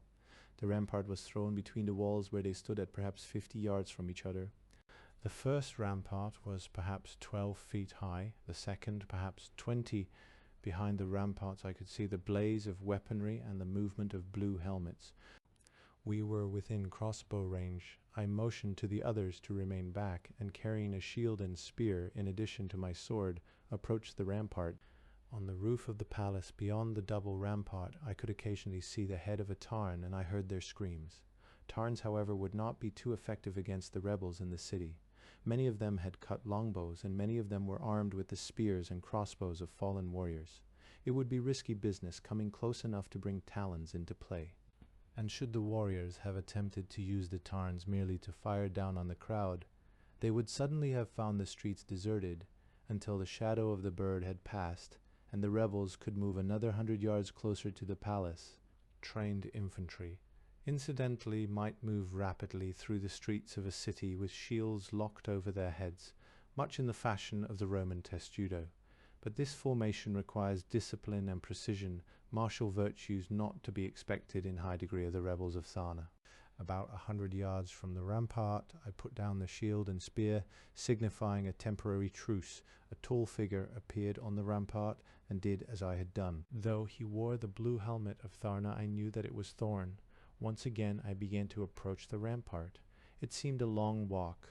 Step by step I climbed the black avenue, wondering if the truce would be respected, if Dorna the Proud had ruled upon that rampart rather than Thorn, a captain and a member of my own caste.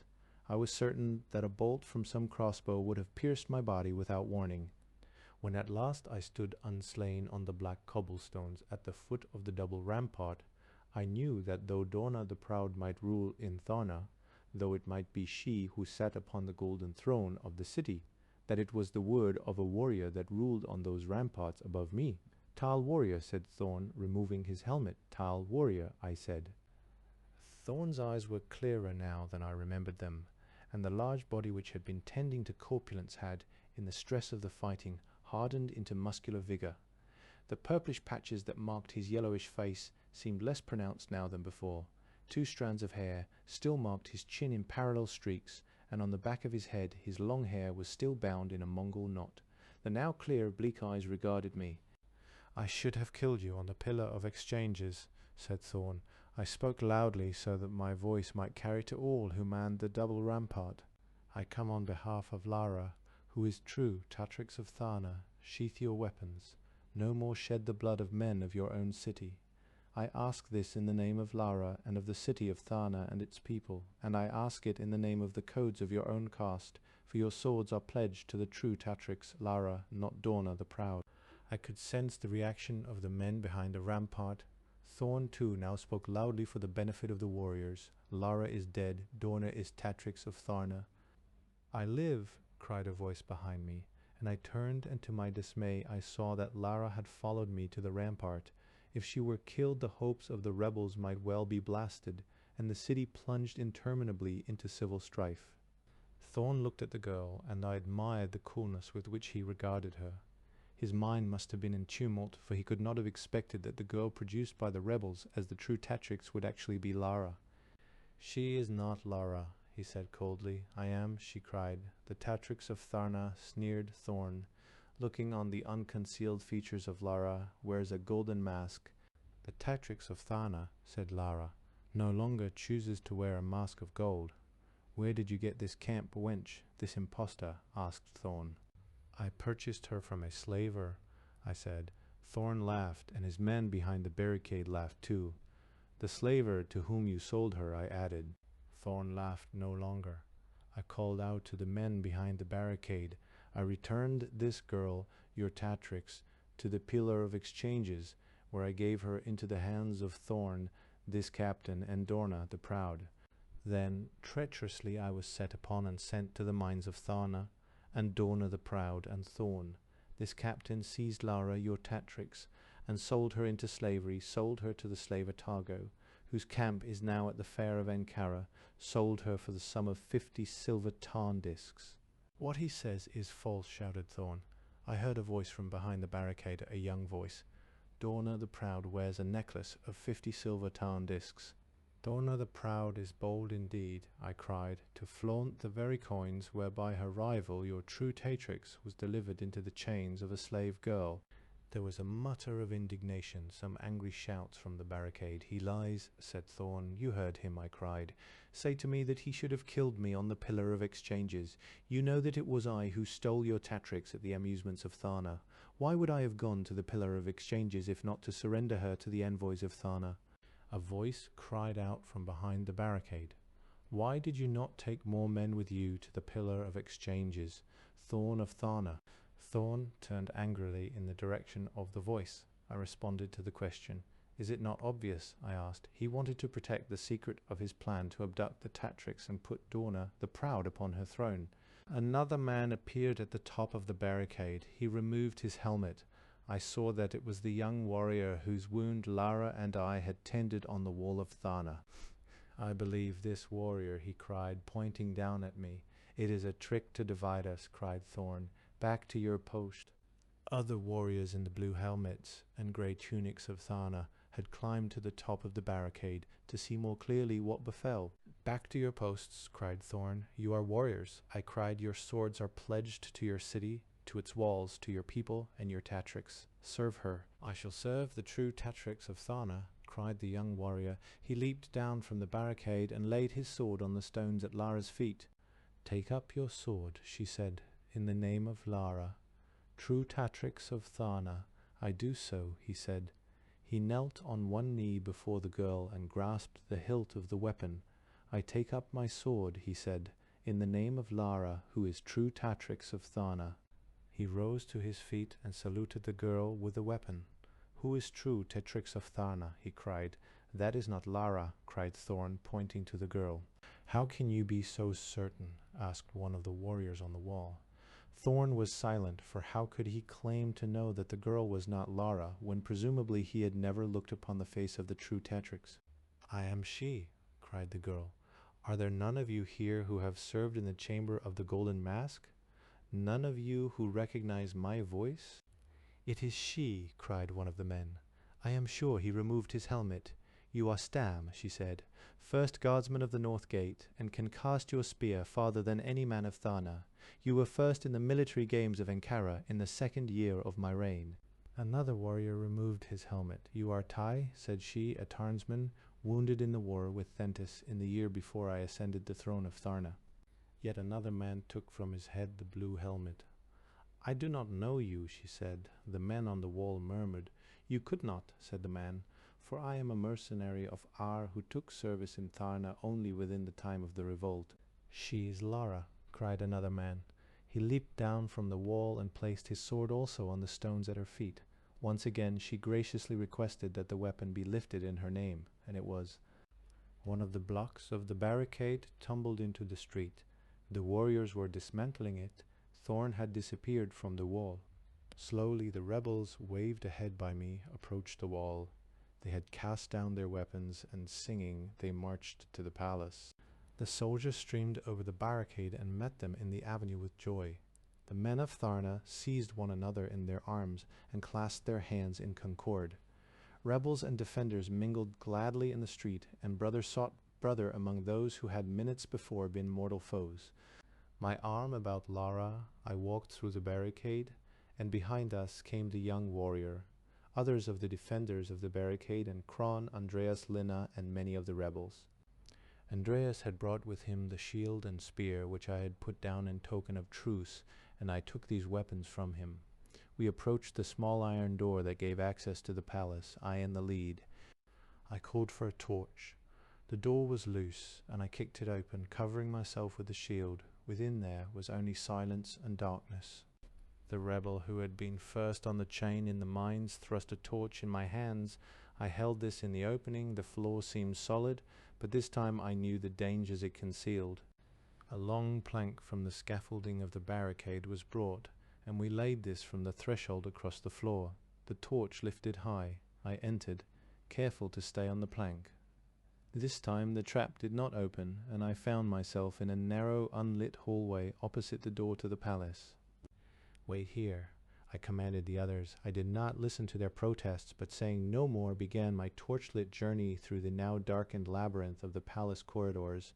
My memory and sense of direction began to carry me unerringly from hall to hall, guiding me swiftly toward the chamber of the Golden Mask. I encountered no one. The silence seemed uncanny, and the darkness startling after the bright sunlight of the street outside. I could hear nothing but the quiet, almost noiseless sound of my own sandals on the stones of the corridor. The palace was perhaps deserted.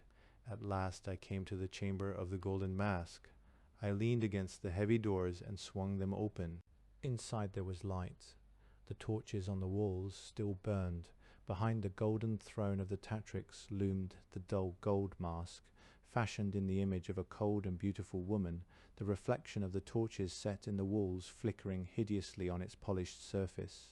On the throne there sat a woman clad in the golden robes and mask of the Tatrix of Tharna. About her neck was a necklace of silver tarn discs. On the steps before the throne there stood a warrior, fully armed, who held in his hands the blue helmet of his city. Thorn lowered his helmet slowly over his features. He loosened the sword in its scabbard. He unslung his shield and the long, broad-headed spear from his left shoulder. "I have been waiting for you," he said. The roof of the palace, the war cries of Tharna and Korobah mingled as Thorn hurled himself down the stairs toward me, and I raced toward him. Both of us cast our spears at the same instant, and the two weapons passed one another like tawny blurs of lightning. Both of us had in casting our weapon inclined our shields in such a way as to lessen the impact of a direct hit. Both of us cast well, and the jolt of the massive missile thundering on my shield spun me half about. The bronze head of the spear had cut through the brass loops on the shield and pierced the 7 hardened concentric layers of bosque hide which formed it. The shield so encumbered was useless. Hardly had my shield been penetrated when my sword had leaped from its sheath and slashed through the shoulder straps of the shield, cutting it from my arm. Only an instant after myself, Thorn's shield too was flung to the stones of the chamber floor. My spear had been driven a yard through it, and the head had passed over his left shoulder as he crouched behind it. His sword too was free of its sheath, and we rushed on one another. Like laurels in the voltae, our weapons meeting with a sharp, free clash of sound, the trembling, brilliant ring of well-tempered blades, each tone ringing in the clear, glittering music of swordplay. Seemingly almost impassive, the golden-robed figure on the throne watched the two warriors moving backward and forward before her, one clad in the blue helmet and grey tunic of Tharna, the other in the universal scarlet of the Gorean caste of warriors. Our reflections fought one another in the shimmering surface of the great golden mask behind the throne. Our wild shadows like misformed giants locked in combat against the lofty walls of the torchlit chamber. Then there was but one reflection, and but one gigantic, grotesque shadow cast upon the walls of the chamber of the Golden Mask. Thorn lay at my feet. I kicked the sword from the hand and turned over the body with my foot. Its chest shook under the stained tunic, its mouth bit at the air as if trying to catch it as it escaped its throat. The head rolled sideways on the stones. "You fought well," I said. "I have won," he said. The words spit out in a sort of whisper, a contorted grin on his face. I wondered what he might mean. I stepped back from the body and looked to the woman upon the throne. Slowly, numbly, she descended the throne step by step, and then to my amazement she fell to her knees beside Thorn and lowered her head to his bloody chest, weeping. I wiped the blade on my tunic and replaced it in the sheath. "I am sorry," I said. The figure seemed not to hear me. I stepped back, to leave her with her grief. I could hear the sounds of approaching men in the corridors. It was the soldiers and rebels, and the halls of the palace echoed the anthem of the ploughing song. The girl lifted her head, and the golden mask faced me. I had not known that a woman such as Dorna the Proud could have cared for a man. The voice, for the first time, spoke through the mask. "Thorn," she said, "has defeated you." "I think not," I said, wondering, "and you, Dorna the Proud, are now my prisoner." A mirthless laugh sounded through the mask, and the hands in their gloves of gold took the mask, and, to my astonishment, removed it. At the side of Thorn knelt not Dorna the Proud, but the girl Vera of Koroba, who had been his slave. "You see," she said, "my master has defeated you, as he knew he could, not by the sword, but by the purchase of time. Dorna the Proud has made good her escape." "Why have you done this?" I challenged. She smiled. "Thorn was kind to me," she said. "You are now free," I said. Once again her head fell to the stained chest of the captain of Tharna, and her body shook with sobs. At that moment into the room burst the soldiers and rebels, Kron and Lara in the lead. I pointed to the girl on the floor. "Do not harm her," I commanded. "This is not Dorna the Proud, but Vera of Koroba, who was the slave of Thorn." "Where is Dorna?" demanded Kron. "Escaped," I said glumly. Lara looked at me. "But the palace is surrounded," she said. "The roof," I cried, remembering the Tarns. "Quick!" Lara raced ahead of me, and I followed as she led the way to the roof of the palace. Through the darkened hallways she sped with the familiarity of long acquaintance. At last we reached a spiral stairwell. "Here!" she cried. I thrust her behind me, and my hand on the wall, climbed the dark stairs as rapidly as I could. At the top of the stairs I pressed against the trap and flung it open. Outside I could see the bright blue rectangle of the open sky. The light blinded me for a moment. I caught the scent of a large furred animal and the odor of tarn spoor. I emerged onto the roof, my eyes half shut against the intense light. There were 3 men on the roof, 2 guardsmen and the man with the wrist straps who had served as the master of the dungeons of Tharna. He held, leashed, the large, sleek white urt which I had encountered in the pit inside the palace door. The 2 guardsmen were fixing a carrying basket to the harness of a large brown-plumaged tarn. The reins of the tarn were fixed to a ring in the front of the basket. Inside the basket was a woman whose carriage and figure I knew to be that of Dorna the Proud, though she now wore only a simple silver mask of Tharna. "Stop!" I cried, rushing forward. "Kill!" cried the man in wrist straps, pointing the whip in my direction and unleashing the urt which charged viciously toward me. Its rat-like scamper was incomprehensibly swift, and almost before I could set myself for its charge it had crossed the cylinder roof in 2 or 3 bounds and pounced to seize me in its bared fangs. My blade entered the roof of its mouth, pushing its head up and away from my throat. The squeal must have carried to the walls of Tharna. Its neck twisted, and the blade was wrenched from my grasp. My arms encircled its neck, and my face was pressed into its glossy white fur. The blade was shaken from its mouth and clattered on the roof. I clung to the neck to avoid the snapping jaws, those 3 rows of sharp, frenzied white lacerating teeth that sought to bury themselves in my flesh. It rolled on the roof, trying to tear me from its neck. It leaped and bounded and twisted and shook itself.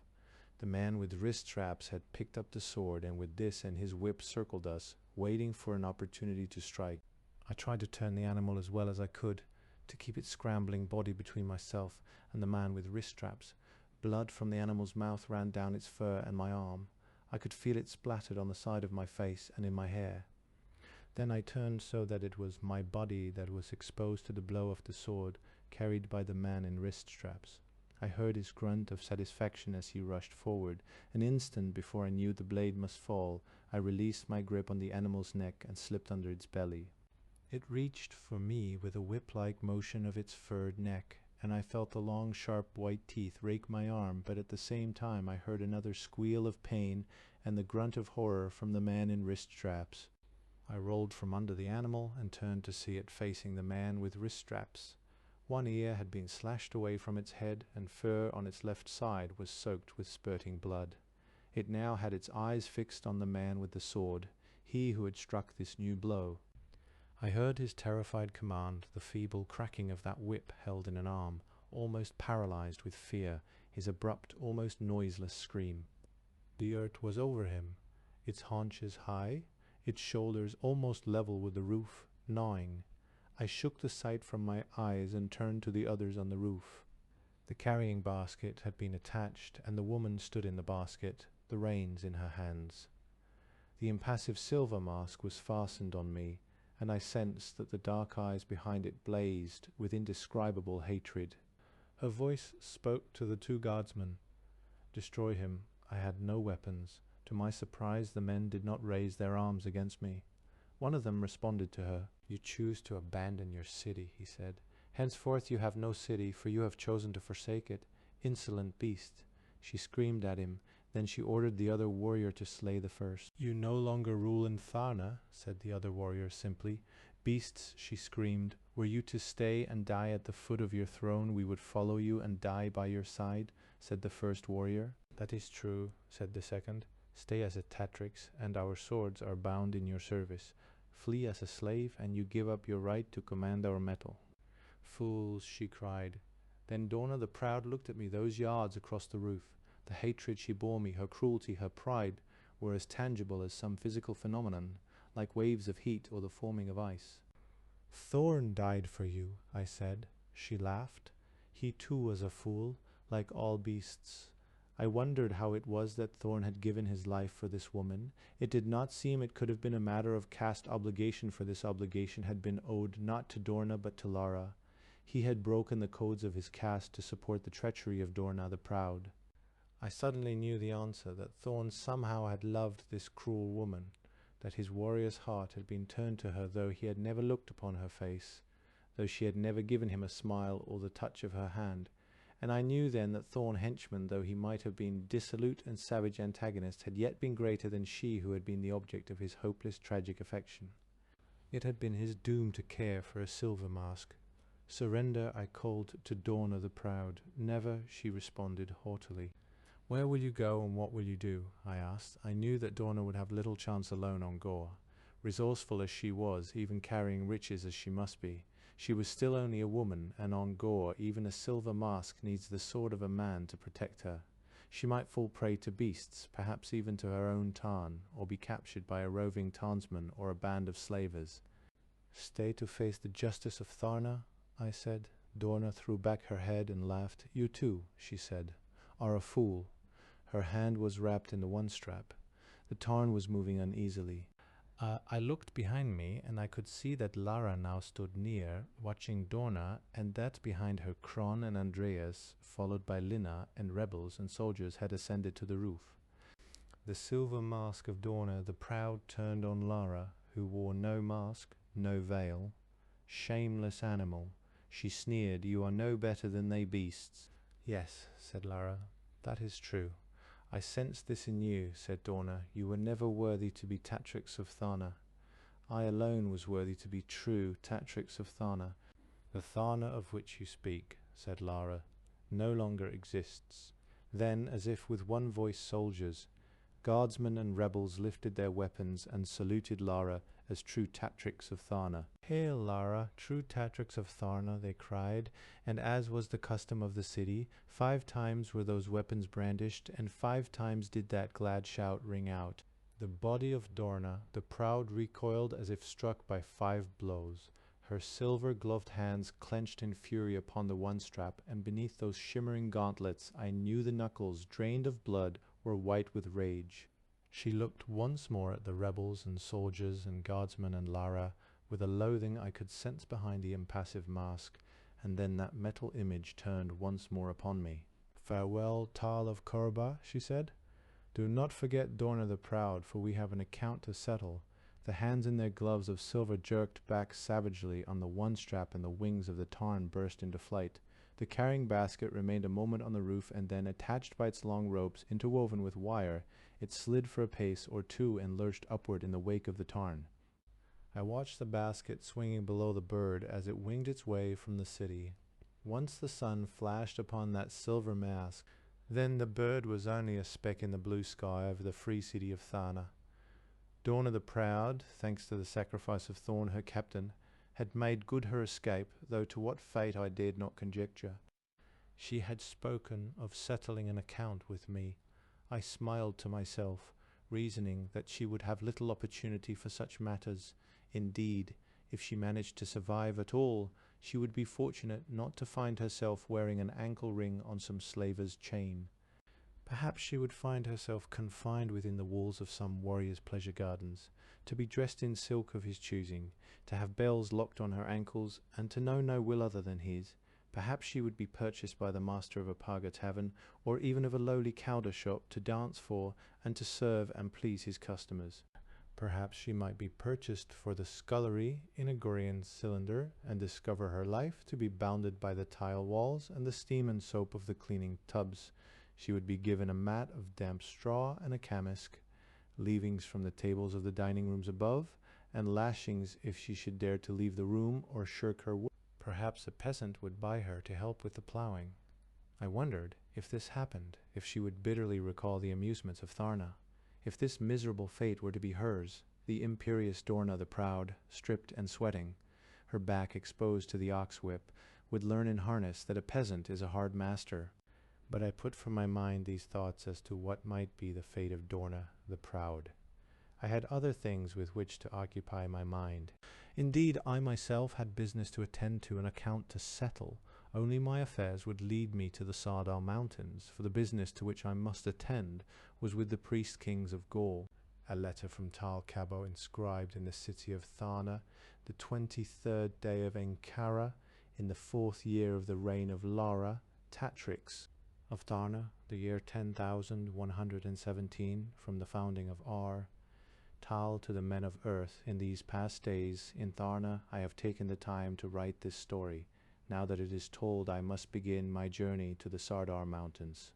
5 days from now I shall stand before the black gate in the palisades that ring the holy mountains. I shall strike with my spear upon the gate, and the gate will open, and as I enter I will hear the mournful sound of the great hollow bar that hangs by the gate, signifying that another of the men below the mountains, another mortal man, has dared to enter the Sardar. I shall deliver this manuscript to some member of the caste of scribes, whom I shall find at the fair of Enkara at the base of the Sardar. From that point, whether or not it survives will depend, like so many other things in this barbaric world I have come to love, on the inscrutable will of the priest-kings. They have cursed me and my city. They have taken from me my father and the girl I love, and my friends, and have given me suffering and hardship and peril. And yet I feel that in some strange way, in spite of myself, I have served them, that it was their will that I came to Tharna. They have destroyed a city, and in a sense they have restored a city. What manner of things they are, I know not, but I am determined to learn. Many have entered the mountains, and so many must have learned the secret of the priest-kings, though none has returned to tell it. But let me now speak of Tharna. Tharna is now a different city than it has ever been within the memory of living man. Her ruler, the gracious and beautiful Lara, is surely one of the wisest and most just of rulers on this barbaric world, and hers has been the torturous task of reuniting a city disrupted by civil strife, of making peace among factions and dealing fairly with all. If she were not loved as she is by the men of Tharna, her task would have been impossible. As she ascended once more the throne, no proscription notices were posted, but a general amnesty was granted to all, both those who had espoused her cause and those who had fought for Dorna the Proud. From this amnesty only the silver masks of Tharna were accepted. Blood was high in the streets of Tharna after the revolt, and angry men, both rebels and defenders, joined in the brutal hunt for silver masks.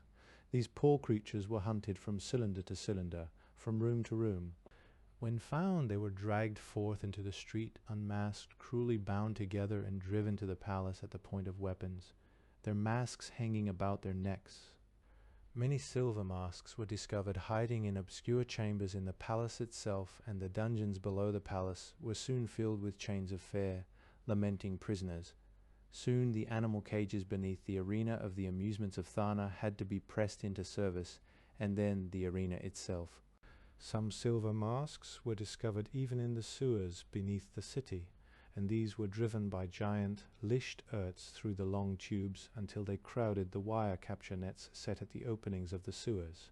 Other silver masks had taken refuge in the mountains beyond the walls, and these were hunted like sleen by converging rings of irate peasants, who drove them into the center of their hunting circles, whence, unmasked and bound, they were herded to the city to meet their fate.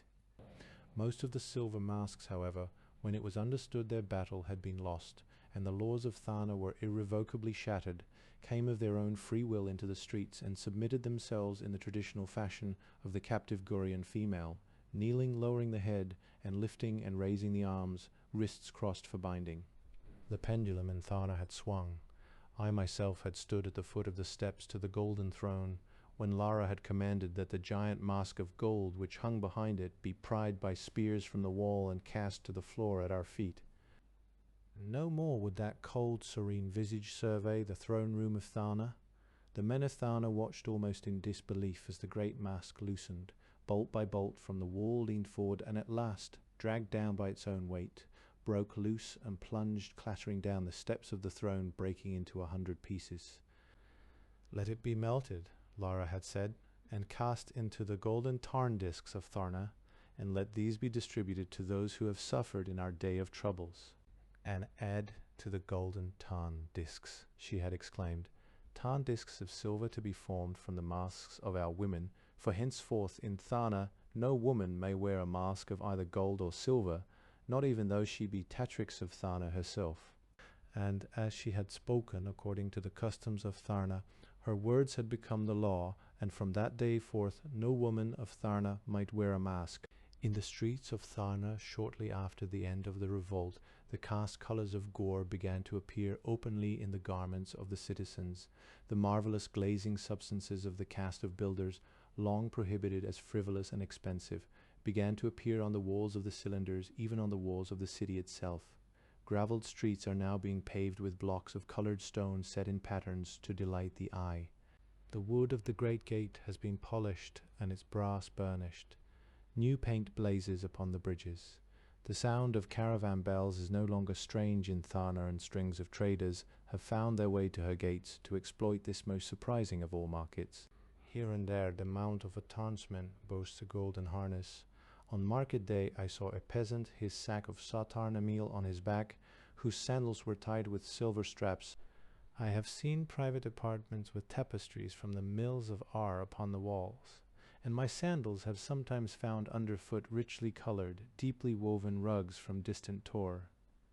It is perhaps a small thing to see on the belt of an artisan a silver buckle of the style worn in mountainous Thentis, or to note the delicacy of dried eels from Port Car in the marketplace, but these things, small though they are, speak to me of a new Tharna.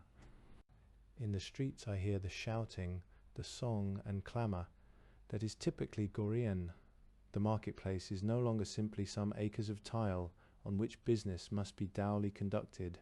It is a place where friends meet, arrange dinners, exchange invitations, discuss politics, the weather, strategy, philosophy, and the management of slave girls.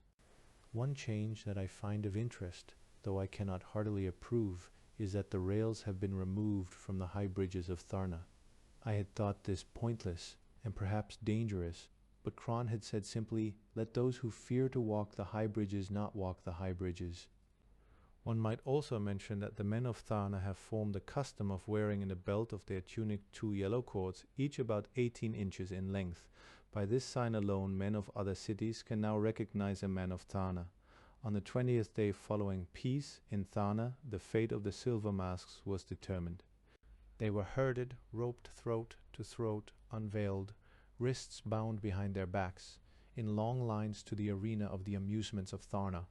There they would hear the judgment of Lara, their tatrix. They knelt before her, once proud silver masks, now terrified and helpless captives, on the same sparkling sand that had so often been stained with the blood of the men of Tharna.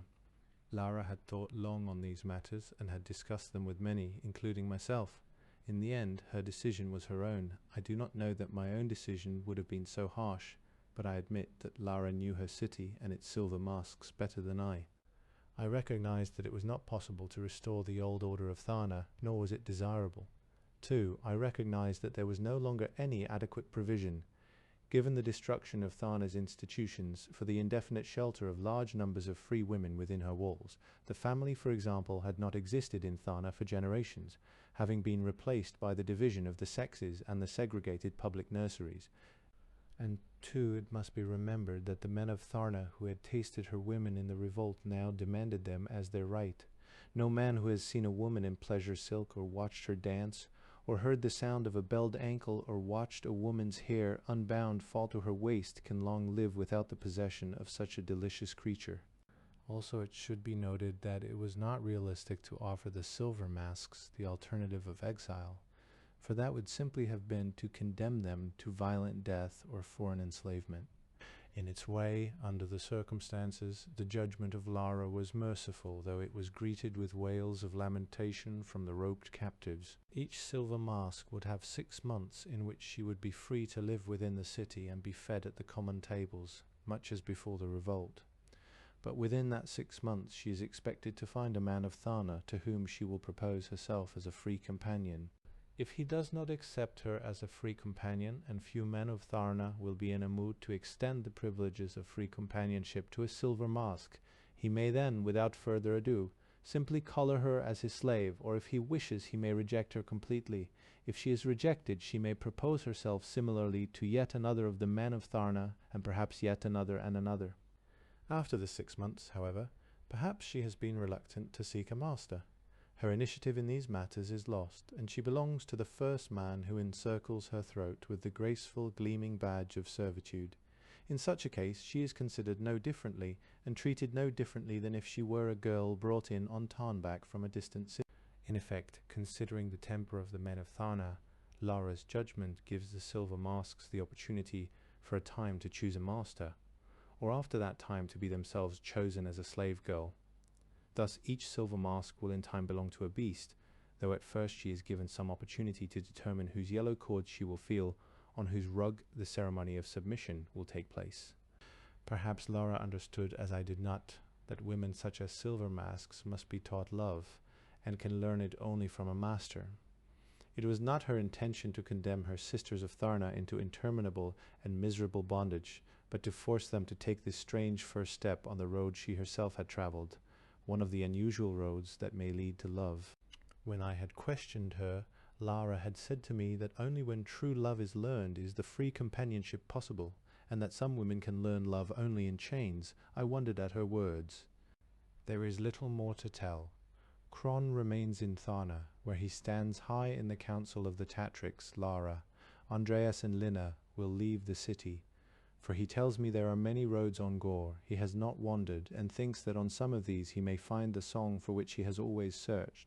I hope with all my heart that he will find.